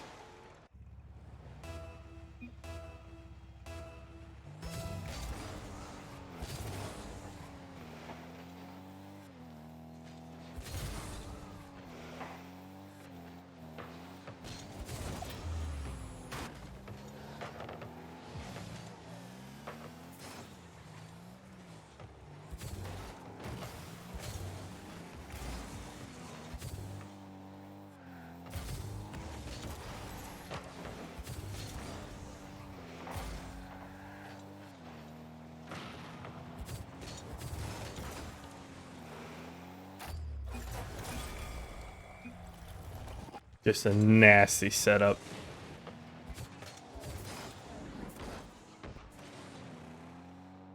I hit him with the slow shot. Oh damn.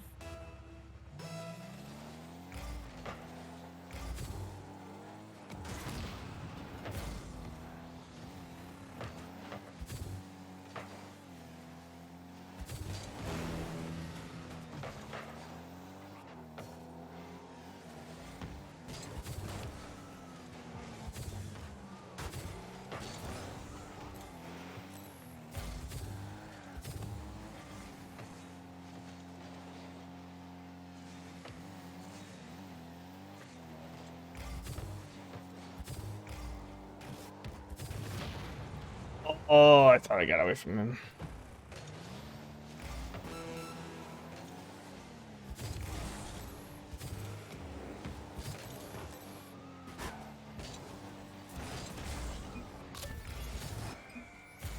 I went for the demo and failed.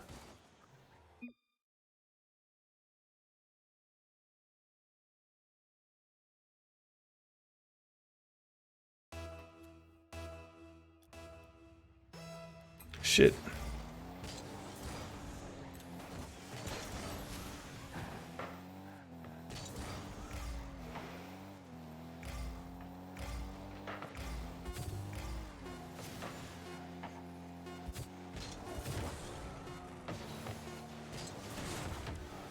Oh.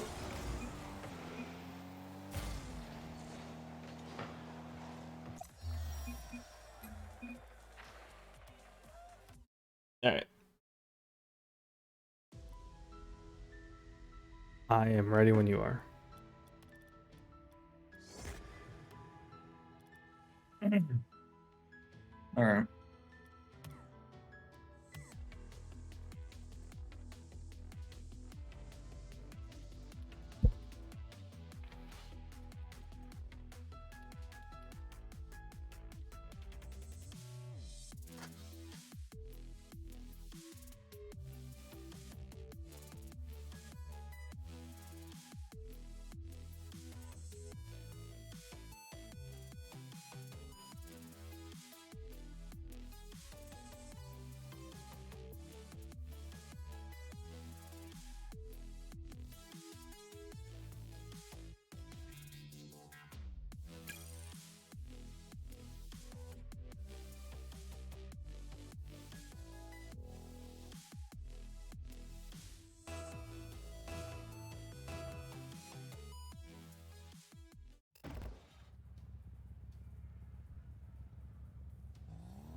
I high-fived him.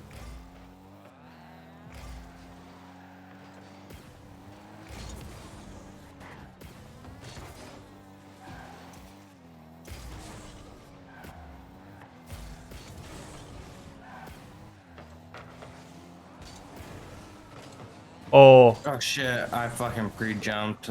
Damn it! I thought I tapped that upward. Hit that, like, yeah, I thought I had a little pop there.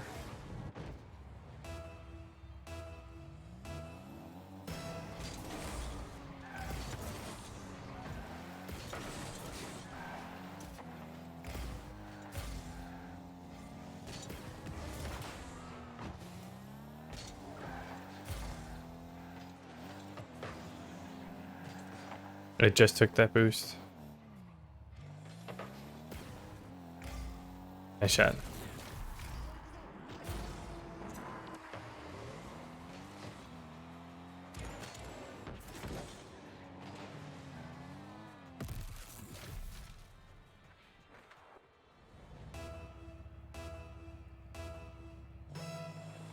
Yeah, sorry. I was texting.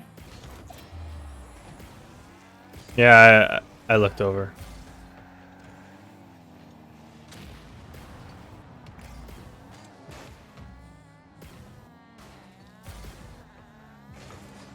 Fuck.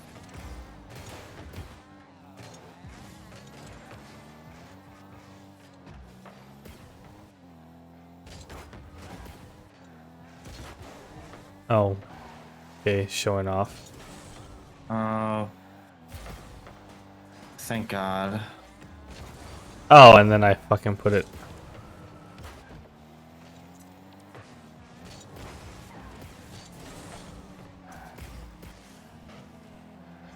Oh, I'm so happy I bumped him.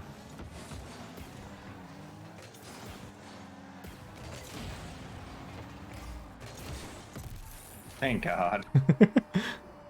I was trying my hardest to demo this guy behind you. Like, he was flipping, and I just kept, like, getting under him and, like, cutting over to demo and couldn't quite demo him. Until I finally did.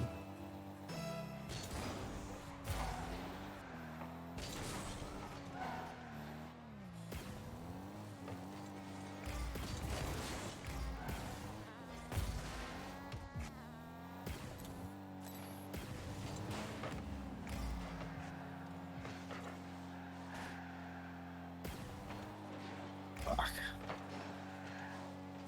Take a mid boost. You? Shit, yeah, I shouldn't have went for that. I also went for it. Oh. I shouldn't have. I feel like it's a guy and then his Smurf friend. Okay. A Smurf and his lower ranked friend. Or lower skilled friend, I guess. But at the same time, it might just be like a diamond freestyler and a normal diamond.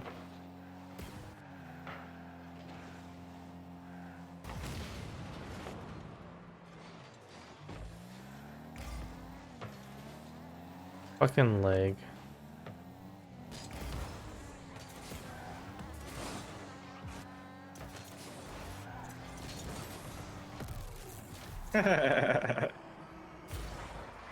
Nice.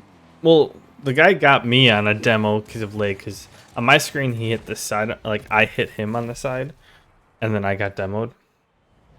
So it must have been that, like, my screen was behind him. Which is essentially Timber getting mad. Is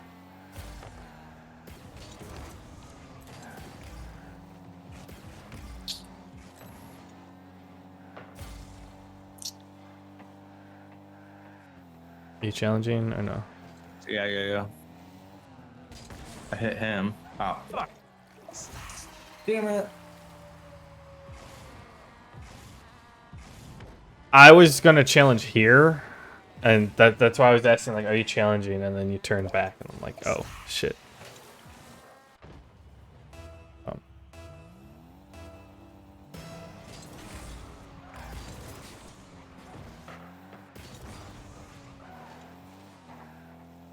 Oh, wow.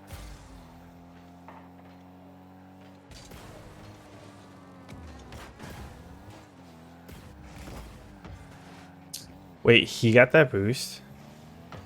No fucking way.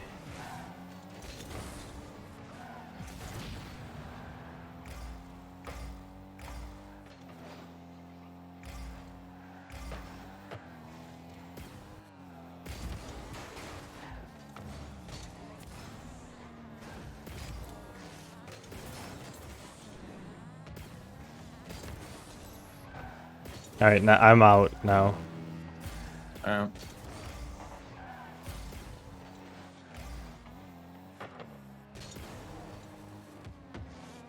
Oh, I jumped too early for that.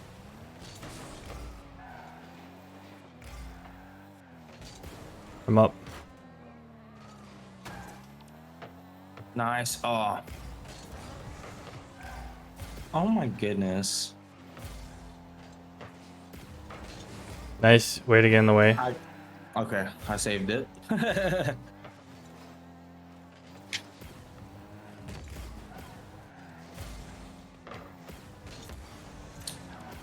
Nice. I was gonna say it was going to his teammate no matter what at that one, and then you got in the way, and then so you saved the power shot, and then you were able to get back to it. We were able to turn that around and Yeah, I was really worried about the second part of that. I hit it so slow right in front of our net.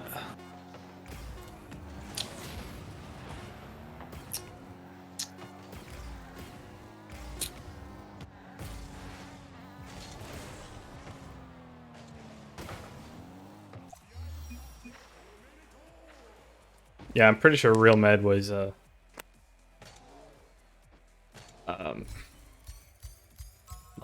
highest champ on his main account. At least he's the max of like what I expect a champ. His teammate had like high diamond, mid to high diamond, but Real Med he was playing at like a champ speed. I don't know if it's due to this hard reset or whatever that.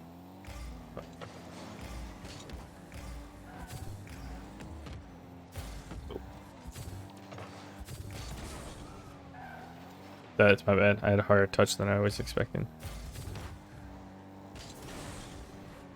Oh, we're good. Yeah, I don't got it.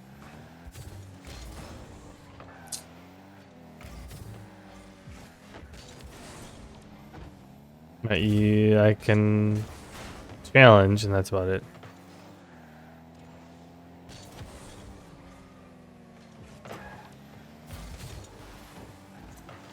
Nice. There we go. That wasn't the flip I was planning. I was planning a side flip to hit it inward, but I'll take that.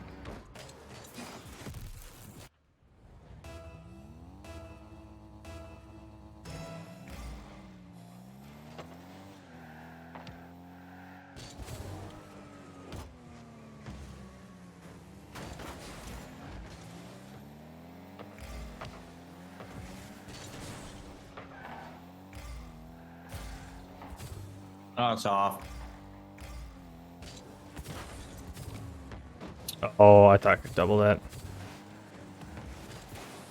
I bumped the main guy off of it. Oh, I hit the bottom of the ball. Oh, nice 50. I'm gonna try and center it. Oh. You just fucking sniping it, apparently.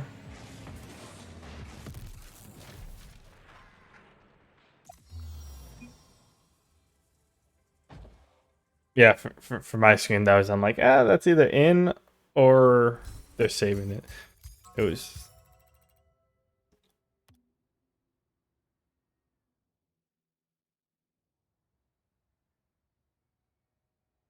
Not a goal ball in my estimate.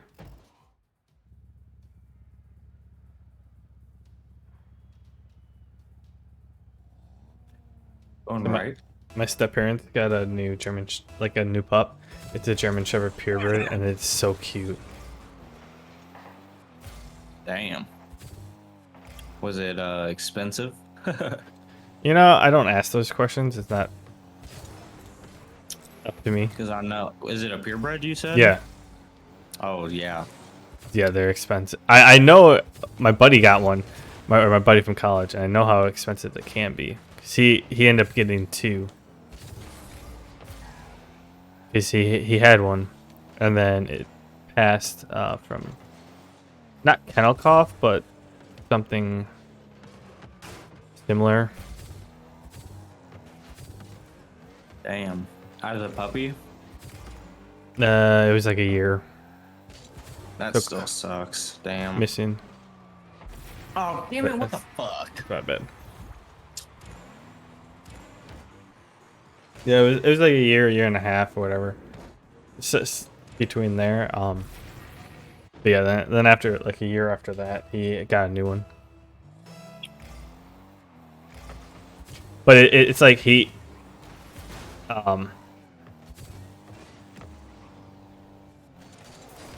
the doctors misdiagnosed it initially as kennel cough. That's what it was. I try to bump him. It's alright. It's a fucking Batmobile.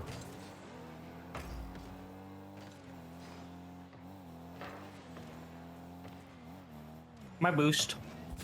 There you go.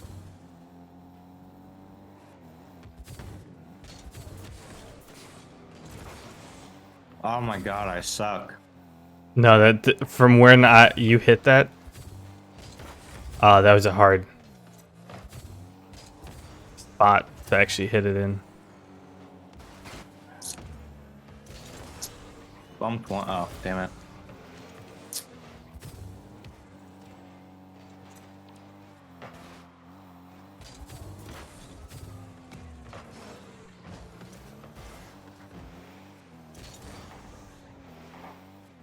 There you go. Ooh, I got a piece of it. Hell yeah.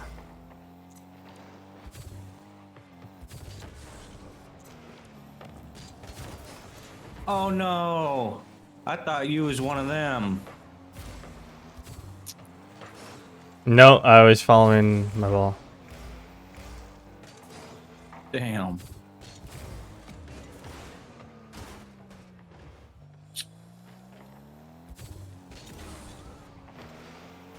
Oh, I missed it.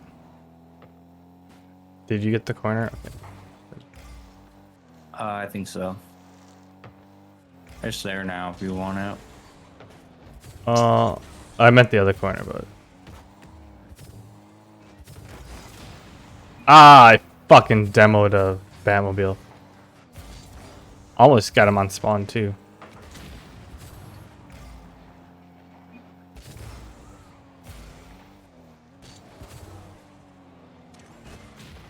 Really, dude? Yeah, he's salty because I actually demoed him.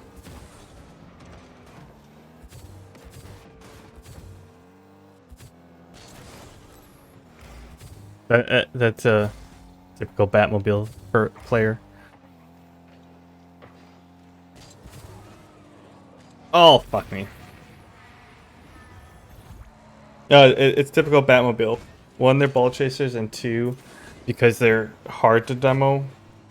Once you, if you can actually get them in a demo, they get super toxic. Why are they hard to demo? It's the shape of the car, actually, because they can so easily jump and dodge it versus compared to like a normal Octane of how flat they are or whatever. Huh. I don't know. I always find it super hard to demo a Batmobile compared to normal like Octane hitbox.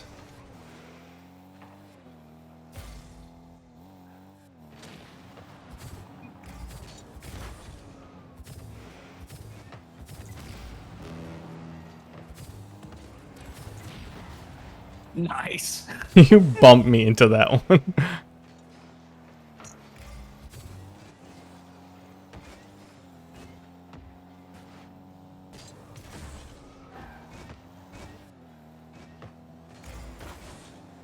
But I mean, Batmobiles, they get insane flicks, and oh, he took the boost.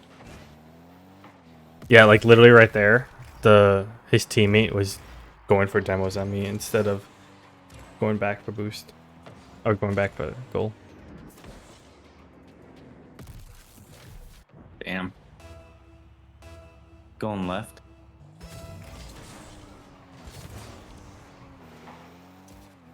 It's actually something I found out in ones first.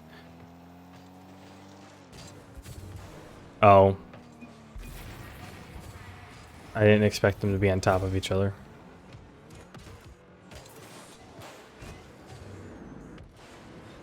I actually found out about it in ones first, and then it just transitioned to twos as well. But yeah,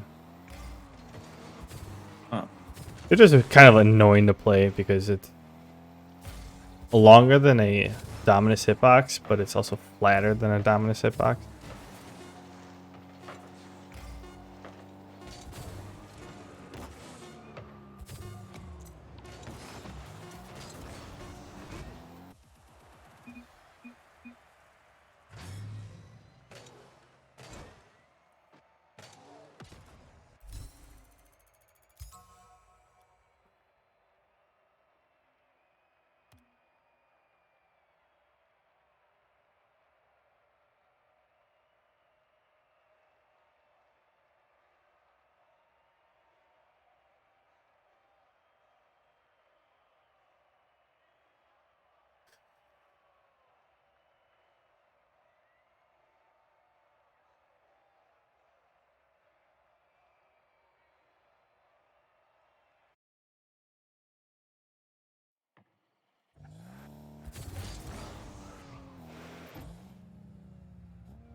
Yep, that was quick.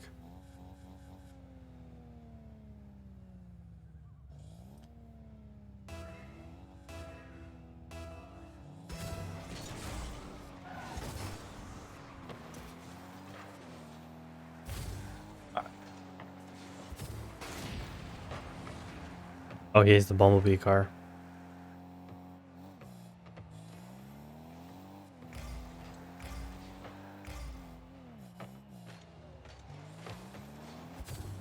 Nice play. 8 boost. Oh, that's all you needed.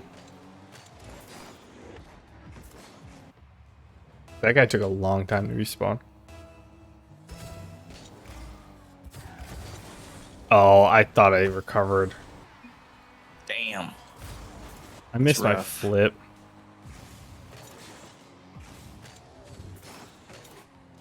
Apparently I empty jumped instead of flipping, or empty dodged.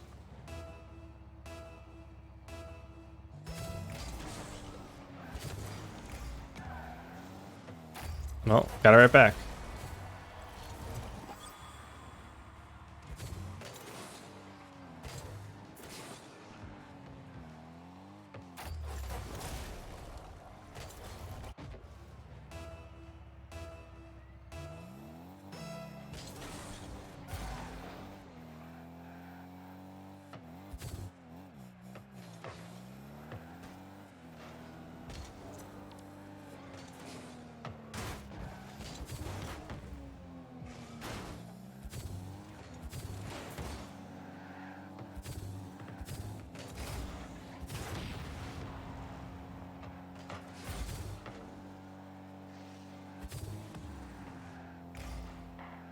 Damn it. I wish I would have known he was gonna fucking miss.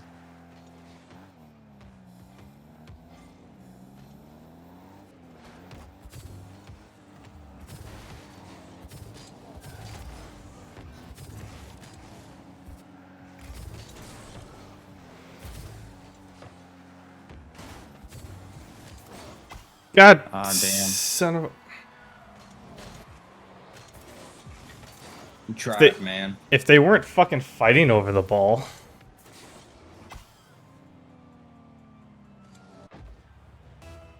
Yeah. I made it back in time to get it, and then they just like, yeah, no. We're both ball chasers and can't work together. Oh, I suck.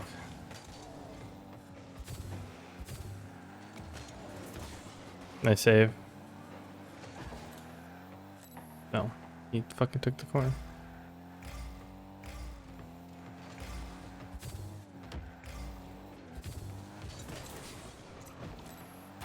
Nice.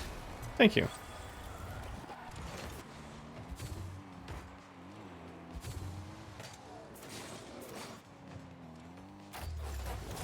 Caught it just enough to get the flip in there.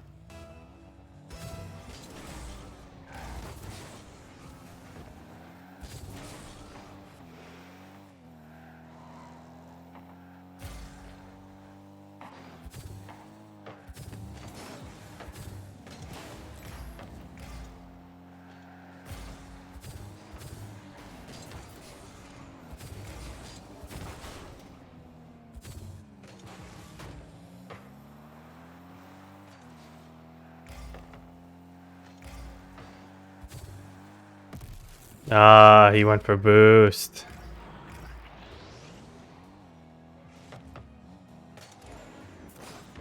I just left it open. Going right. Gotcha. Still right. I tried Go to back. get bump on him. Is that in? No, that's I. Ooh, he almost hit that shit though. True.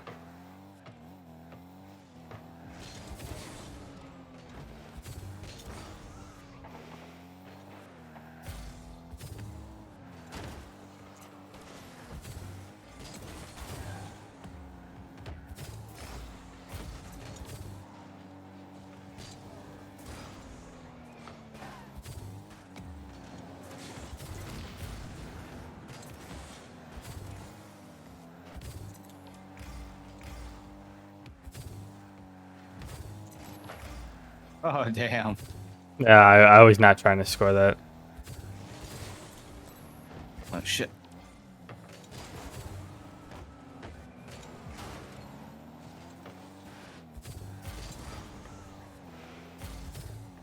Are you challenging?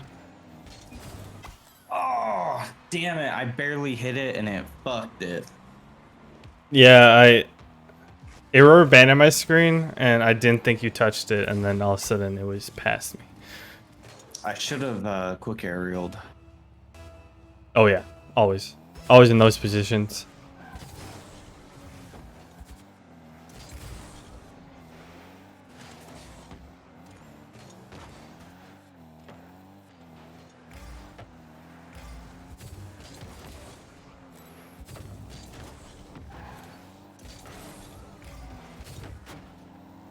Alright, that's... I don't have boost, but I was just pitching it.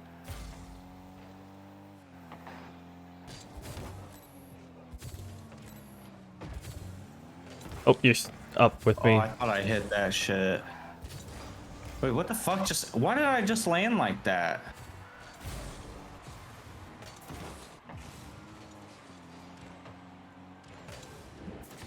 Why did I go left? Were you holding power slide? No, but I wasn't. I was just going straight. I didn't like turn or nothing.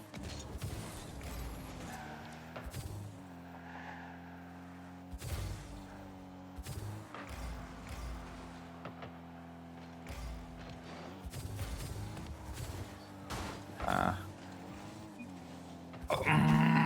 hate my goddamn life right now. I'm gonna smoke some more after this match.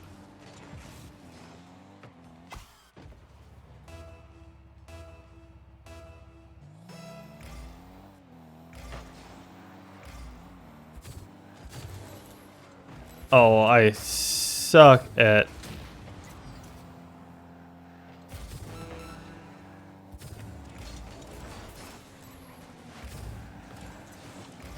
Oh no, I didn't mean to bump you. Fuck. No, I was trying to mess with him. What the fuck, dude? Fucking corners, man. Nice. Fuck you. Get that shit out of here.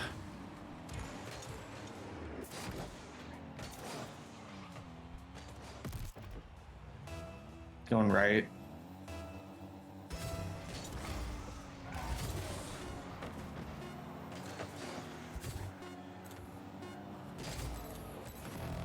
No. I had the wrong button. Going right. Oh, I didn't bump him?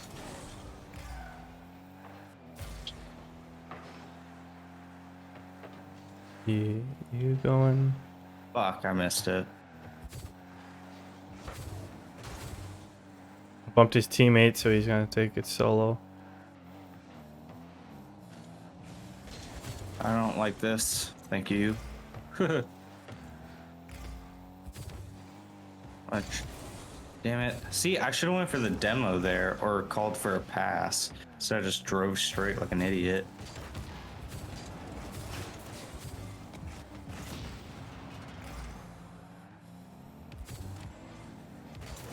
Oh, damn it. I tried to hit him again. He spawned right after you.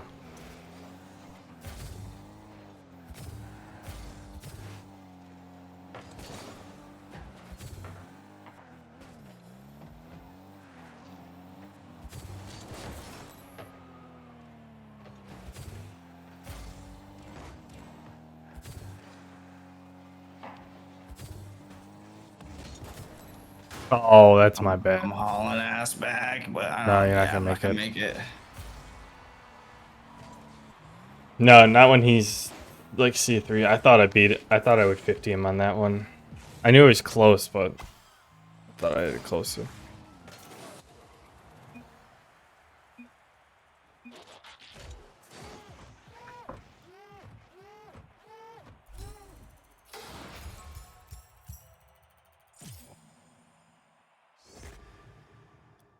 I miss solo standard. Let's back up. Backing out. Don't want to play them again. No, I just like it's fine, and that's what it's for. But like playing against, essentially playing against someone who's C3 with a Plat 1 teammate is very different than playing with against two D2 opponents, and it's like. You want to just move to comp? I mean, you get the same thing there too, but I mean, we could.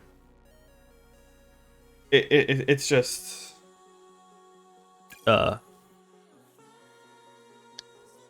because normally if against those guys, pretty sure they were a C3 something or whatever. But like it's like you work harder to fight down one person, and then just occasionally care about the other person.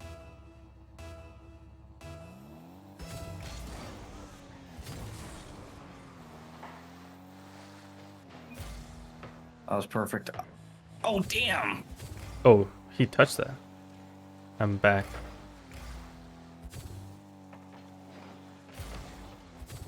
I was not middle. Oh, nice dunk. He's chipping it out. I got it. Oh, shit. Oh, nice try. Damn it.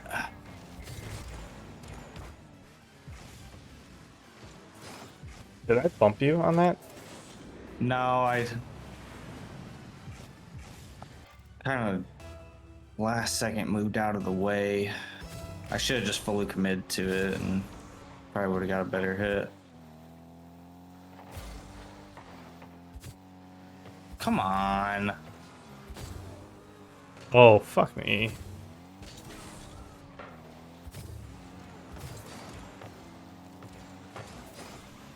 Fuck. God damn.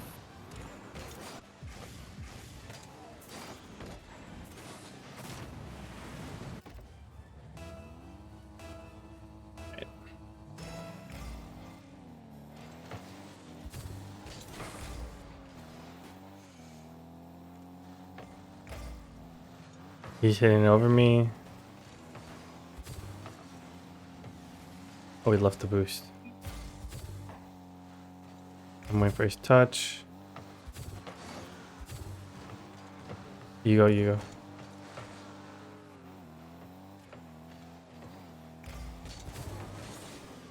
Oh, he recovered super fast. It's fine.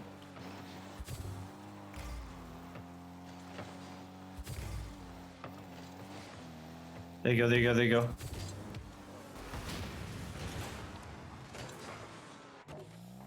Damn it, man. I wish I had more boost. I could have got to that way quicker. Tip up to me.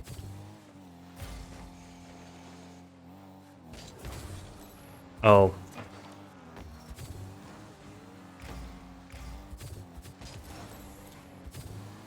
Trash. You're on your own right now? You're good. They apparently double committed? Oh, yeah.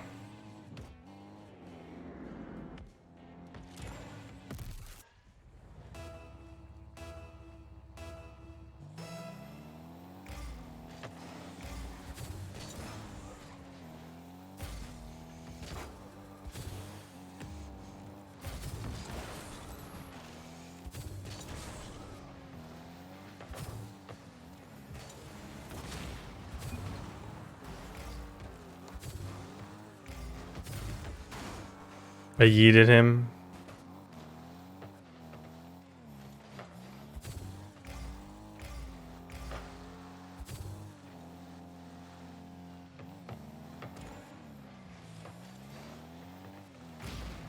Fuck me, man.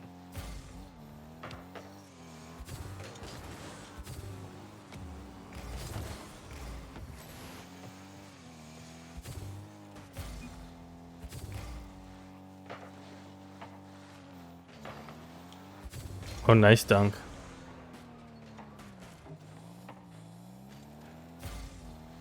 Oh, I was a little too high.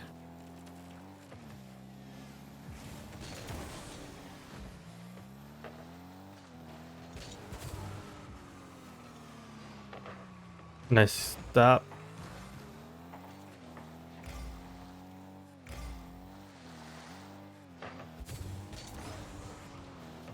I'm upfield. Oh, I hit the wrong button.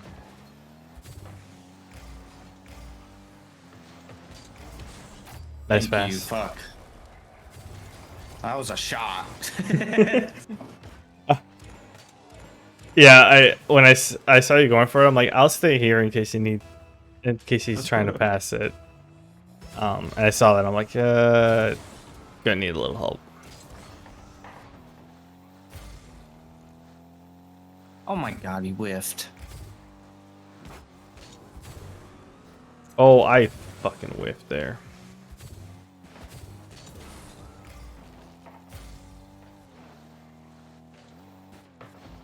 Oh shit. Nice.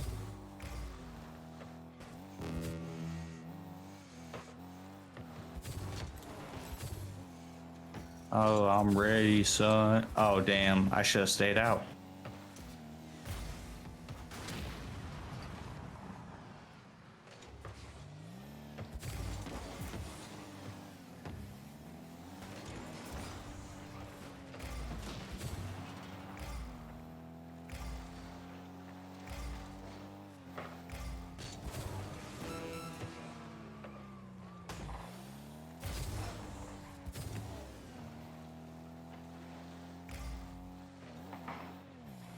That's too high. Nice.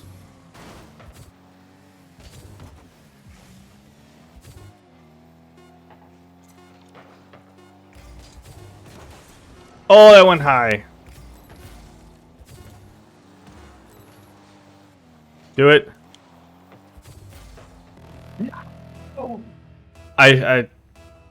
I thought you were shooting it. If you would have. I was so trying, dude. Well, you dribbled it. I thought you were gonna shoot it immediately.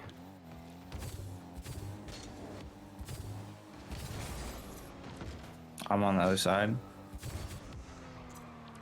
Oh, you got bumped.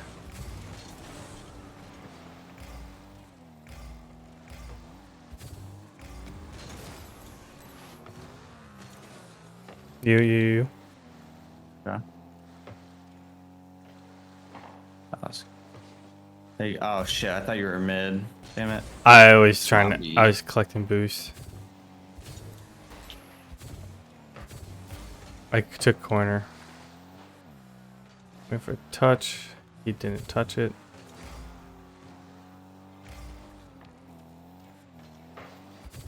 Backboard.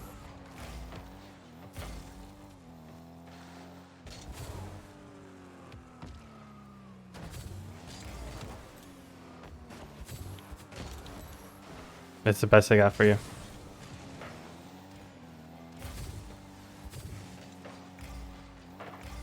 Fuck! I should have. I can't read that. Aggressive.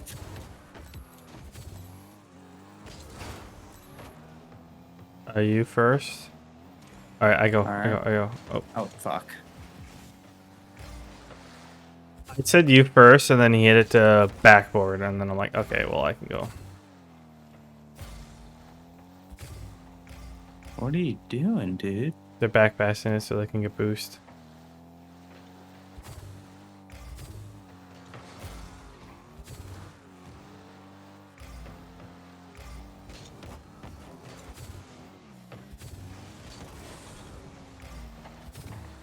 Oh, they're playing kind of super weird, but not super weird.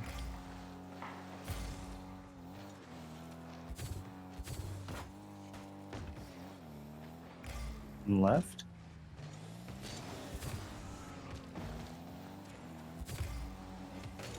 Oh, damn. I thought when you said left, you were middle left. Oh, that's my bad.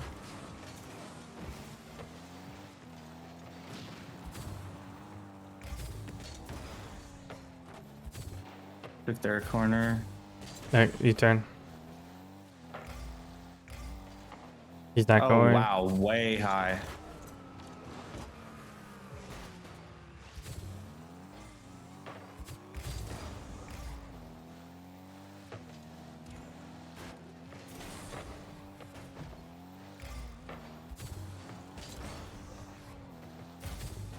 Hello.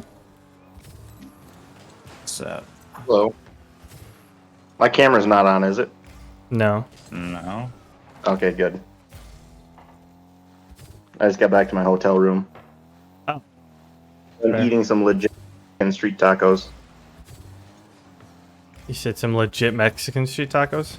Oh, fuck me. Yeah. From like a mobile cart and like a mobile like trailer cart and everything. Oh, solid.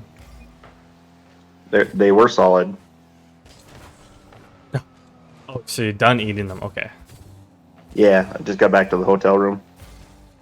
Oh, I thought you brought them back to the hotel room. What's that? I thought you brought them back to the hotel room. No. Oh, I fucked that up. Somebody want to stream for me? We're overtime right now. 2-2. Oh, it's alright. Oh, fuck you, Trent. Trent's got it under control. Yes, I fucking do. Apparently, just fucking beats the shit. Or the guy, like, I was waiting for his touch to hit it in front of me, and I was dribbling it. Hits it right up. Trent hits it way back, and so I lose my dribble, and Trent takes it over. I'm like, fine. Take it yourself. That was a then. good match. Well, actually, instead of streaming, I should tell you should watch my stream, because honestly, I don't know how good my internet is right now. I'll try it actually here. Let me know if my internet's shit. Let me know how good my internet is. Okay. Well, I'm legitimately streaming, or I'm Twitch streaming and I'm Discord streaming. So Honestly, I'm probably gonna have more issues with my internet here right now, so that's fair. What are you trying to source? What's your source that you're trying to stream it at on Discord? It's 1080 by 60. Okay. I think I'm being limited on your end right now, but it's also trying to stream 1080, and I can't. You can't adjust it. No. Yeah, that's the thing about Discord streaming. It's like it's great, but like I have I have to either have Nitro so that I can adjust it, or really, that's a just Nitro get- thing. Yeah. I didn't know that was just a When Nitro. when I click on the thing, it wants me to do Nitro. Oh, I almost had that shit. Don't worry, I'll fucking dunk on him real quick. Once I get the ball. Well, there's the ball. All right. Well, I mean, you can try my Twitch stream. See how that whiffed. Oh, I just got back to that. No boost there.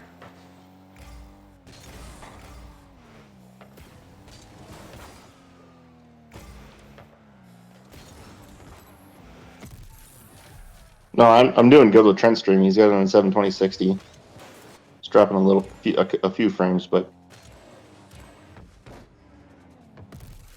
yeah, I get home tomorrow night. I'm gonna need to play some Rocket League. All right. If compare mine to his, because I'm curious on like how much, because I don't know if it's like my computer or internet.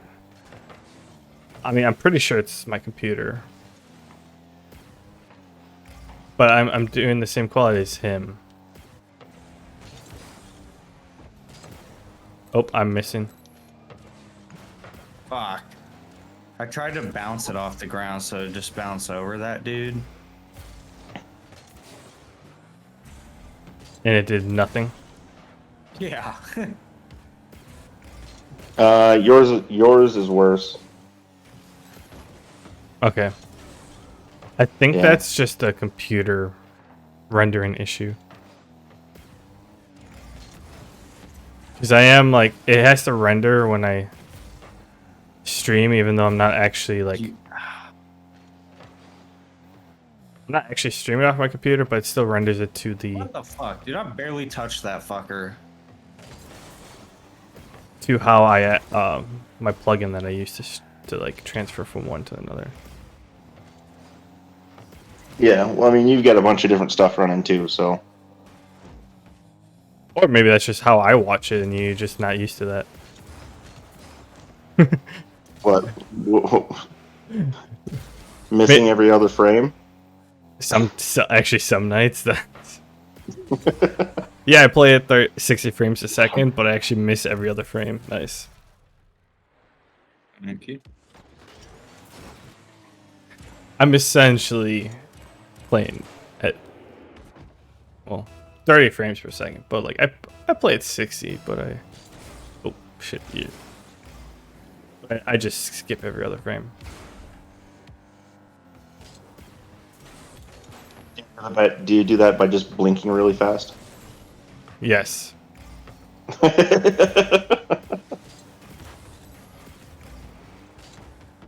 Oh, I got a piece of that. Hell yeah. You going? Nice. That was kind of a laser.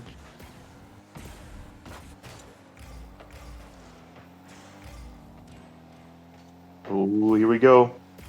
Nah, I wasn't gonna do shit. Oof. I did not realize. I did not see you were in the Alright. corner. I'm getting vengeance now, motherfucker. I thought I thought you were like at midfield, and then all of a sudden, like when I went to cut, I saw you in the corner. I'm like, Where you oh, going? Cheat.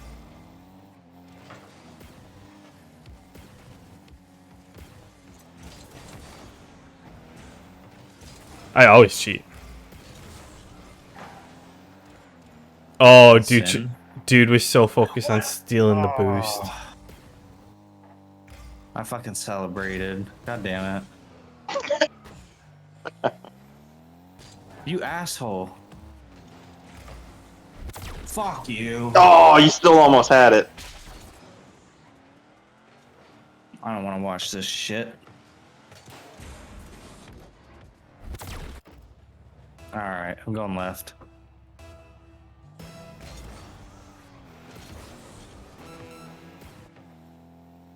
I have to sneeze. Oh, he bumped me. wow. What a shot. You were super close. Well, you said you had a sneeze, so I was gonna hit it, and then he pulled some fucking Houdini shit. Oh no, I'm still good. I'm still good until I sneeze. Oh, I fucked up.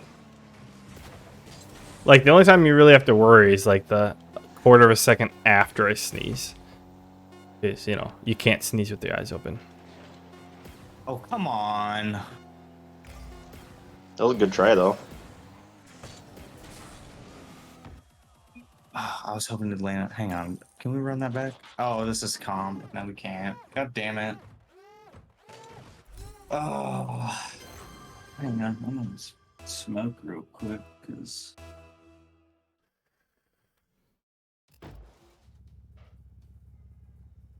No, we played like 3 games in casual, and we either had a Smurf with his lower friend, or some dude on a Smurf account with a lower friend, a dude just normally queued up with a lower friend, and then like a Smurf with a Smurf account, and I'm just like, like I don't care if we're playing like champ people, just like I don't like it's just annoying having one person like pretty high that you have to focus on kind of, and then one person like pretty low. Ooh, there it is. Oh. Yeah, I saw Reddit today about Oh, I turned too much. You cut out there, or you got too far away. Yeah, I saw a Reddit post today about someone complaining about basically that same thing where they were in ranked, actually, and one was a plat 3 and the other one was a diamond 3 or something like that, but the diamond 3 guy had like 1,000 points. Oh my Trent, you fucking suck. Oh, I hit the wrong button.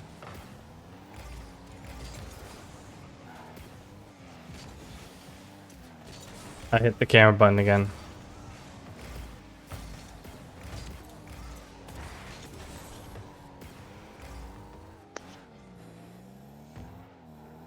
I'm ready.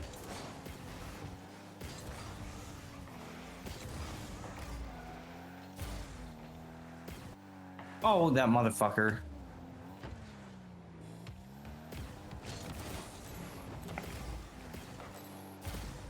That's in. Nope, it's wide. Are you... I hate this game. Come here.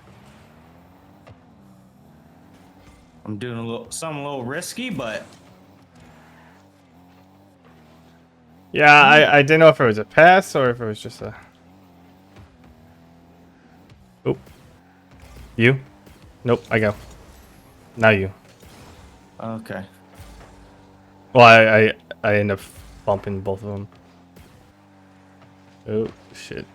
Oh, shit.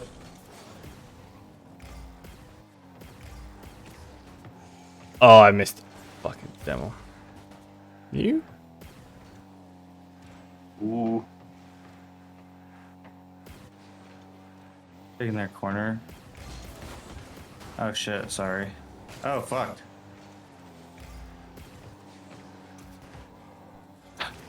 Fuck! It's good. I'm mid?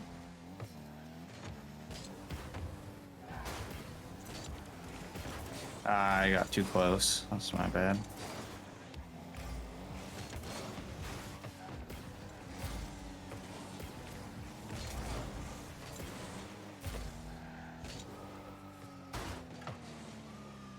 If I was good, I would have been able to convert that. Give time. I was in fucking car cam.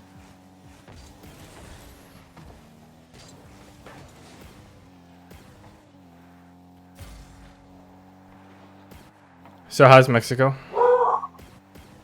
Holy shit! Deuce, Get ready. come here. Alright, I gotta go deal with my dog.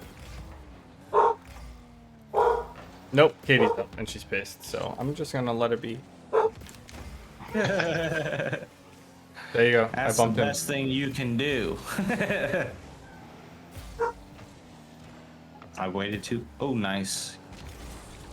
Oh, nice. Open goal. Okay, so the first not the first day we got here, but the first day that we went to work, we get to the office, and right outside where the building's located, there is a set of train tracks, and there's no crossing gates or anything like that. And there's trains that come by like frequently throughout the day. Okay. We got there and we're like getting out of the cars, and there's a train coming by, and it fucking smokes a semi that was across the tracks. Oh, like legitimately hit it? Yeah. Oh my god. Fortunately, the train wasn't moving very fast, so it wasn't like like nobody got hurt or anything like that. But yeah, It wasn't like an screwed Ohio up situation? a what situation? Ohio? I don't get the reference. It's he's talking about the fucking the train that chemical train. Yeah, the with fire all over. Oh no. No, the train actually must have been doing like 10 miles an hour, because it stopped within like, I don't know, 25 to 30 yards past the intersection. Oh, okay, yeah. But so every day after that, every time we heard a train coming, all of us were just like running over to the window like, what's gonna happen? And like freaking people just keep like the train's coming, like you can hear it, you can see it, like the train's coming, and people are still crossing the roads. Like, man, these guys, they really push the limit on how long they can be around the train tracks before that train gets there. That's common in a lot of places. I mean, that used to be a common thing in America, and then enough people died that government stepped in the way. Fine time till you get back. Okay, I'm going. Oh, I missed. Taking the corner boost. Nice. Nice shot. Thank you. Yeah, no, I haven't experienced that part for sure, but I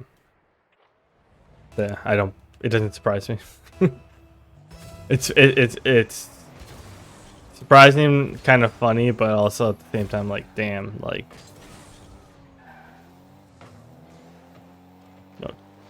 Take it easy, guys. I'm gonna roll one. Right.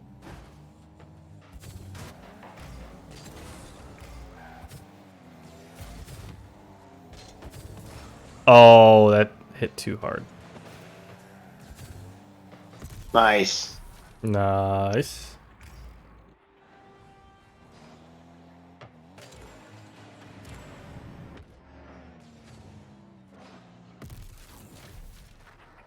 How's the weather down there? It was thunderstorming like a bitch today. It's thunderstormed here the last 3 days. I'm So- jealous. Oh wait, yeah, If you're in we would've- Illinois. if we- Yeah, so down here in Guadalajara,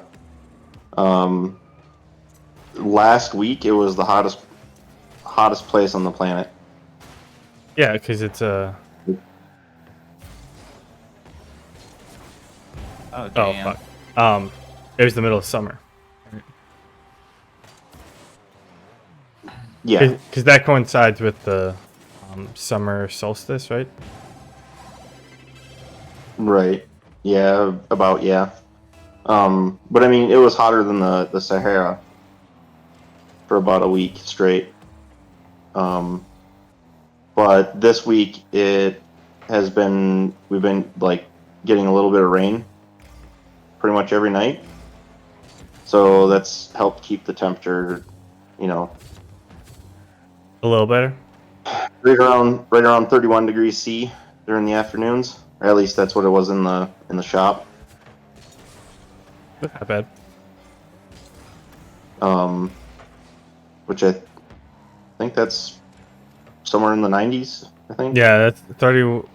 30 is like, what is 80, 88 or something? No. 30 is like 91. Yeah, that sounds about right. Fuck. And so like 31, yeah, 31 is around 91, so like Oh damn! 33 Oh. is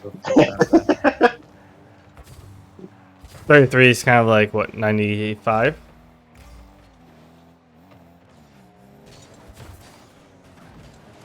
Sure, somewhere on there. How do you get a backwards? I'm going. Oops. Uh-oh. Are you on? Okay.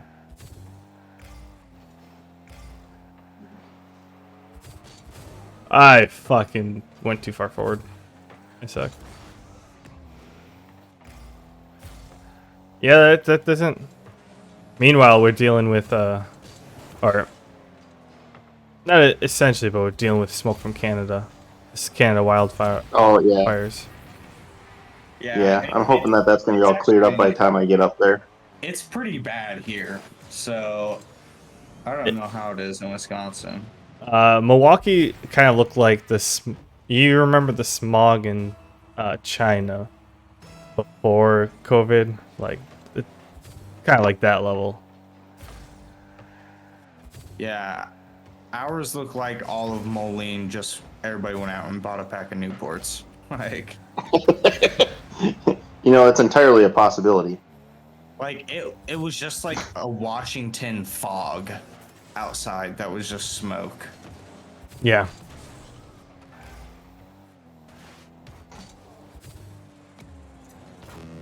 Oh, I thought I was dunking his ass.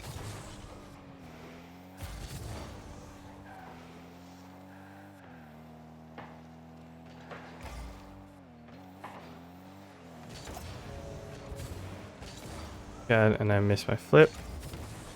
Didn't miss that one. Oh.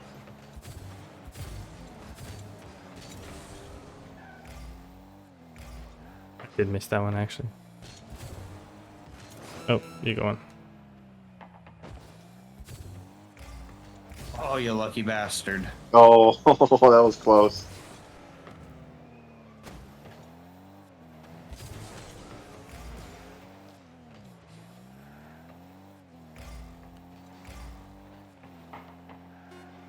Oh.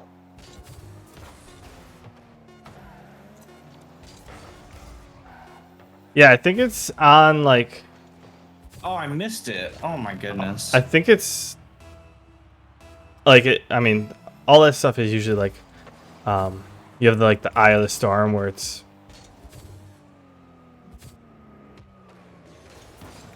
It's the worst in the front, and then kind of, like, starts petering out. Because it hit, like, St. Charles by, like, the apartment.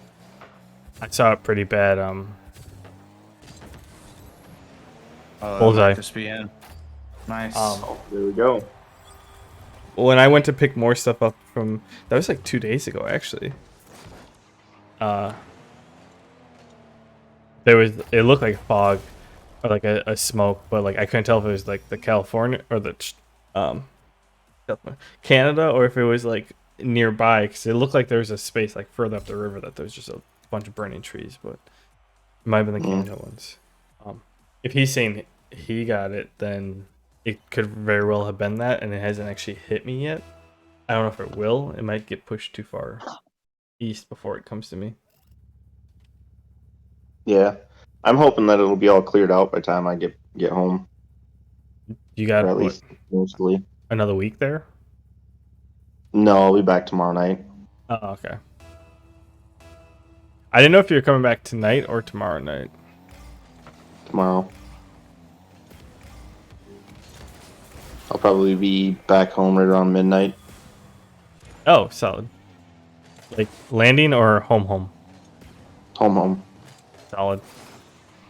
Yeah.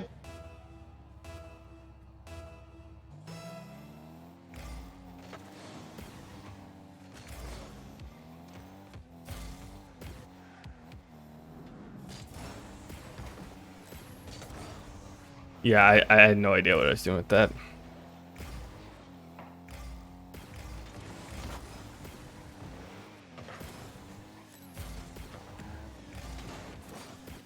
Hmm.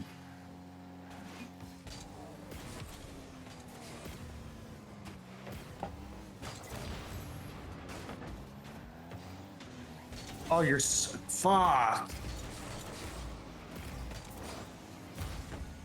I took that boost, by the way.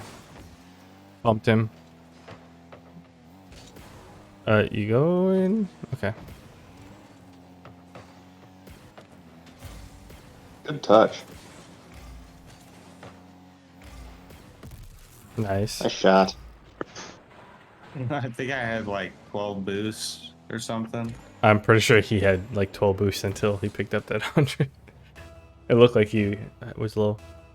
Going left. Oh, I fucked up my kickoff, but it is going left. There you go.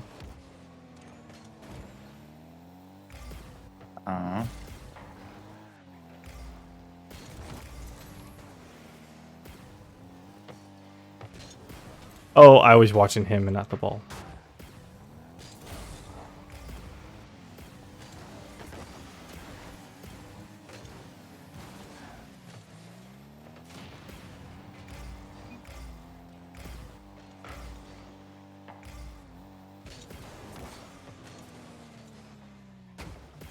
We played a Batmobile earlier that was a very typical Batmobile player. Why is that? Ball chaser. Oh, I almost had the follow up on that. He not that he's hard to demo, but I mean just in the nature of Batmobile that they're hard to demo. But ball chaser. Oh, I fucked that up. And he gets very salty when he gets demoed because I demoed him and then he proceeded to chase after me after that. There's one other thing.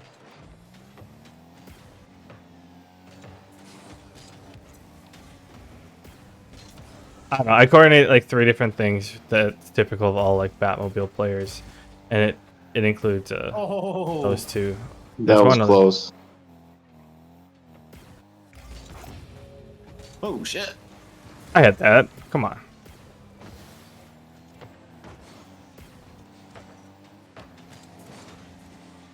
Hit him. Oh, I shouldn't pass it to you. That's just in. I thought you were going to mid. I guess not. I'm going right.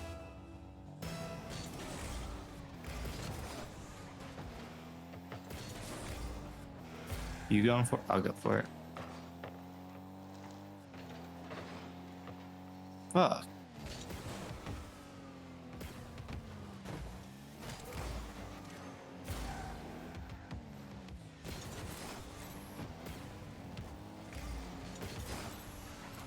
I got it.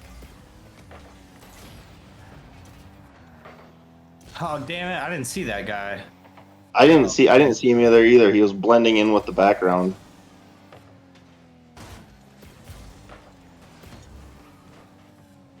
I'm behind you.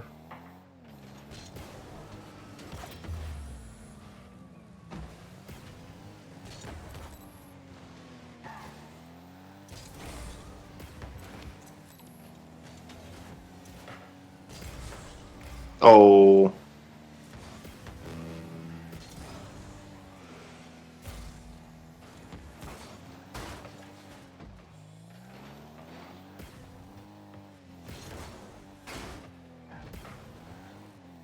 It's gonna be wide.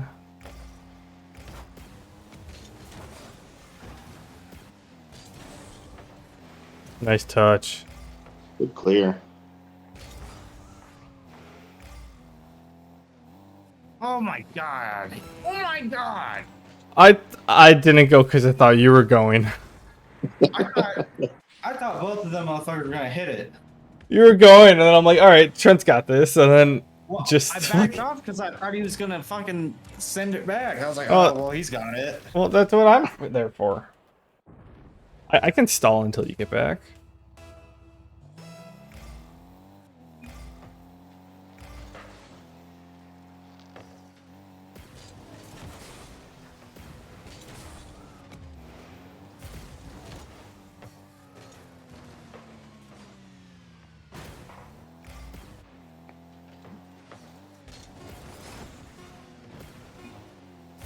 If he hit that, I had him. Nice shot.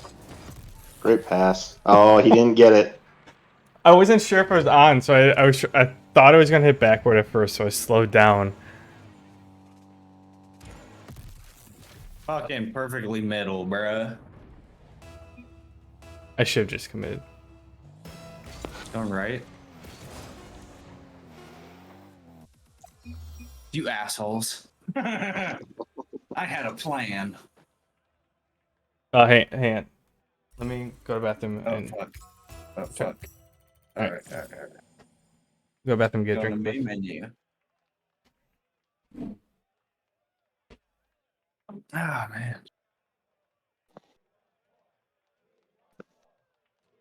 Got short hair now. You do? Yep.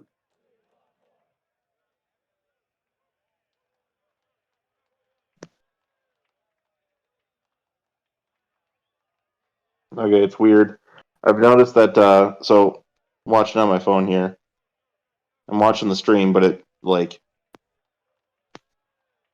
it puts your, like, face cam on the screen.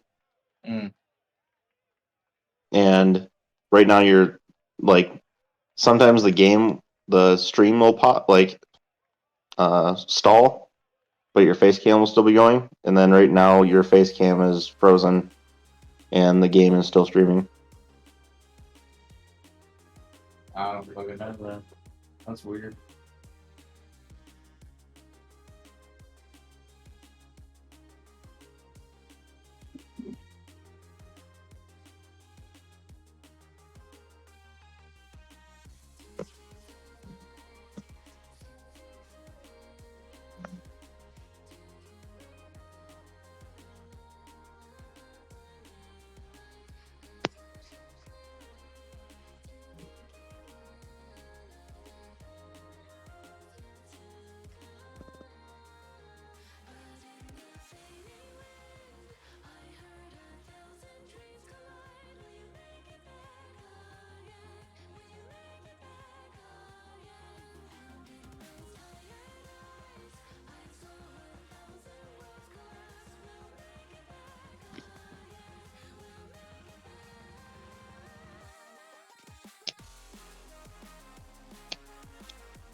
I'm good.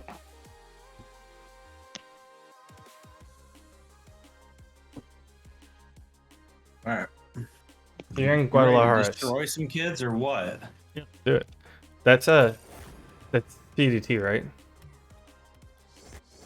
That's Yeah, I think you guys are same time 2 zone. hours ahead of me. So it's like, Oh, you're is it west like side. Okay. it's like 2 a.m. for you guys? No, No. it's No, 1 a.m. Guadalajara. 1 a.m. Okay. Oh, so you're mountain time then. The same as mountain time? Yeah, I think so. I couldn't remember if you were central or not. It's right on the edge Oh, okay. of like.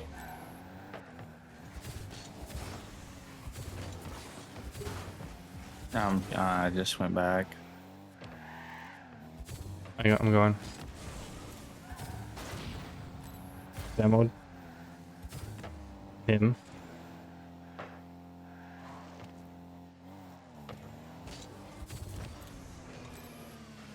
Oh, if I was good, I could have fucking followed that up. Wow.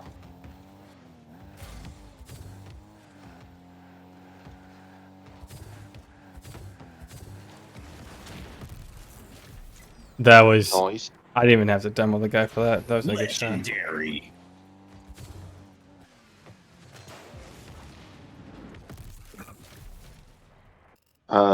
Trent, do you still have screen shake? Do you have screen shake turned on? What? Do you have screen shake turned on? I don't even know what that is.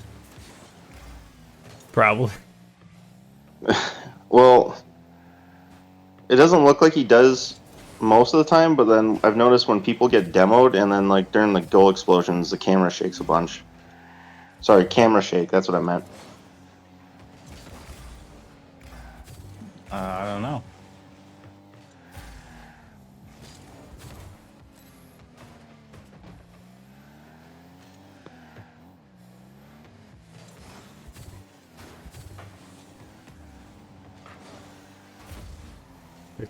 Took the mid on him. He's low.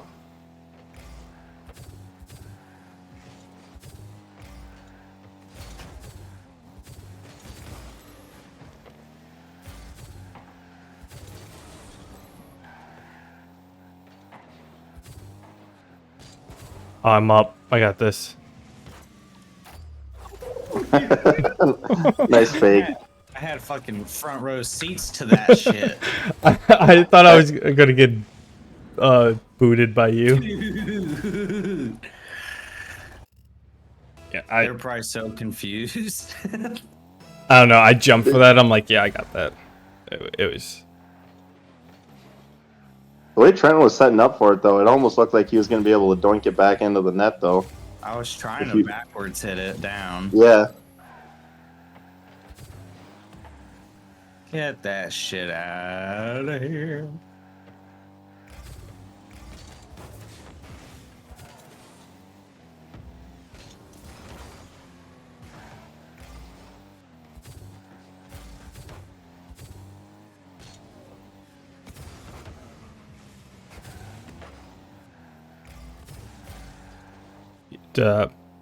Today. Oh damn! I thought you pushed too. Oh no, I was still on my way back. Oh, nope, can't get that one. No, I made it back to midfield by the time I landed.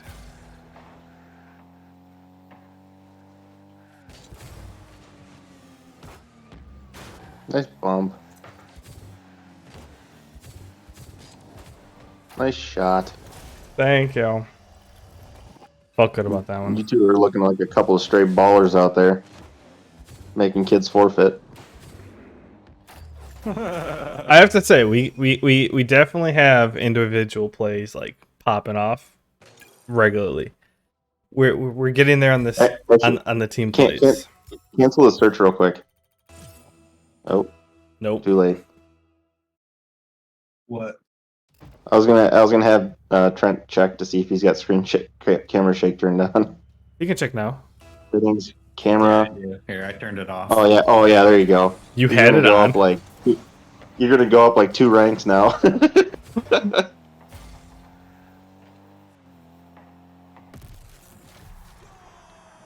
I'm sorry. I've never met someone who's had it on before. I didn't even know what the fuck that was. I thought that was just part of the game. I mean, it is unless you turn it off.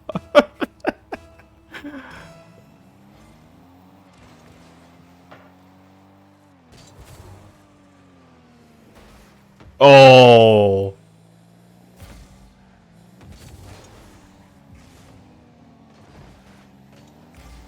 Oh my goodness. I follow.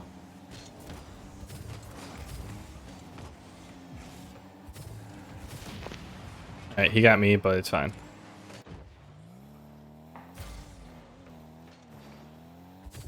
You. Oh, I'm up.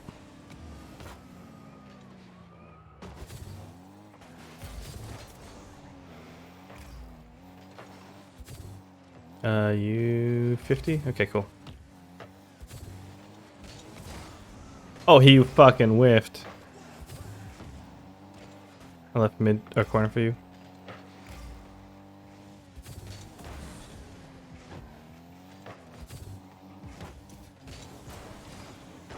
Nice. There it is. Nice play.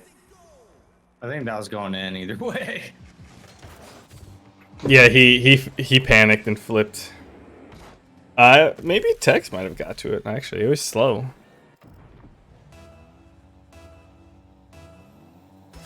Going left. Well, fucked up their main kickoff strat.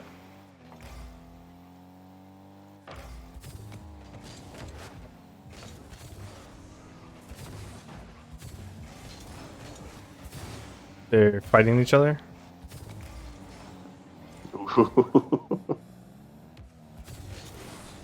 I could have had a nice pop up and call it good. Oh. Yep. I went way too fast there. Fuck. Oh dang. Oh no. It's wide. It was wide. It's still wide. What a save. You had the foul on it? Okay, cool. No, 0. No, that's good.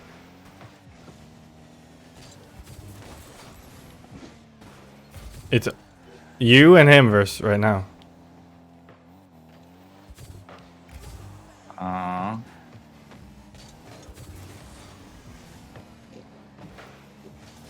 I'm leaving you have it.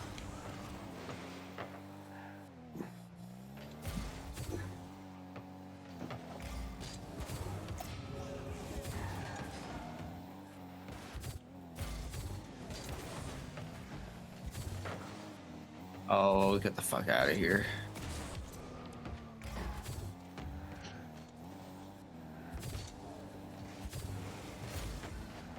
They've committed. I suck. Oh, fuck me. I'm full. I'm on my way back. I should not have turned.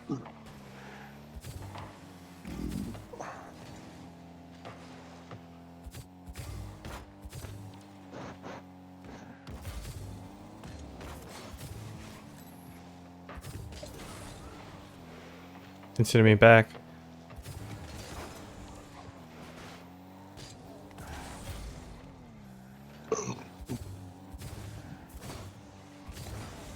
Booted him the fuck off of it. Oh, fuck.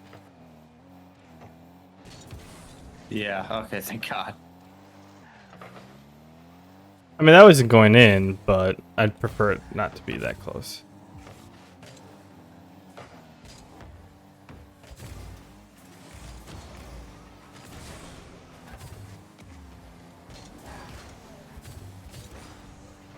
They're getting antsy. Oh, fuck off. I bumped one of them. The more important one.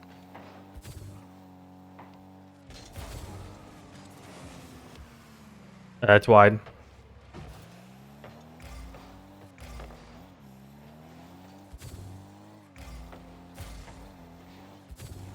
You?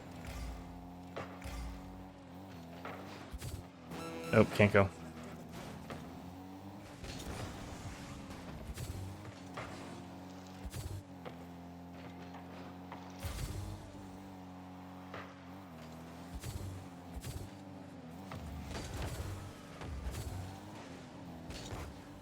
Oh, I thought I had the touch on him.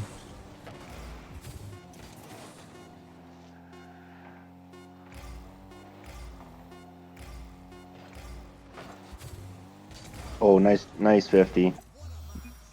Oh, Oh, there we go. man. So how is your did you get the traveler's diarrhea yet? Yeah. Yeah. That honestly, I can say when I went to Germany, I didn't get that, and it may be the fact that I eat like different genres of food on a regular basis. But like I know people who I went with, like almost everyone got it, and it's actually kind of funny because like That's my bad. God damn it. it's like you don't actually have to like legitimately leave the country to get it. It happens like anytime you just like up and change your diet, which conveniently happens when you leave the country. Yep. But it's actually just really funny on how your body. That's how your body adapts. It's like, yep, I'm just gonna expel everything for the first couple days, and then I'm gonna try to figure out how to work with it.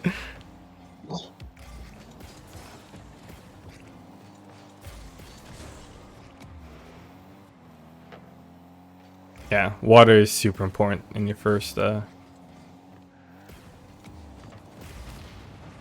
couple days at a new place. No, so we went to a sushi restaurant, and like everyone was fine except for two of the guys. One of the menu items was the same name as the restaurant. Okay.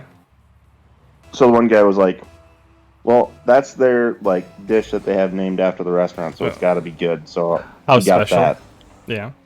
Yeah, and he said that to one of the other guys, and they're like, "Oh yeah, that makes sense. Cool, I'll get that." So they both got that, and then they also both ordered the same drink. The next day, the two of them ended up staying in the hotel room the entire day. Everyone else was fine. Nice pass. Nice pass. The two that got the house special. Yeah, just got absolutely wrecked. Oh, I wonder what it was. I mean, it could be prepared poorly, but like, maybe. Oh fuck.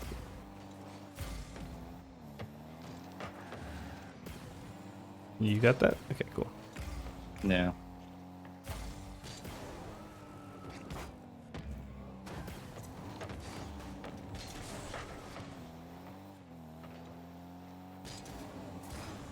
Oh, if I had a little boost to get there. Alright. I'm gonna turn and Nice block. I'm all the way back.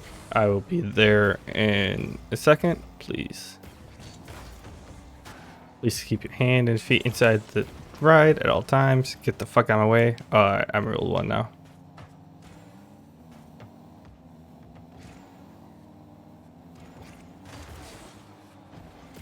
Oh, he almost just shot it in while breaking the rule one. Ah.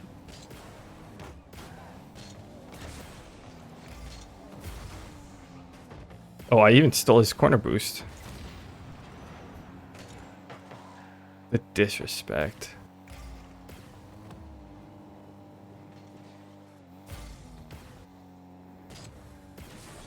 Oh no, I fucking missed. And I just wasted all my boost there.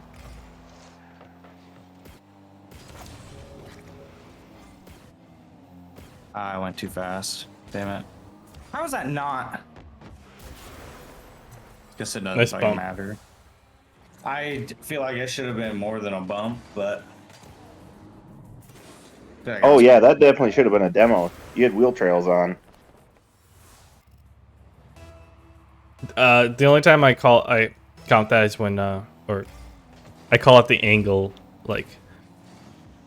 Sorry, I Yeah. Just because I That saw must it, have been what it was, but I saw it in an RLCS match on the Space Station versus Moist scenario. Or Winter Major last year, and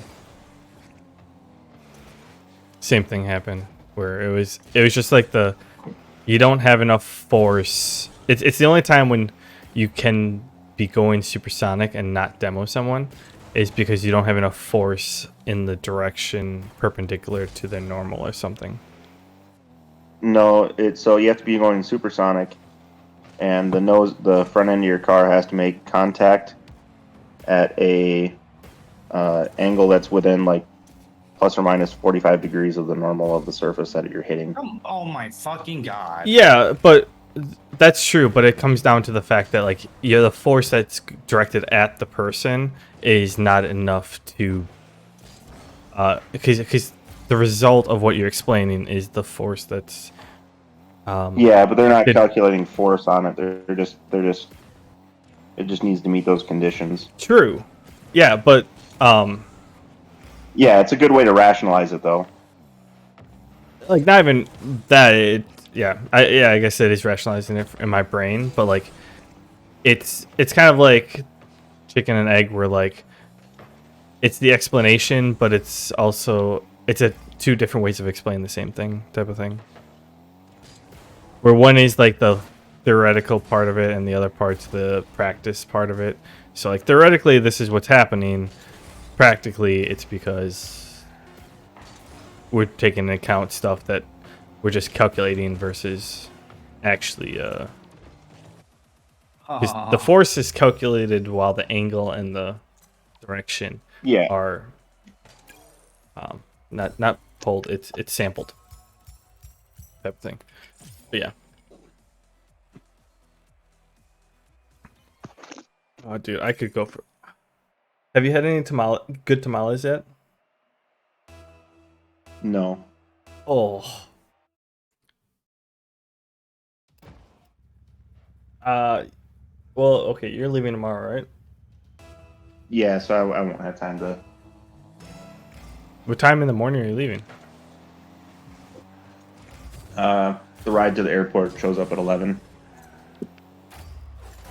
Oh, you could stop at a streetcar on the way there. No. You know what tamales are, right? Yeah, I would not eat one before getting on a plane. Yeah. What did you say, Trent? I said I would not eat one right before getting on a plane. Dude, Okay, well, my thing to you is, do you eat like Doritos? Yeah. If you eat Doritos, tamales should not be a problem to you. I don't know, I man. do not usually eat Doritos, but I don't know why you're making a correlation between Doritos and tamales. Because literally, what tamales are you have just the crushed up corn, and then you pack it into a corn husk, and you have the you sometimes put a little bit of chicken or pork in the middle of it, and you just like steam it or grill it just like that. So like literally it's like a corn patty of sorts, or like a corn, like not even, I'd say corn dough is a proper term for it, and then it's like a corn dough with a meat, a protein in the middle of it. You're a corn dough. Dude, if I knew how to make tamales, I'll tell you one thing. Katie would get sick of me because that's all I would fucking make. If you knew how to. Yeah. I have a grill now, okay? Like, I don't give a shit. I'm gonna fucking make them all day long. See, like, look at how excited I am. I just scored.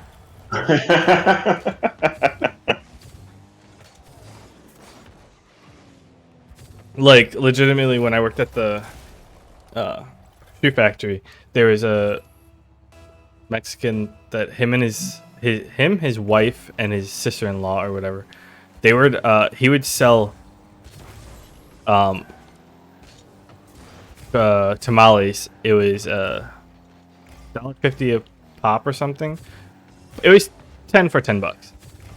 If you bought in packs of 10, it was 10 for $10. Nice. Oh, what a pass! Nice shot. Thank you. It was like $1.50 per or $1.25 per, and then if you bought 10, it was 10 for $10.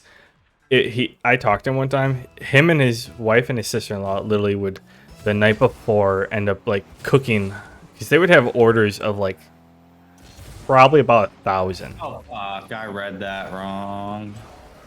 And he would just show up with like a giant cooler where he had them wrapped per order. And so like, yeah, he probably had between 500 and or seven. I'd say average about 750. He said that they'd be cooking them for like 6 hours before before work started, or before he left for work. Right. But like he was also making. Oh, what a shot! He was also like making 40 cents per tamale, even at the 10 for $10 mark. Because like when you make it in batches like that, it's just fucking dirt cheap.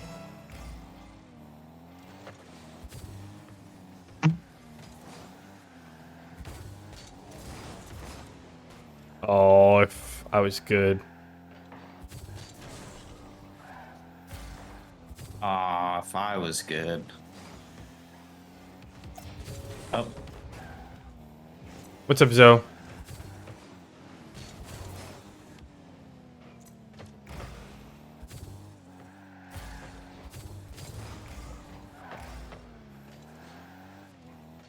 He's not on me? Oh! Broke his ankles. Couldn't break his ankles. I had the first dude in the graveyard.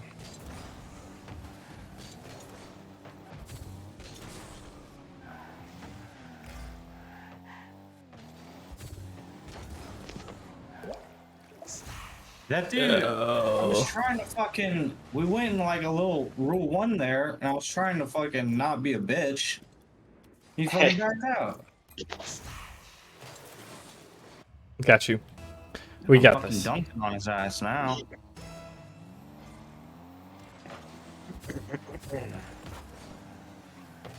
I'm fucking ready. Oh my god, I should have stayed ready.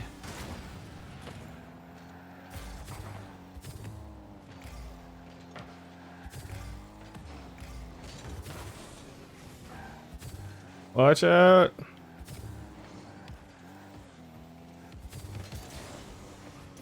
That rubber band in my screen hard.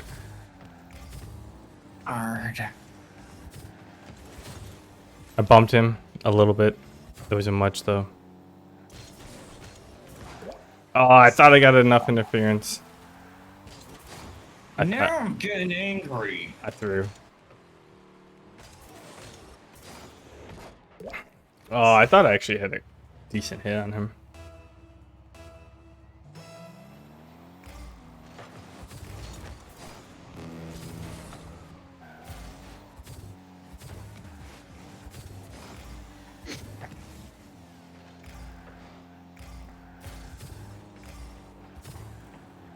Oh my god. I'm just demo chasing. I have no boost in a dream.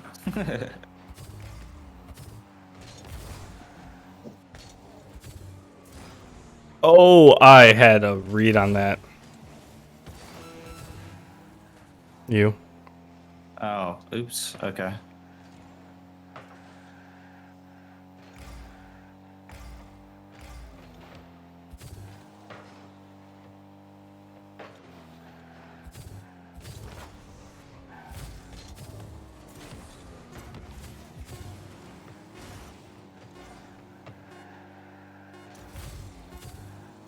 Made you think. The moment you did that, I had to turn off car cam. Look at all that time I wasted. I just Yeah, I do making like it, them man. think Thank was you. I gonna do appreciate it. something. All right. Well, I'm heading out, guys. Have a good night. You too. I'll see you online tomorrow. Yep. Later. Later, man. It is 1:30. I'll do a couple threes and then I'll probably go to bed.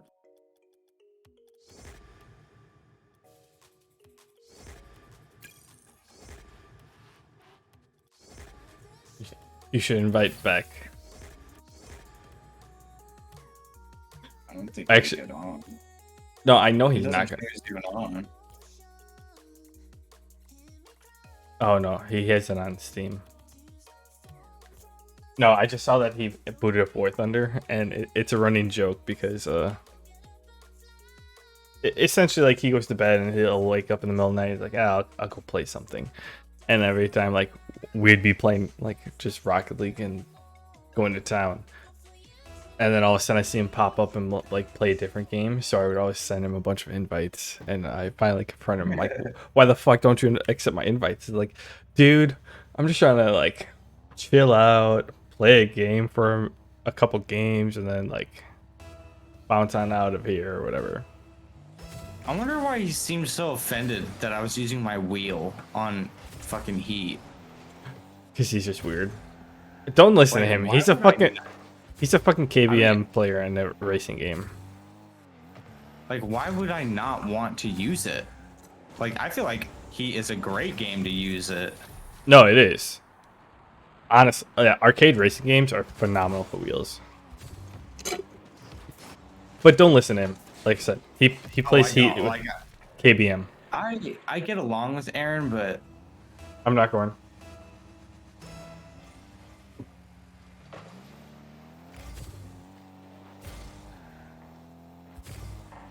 Oh, close one.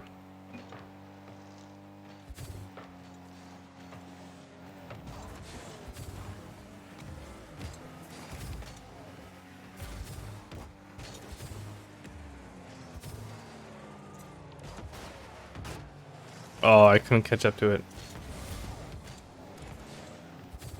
Sorry, I flipped out of to get out, and I just nearly touched it.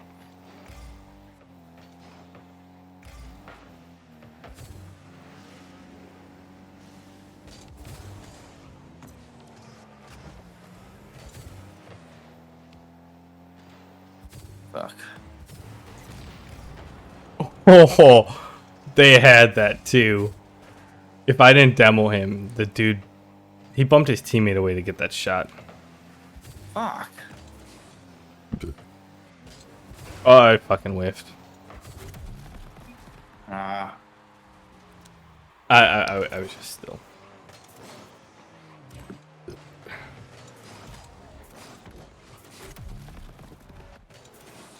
That's a bad touch by me.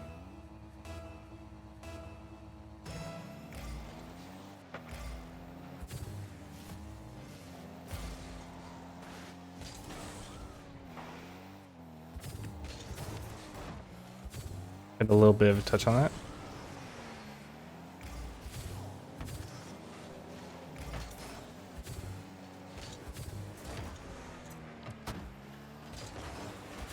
Oh.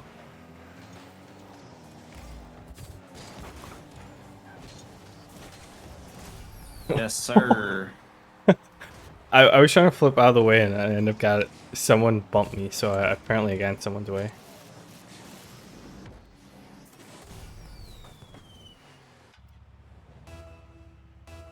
Fucking yeeted him.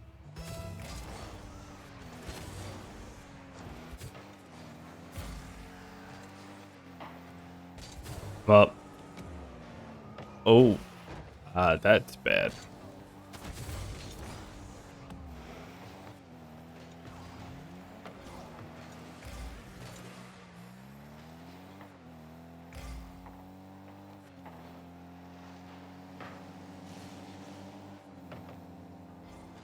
I go next?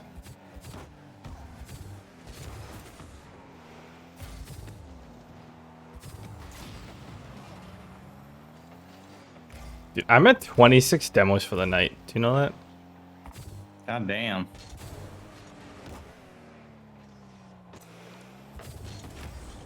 Oh, I couldn't quit.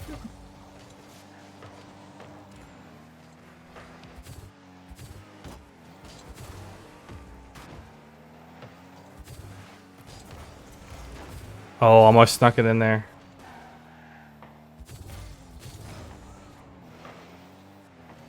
Yeah, because I have the BoxBot plugin that shows me like how many per per session, as in like however long I have Rocket League boot up for, and then how many per game.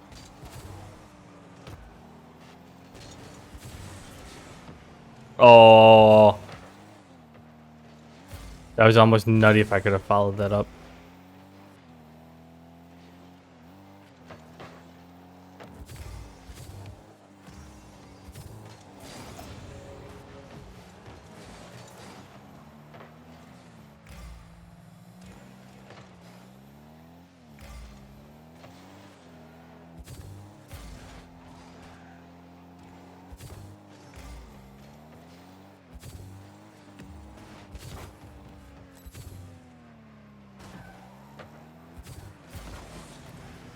I'm going behind you.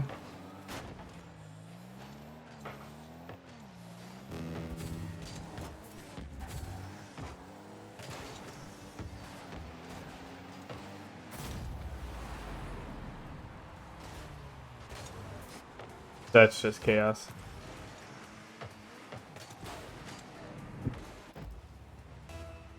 You.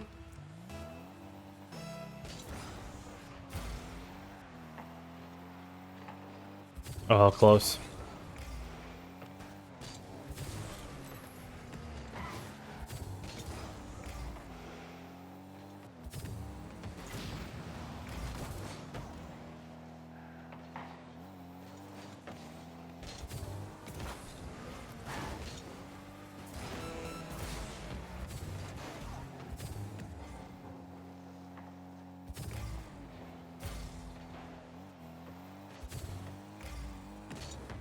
Oh, I fucking whiffed.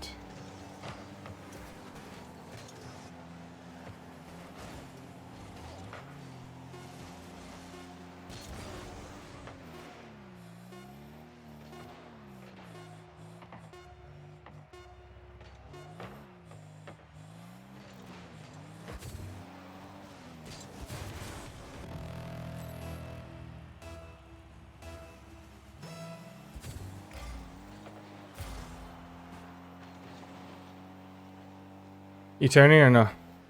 Yeah. Oh, fuck. Oh, wow. Damn it. I should have responded sooner.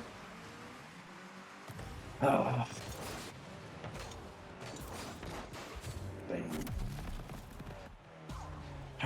I'll do one more. I'm fucking tired. Alright.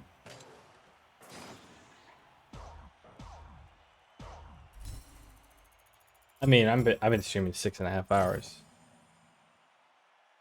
I'm cool to quit at any time here, but oh wait, yeah, probably won't stay up till 3 tonight because I do have my wife's coworkers. My coworkers' 4th of July party to go to.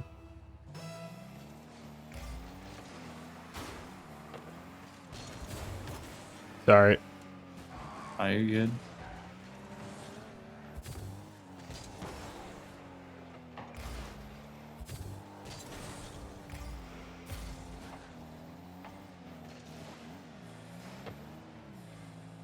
I'm on backboard.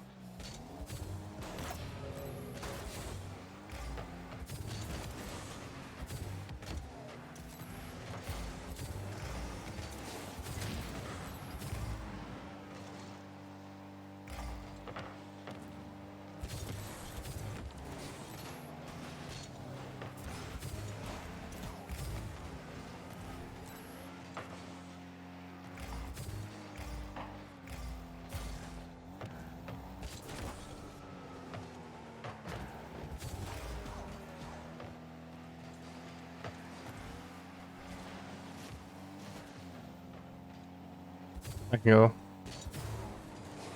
Oh, faked.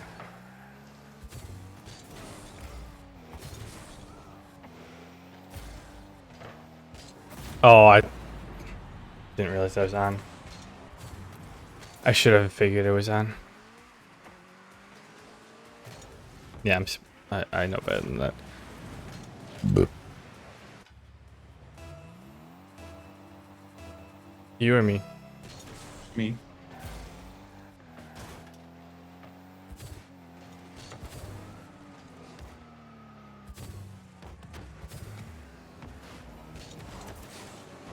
Oh, I thought I popped it out enough.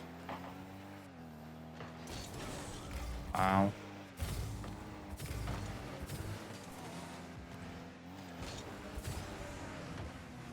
Are you fucking kidding me, bro?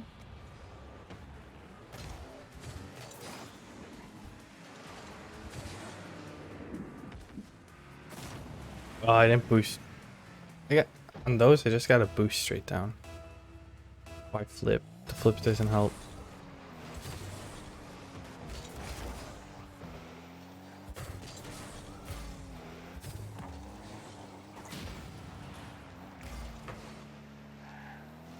You both are turning.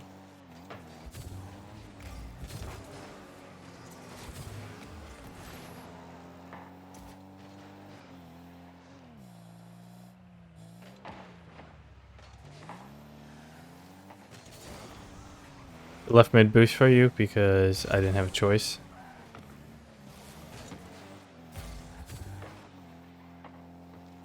I go. Yeah, sorry. I tried to backflip to stop.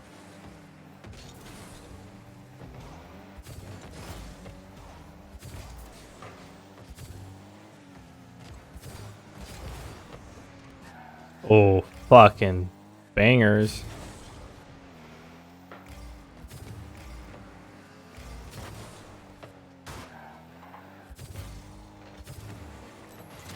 I got one of them.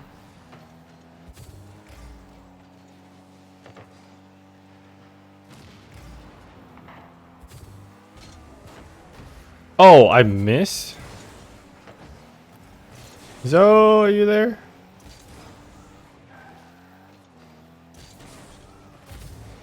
It's wide.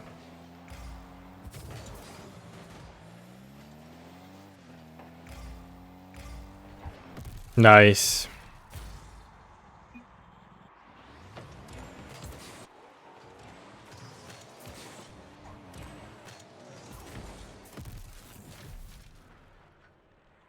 With the dunk.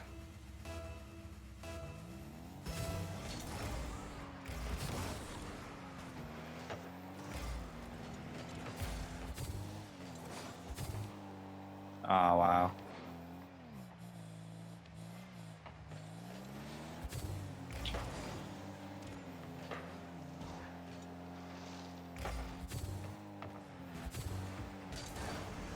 Oh, I just got a touch on it. Zo? Fuck.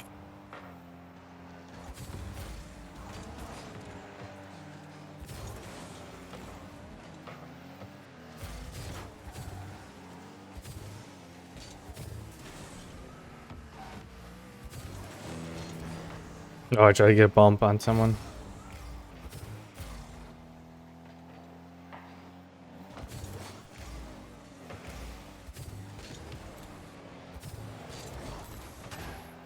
Oh.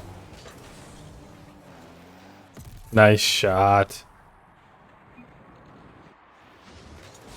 Thank you. Oh, I didn't jump high enough.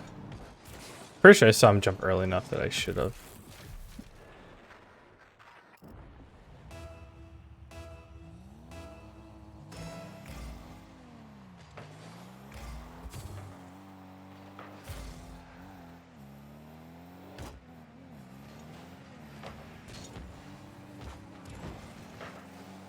Nice dunk.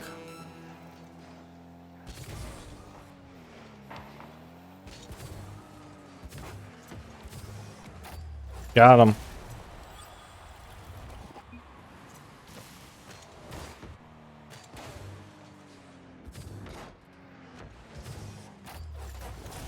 if he would have had a little touch upward on that, I still would have dunked it. I was hoping he did.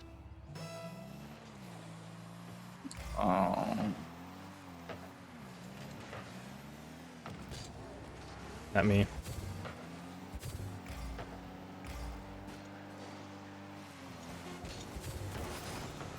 So you gotta warn us when you're faking, bud. Come on.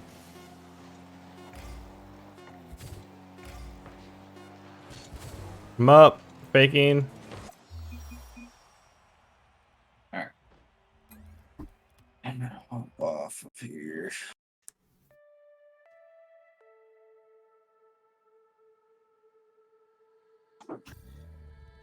Alright, man. Well, I'll talk to you later.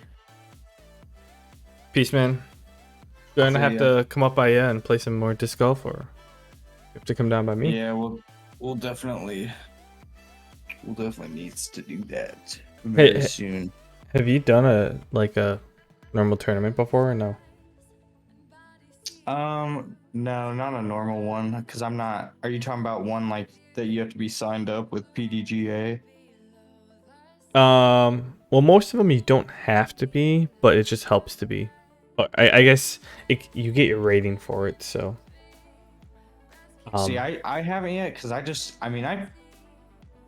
right now I don't really play that much anymore, but Fair. I just don't play it enough, and I feel like I'm not really good enough to really, because isn't it like $100? Well, it depends. Like so like the thing is like C tiers, they're only like $40 a pop. So like okay, the PDGA membership is what, $50 for a year or $100 for a year, something. But like the PDG, or so like if you get a tier, yeah, they're about $100, but then you play like 3 rounds. A C tier is usually like $50, but if you're a PDGA member, then you're $40 and you get a number and a bunch of stuff. But then playing, you get a player's pack and you get a whole bunch of free shit anyways. So you get your $40 back because it's $50, but if you're a PDGA member, it's $40 and you get your money back from the shit that they give you. So like if you play a bunch of, I think I calculated out where like if you play 5 or if it's $50, you only have to play 5 tournaments a year, and essentially that pay like it's a wash between your membership fees or the membership and then how much you save for a tournament. I can't remember if it's $100 or if it's $50. If it's $100, then it's 10 tournaments a year, but like I think it's 50, and then you play 5 because you get the $10 discount for being a member, and then you get a rating. You get the players back anyways, but like it's just worth it to. And in terms of like you're not good enough, you're fine. Just sign up for MA4 and play against them. Yeah, MA4, MA5, as long as they're not a junior division. Play against them and you'll be fine. You might not win, but like you'll be like around people who are essentially doing the same fuck ups you are. So you're not gonna get, it's not like playing with your like friend who's a lot better than you and like you're feeling left in the dust. If you're playing with, generally when you play with Timber and I, like you could probably be, you're like on the edge between MA4 and MA3. Cause I play MA3, but I don't play regularly anymore. If I did, I'd be MA2. But like I play MA3 and I still have most of my times. I just have that one like off round that's fucking trash, and that drops my rating down. Well, why'd you ask, mister? I was just curious because I didn't know if I should invite you down on weekends that they have tournaments down here, because the one is I'll message you the tournament, but essentially it's a 3-day tournament. It's a Friday, Saturday, Sunday tournament. You play 1 round a day. this is an A tier, so you're gonna for an A tier you're gonna pay like $125, and this is in September. So Timber, Z Ranger are both coming down, and essentially you play it's tea time. So I guess the worse that you do, the earlier you start. But like it's one round a day. We can shoot the shit for the rest of the day, go eat some food and stuff like that. And I didn't know if I should invite you down for like tournament weekends, because like they have like random like B tiers or C tiers around here all the time. That'd be like, hey, like duos. No, I just like if you wanted to do a tournament and then we hang out, because like if you think about it, tournaments, like if you're playing, it's gonna be like 4 hours or whatever. Or if you just want to come down and hang out, and I'll plan it around a non-tournament weekend if you want to hang out at that point. No, I mean the tournament that I would come down and play, is it like duo partners with you, or is it like solos? No, it's solos. So how would that work though? If me, Z Ranger, and Timber came down, would we all just be on the same card? Most likely not. Because like let's say you and Z Ranger would be MA4. There's a chance the first round you might be on the same card. Me and Timber are both MA3. There's a chance we'll both be on the same card for the first round. I think the first round is based off your PDGA score, and then after that, it's literally the score. It's based off of your first day score. So like, if you tied Z Ranger for the first round, or like you would probably play at the same time as him, or within like plus or minus 20 minutes. Like same with like, if it depends on the division. So like, if Timber and I scored the same thing, we'll probably play the same round or the same time, or with plus or minus, depending on if there's ties or stuff. And that's how they go through. So like, because of they're allowed to have more people if they do tea times than if they do shotgun start, because you can just go longer throughout the day. So it's like, do you start at 8 a.m. or do you start at like 1 p.m.? But essentially, there's a tournament in September. I think it's the 16th, 17th. Timberwolf and Z Ranger are coming down here. The three of us are playing it. If you're interested, sign up for MF. You can join us. I think it's like it was $100 last year. I think it's like 110, somewhere around there this year. If you want to come down, it's so the rounds are Friday, Saturday, Sunday. So you'll have to come down Thursday night because you'll play early Friday. So how would they go about ranking me though if I don't have a PDGA thing? Like how would they put my placements? So it only matters for the first round, and they'll just randomly throw you in. Sometimes the first round it's based off your PDGA ranking, so then you'd be first. But a lot of TDs don't like that because it's just like, well, you're penalizing someone for just not playing that year. So a lot of times the first round is literally just randomized. It's just random groups, like they take the total number of people. All right, we have X amount of tea times. They just groups of 4, and it's just start pulling groups of 4, and you go 8, 8, 10, 8, 20, 8, 30, or 8, 8, 20, 8, 40, 8, 9, type of thing.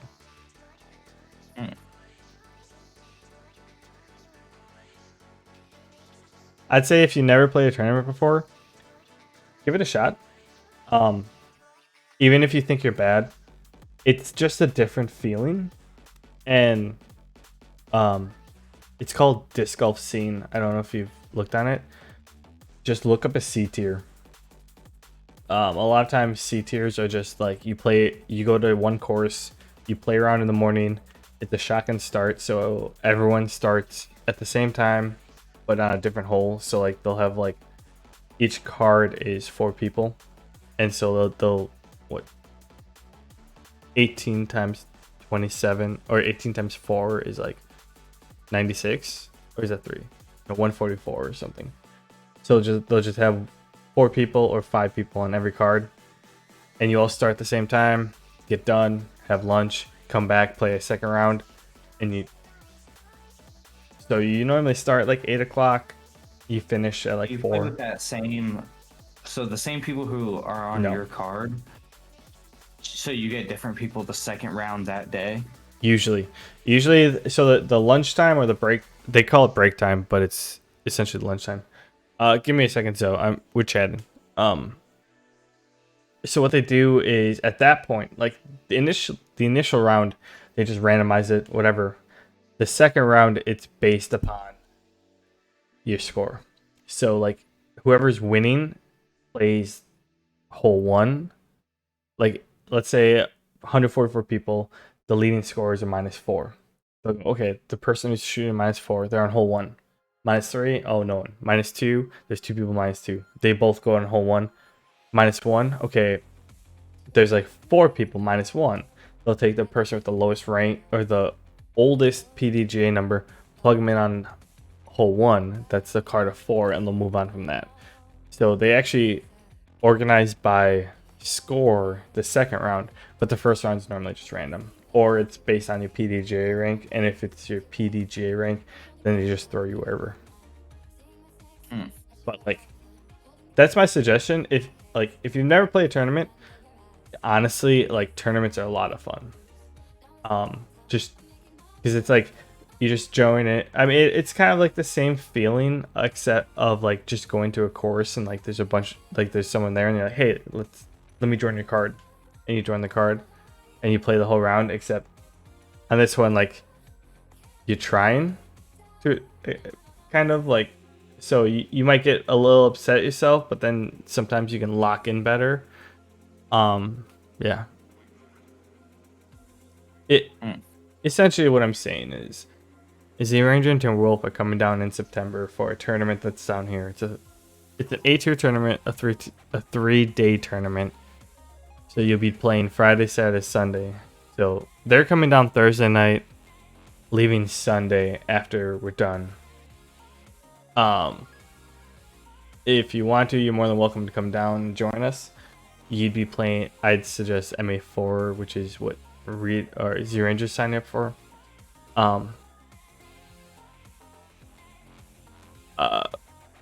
Yeah, you're more than welcome to join us. It's just a shout invitation. If you haven't played one before, you can usually find C tier pretty close. I don't know Will I how. still get prizes if I don't have the PDGA thing? Yeah. Okay. If you're amateur, Doesn't yeah. Doesn't everybody get like a box of goodies or something? So that's a player's pack. So the thing is, PDGA has a rule in their thing where if an amateur signs up for a tournament, their player's pack has to equal or exceed the value of the admission cost or registration cost. So like if you're signing up for a just random $50 C tier tournament, the player's pack you get will be equal or greater than $50, which is usually like 2 discs, a towel, a mini something, all of which is donated by the major sponsor of the tournament. So if it's a Discraft or Prodigy or MVP tournament, it's gonna be one of those brands, and they'll just like, here, have a whole bunch of shit, divvy it out.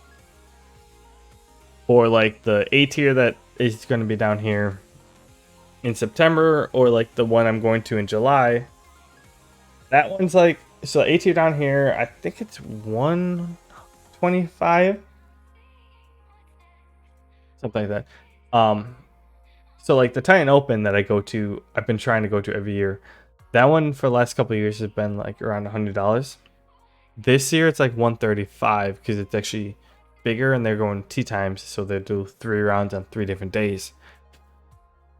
When it was $100, I walked up, I got 7 discs, a beer, a pint glass, a towel, a little package of like hand sanitizer, tick repellent, and something, and then a mini like the discs alone were more than $100, and then you get a bunch of shit extra because like all the sponsors that donate this shit, they write it off on taxes or whatever. So I mean, it's like sponsorships or something.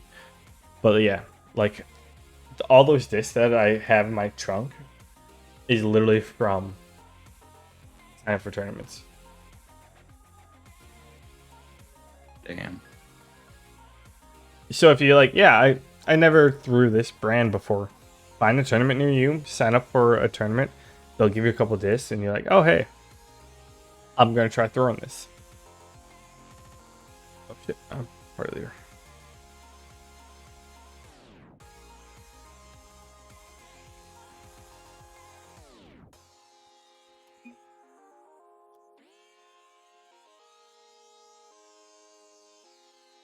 But if you're interested, Yeah, if it's in September, I'll probably go to that.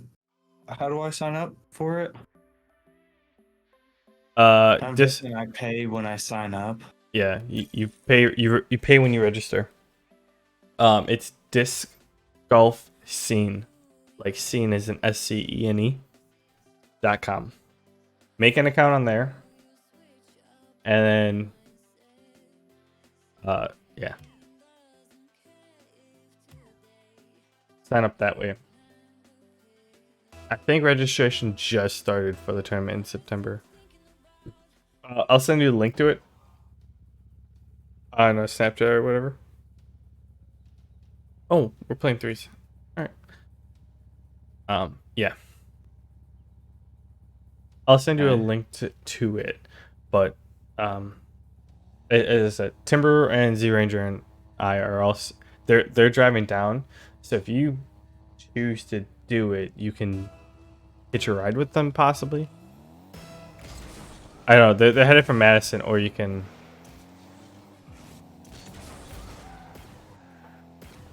Yeah, I'll probably see if I can.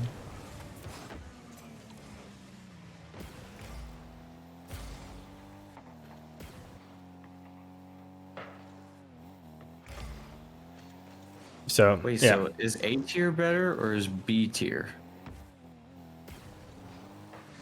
That doesn't matter. The tier only like the tier of the tournament. Oh shit. The only thing that determines is like how many holes you're playing. So like the qualification is like C tier, it's a minimum of 18 unique holes. A B tier, it's a minimum of 36 unique holes, and an A tier, it's a minimum of 54 unique holes. Which means you just play one. It's like, do you play one course, do you play two courses, or do you play three courses? A tier is a minimum of 3 different courses. B tier, you have a minimum of 2 different courses. Or 2 unique courses, so like.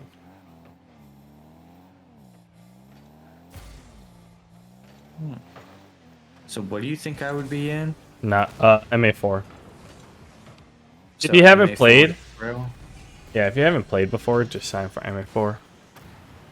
Because like normally for one tournament in Rockford, it says MA4 mixed amateur 40 plus. not the 40 plus. It's What's the 40 plus? that's your over the age of 40. Oh. That's Let's MA see how 40 many plus. MA4 when they have for that one. Do they have? They should have an MA4. Because that's MA 40 plus. They got MA1, MA40, MA2, MA3, FA3. Oh wait, MA4 down. Yeah, there you go.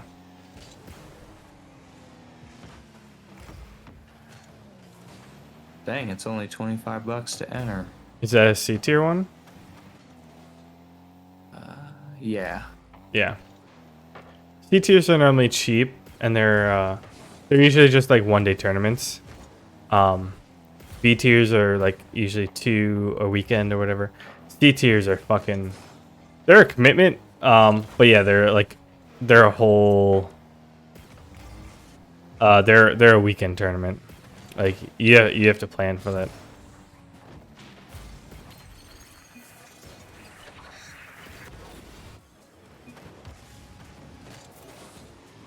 Yeah, that's why I said sign up for like a C tier and just because like even though like you might be playing crappy that day or might be playing good that day, like it's a different vibe. I sure so. Do it.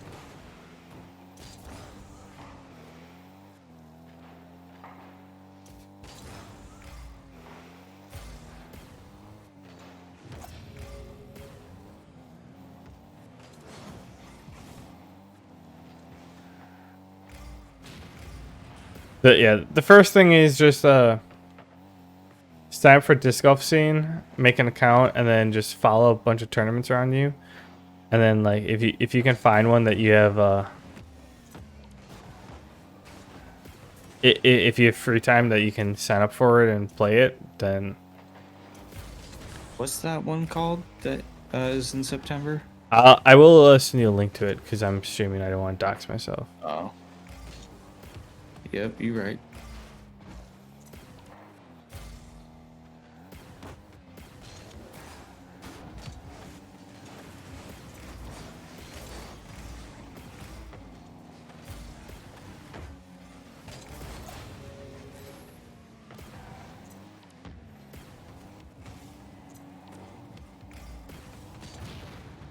Oh, he didn't let me get the flick off. Alright, yeah. Well, I guess just send that to me. I'm going to hop off. Sounds good, man. Alright, man. I'll talk to you later. Have a good one. I'll talk to you tomorrow, possibly. Alright, man. I'll see you. Later.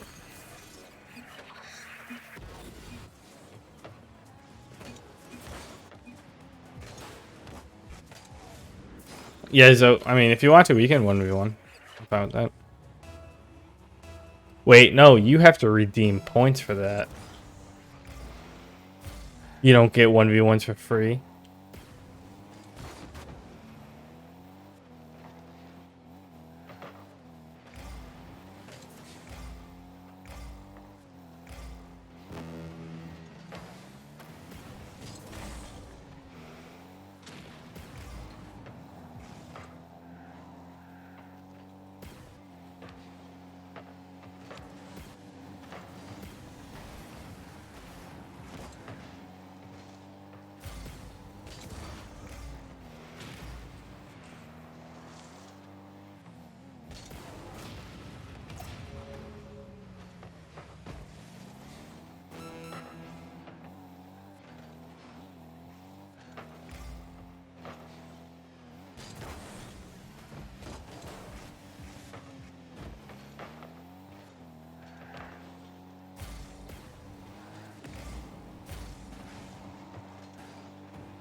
Ugh.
Don't you have enough points?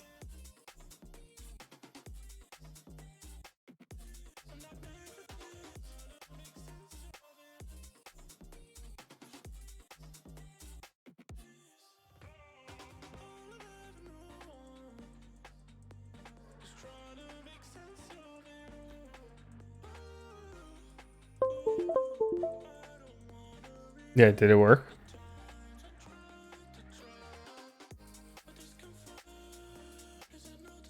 There you go. Yeah.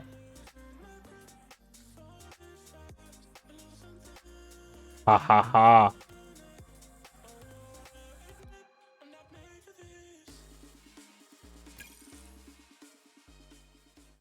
Ugh. That's just there so people don't constantly type in 1v1 1v1 1v1 1v1 me. Don't worry, you'll get it back. I honestly I actually put 1v1s on sale quite frequently. When if I'm like grinding 1v1s, I'll have it on sale. Dude, I haven't played 1v1s in a while.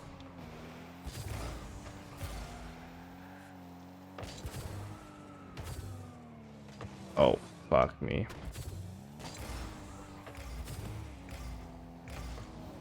Yep, I'm just letting you have that one.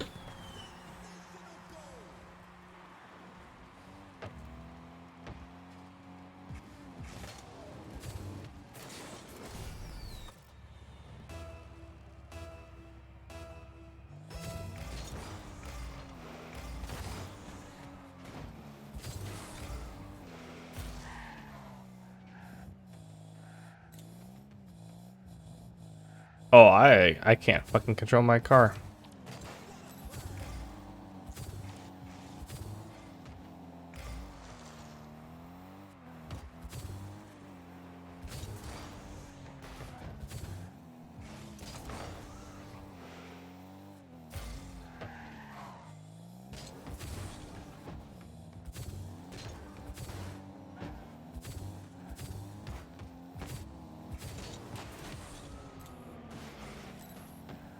Oh, you got the boost.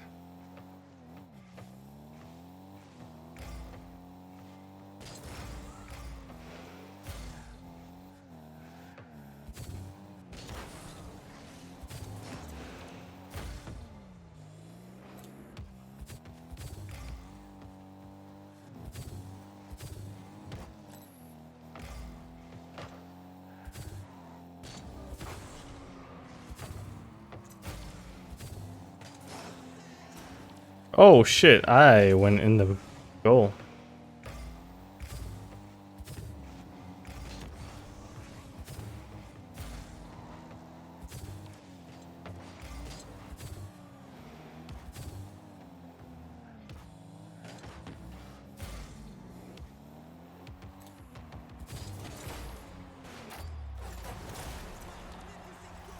I was honestly impressed with myself there because I thought I lost it and I ended up right there. I ended up cutting it back. That was. Oh, I freaked up on that one.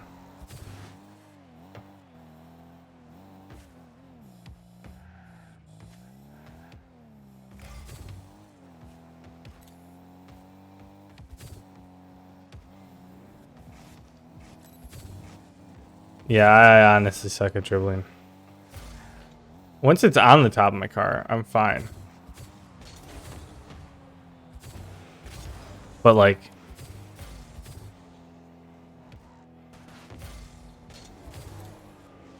oh fuck me.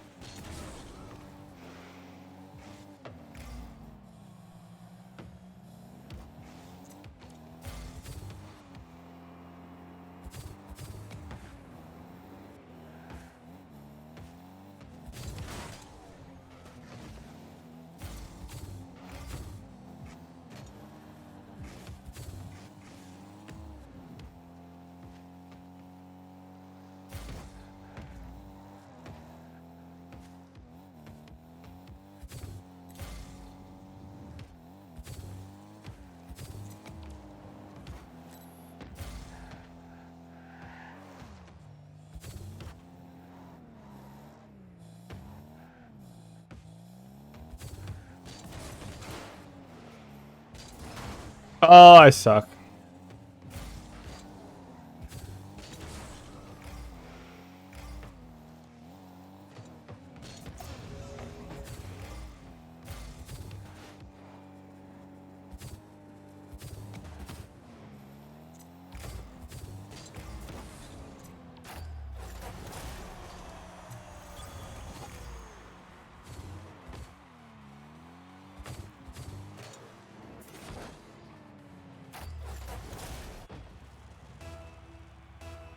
What?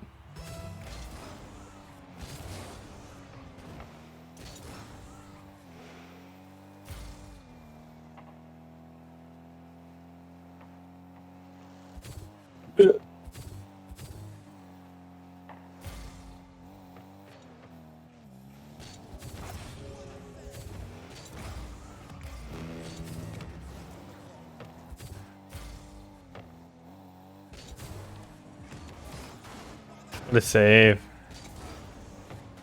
Oh, I thought I had the mid boost.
GG's, GG's.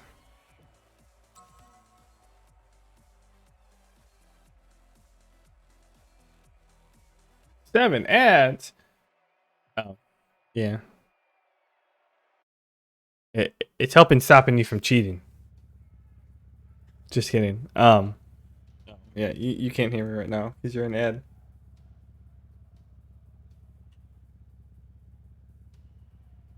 I don't know. I do ads once every half hour.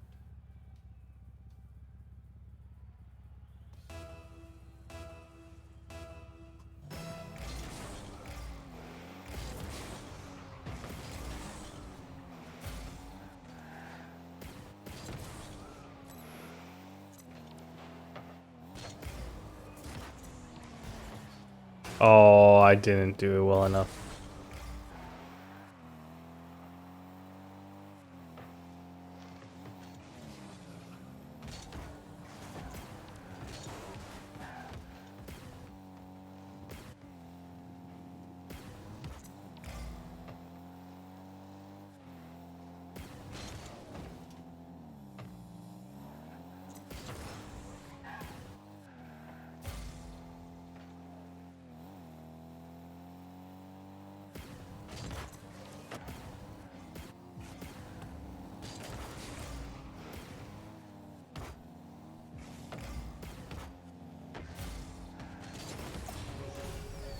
That's a good one. Hey, I do ads once every half hour, and they allow you to watch for free. I could increase them to twice every, or once every 15 minutes, or twice every half hour, and there'll be 3 or 4 ads, a pop. But like,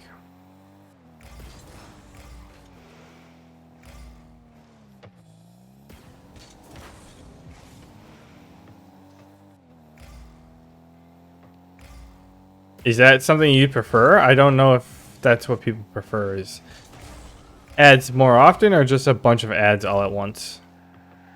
I'm more of a, like, just give me a bunch of ads all at once and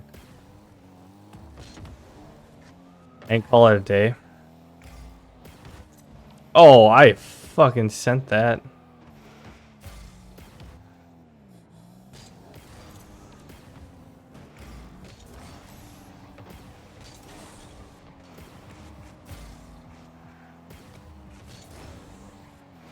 Oh, I misjudged that. I was underneath it.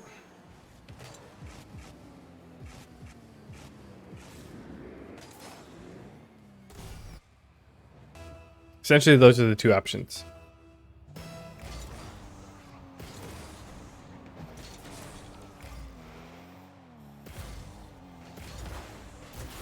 You can have an ad every 15 minutes, or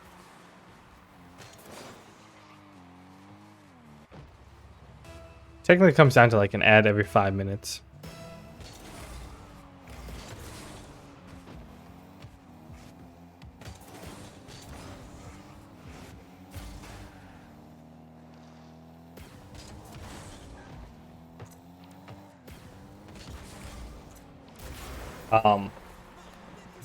So yeah, 3/4 ads every 15 minutes or 7 to 8 ads every half hour. I'm willing to do either one.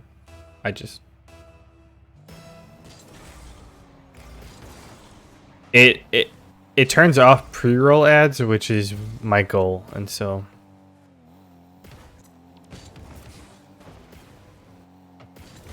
I just don't want to have pre-roll ads on my.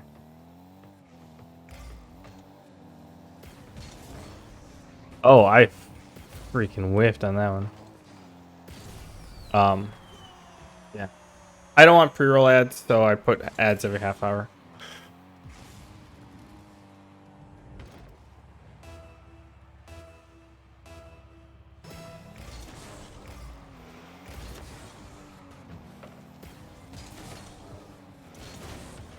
Oh, I hit you into that one. You had me think about ads, I messed up my kickoff.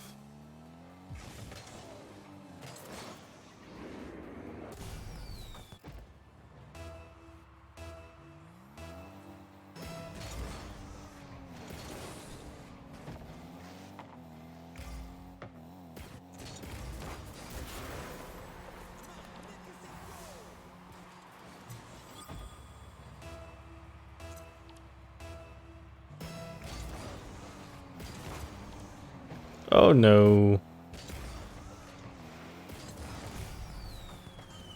Back to my old form. Kickoff goals.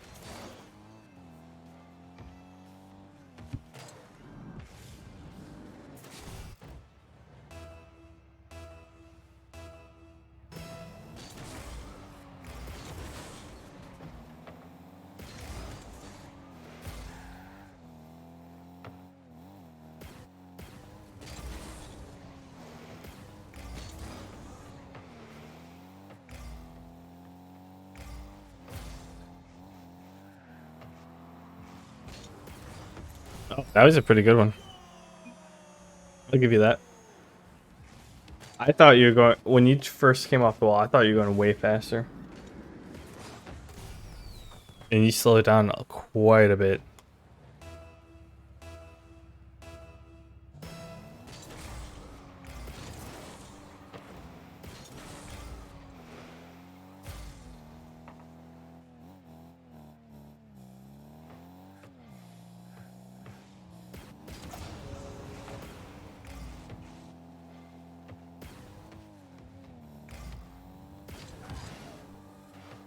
Whoa! What the fuck happened to my car there?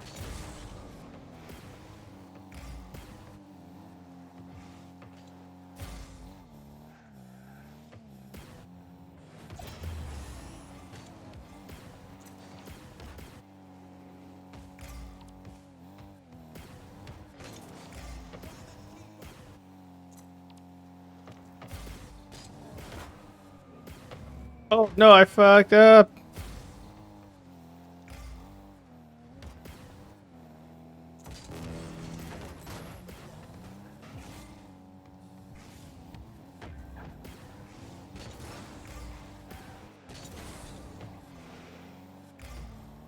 Oh. I'll give you that one.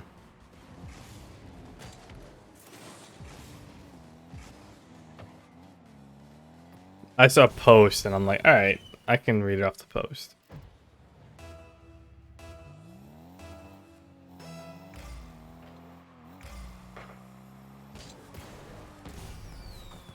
Oh, damn.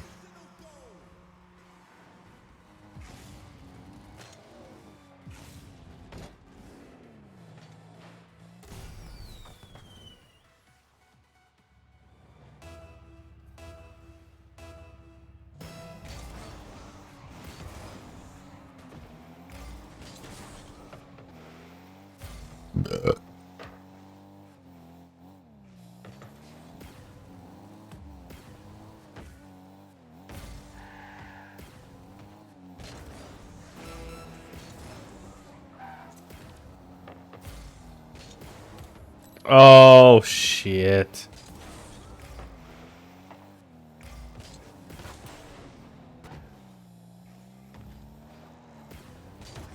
The fact that just wasn't in makes me mad.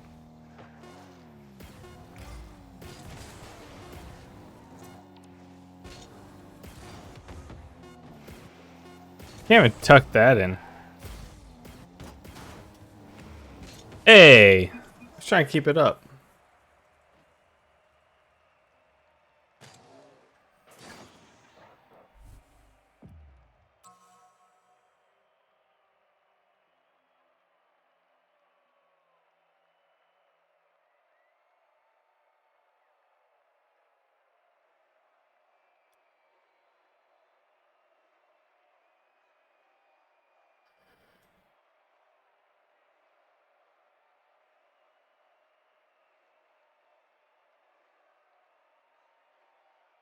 I'm literally 10 demos away from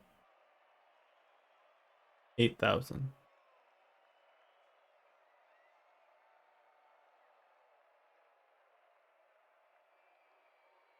Yeah, what car was that? That was a pretty good, or pretty good. Oh, the energy car. Are you a fan of energy?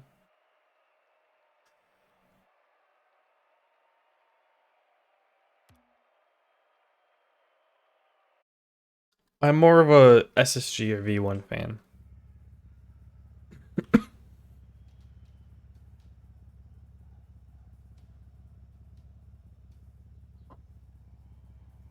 Or NA at least.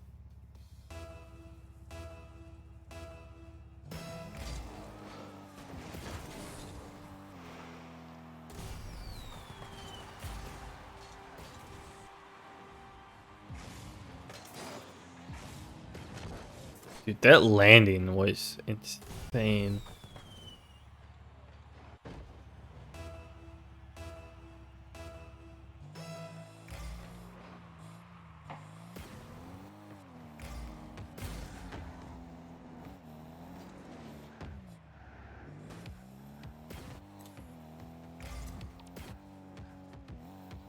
Oh, fuck me. Nice save.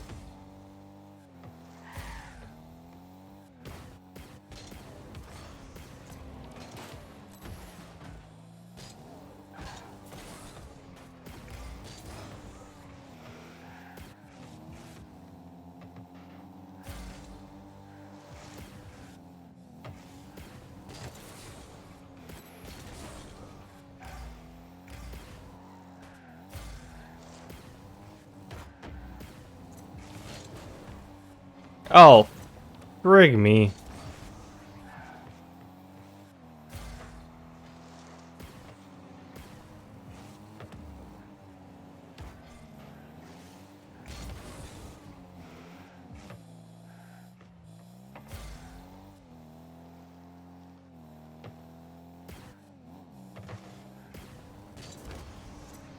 And I missed my shot there.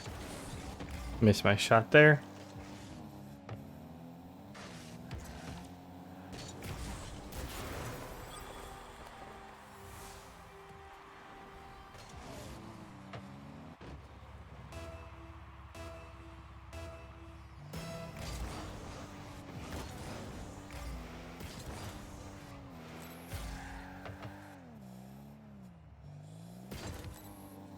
Oh, I messed up.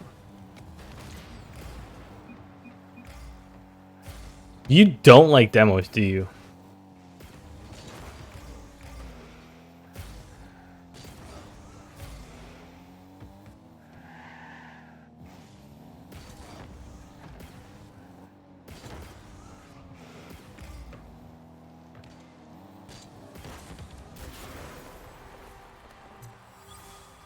Or it's just a habit that you wow every time?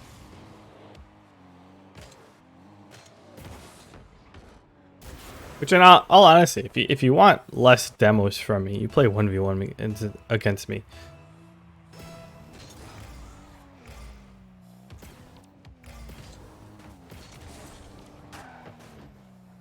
You just wow every time? Yeah, I noticed that. That's why I wasn't sure if If you actually didn't like demos, or if you just... Oh, nice shot. Way to play me reading your message and get the advantage that way. I see how it is. No, I noticed that, and so I just wasn't sure.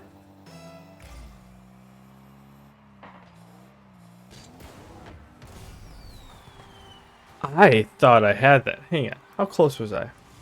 Oh, this is a horrible angle. Wait, I jumped over that? All right, I don't get that.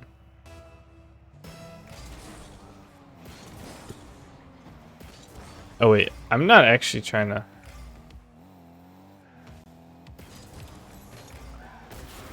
Ooh, I'm surprised I tucked that in. Hold on, don't. Okay.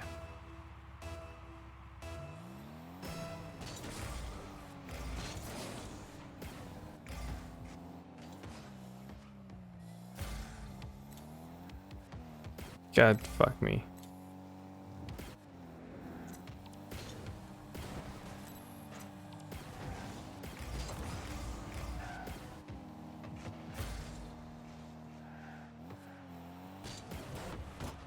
Oh, damn.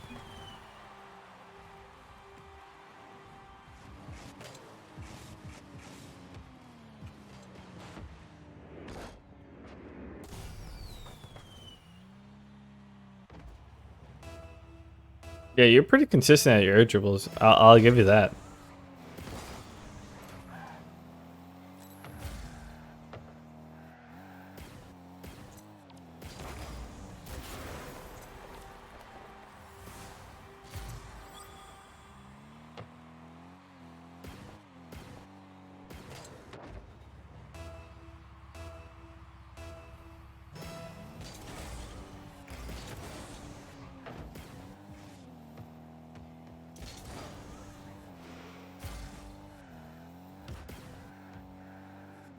Dude, I haven't actually played ones in a while.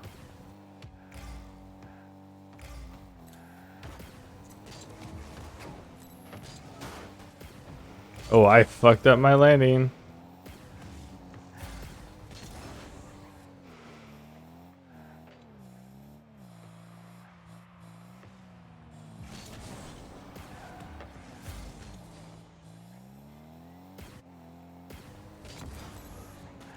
Oh. I don't have the Batmobile. I don't have the plank to fucking just send it sky high.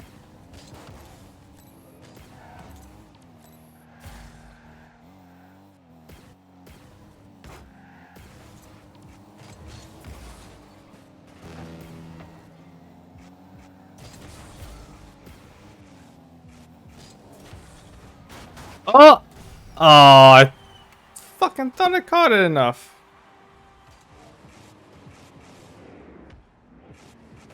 See, you're good at solo plays. My criticism to you is when it comes to teamwork play or team plays, you leave a bunch to be desired for.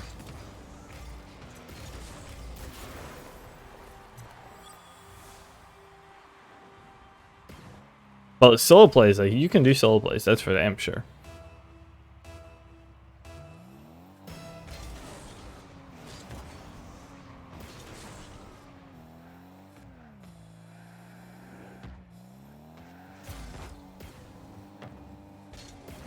Oh, I fucking whiffed. And I can't get back now, nope. Jesus, what was I thinking?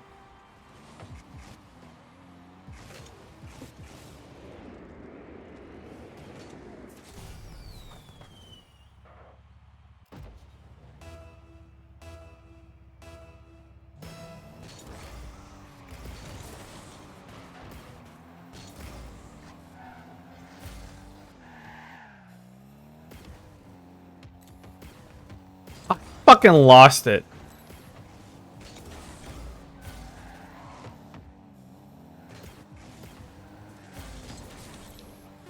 I fucking missed that shot.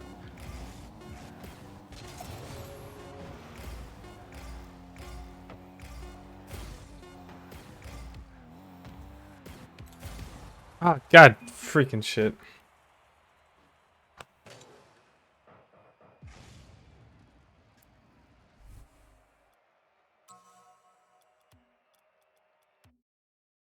Yeah.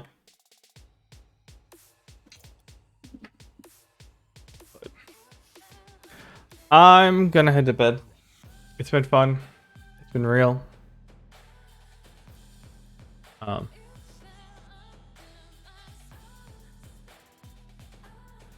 Do you have anyone I should raid out to right now?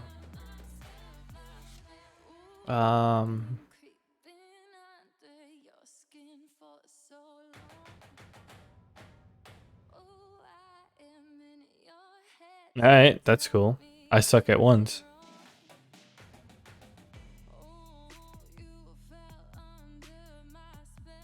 You're not trying at ones? I suck at ones, like it evens out. So okay, fine.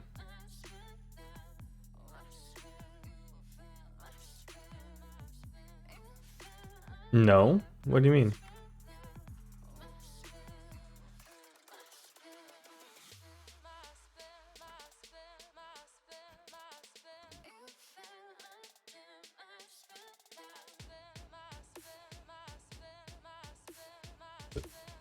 %. You're trying 20%. Alright. Why weren't you trying 100%? I don't know what you mean.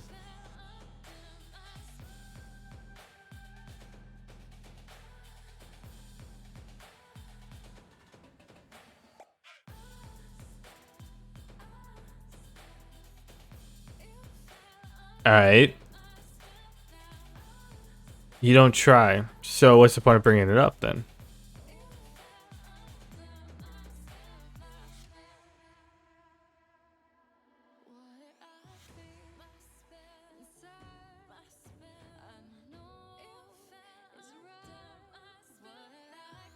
Alright. Yeah. I mean, that's what it comes down to. So it's like if you're telling someone like, oh yeah, I was barely even trying. It's like, all right, well try harder, and it's like, no. It's like, well then why are you bringing it up? Because like if you tried harder, maybe, or then you're not trying your hardest, or it's just kind of a waste at that point. But anyways, I'm gonna go to bed. I'll talk to y'all later, and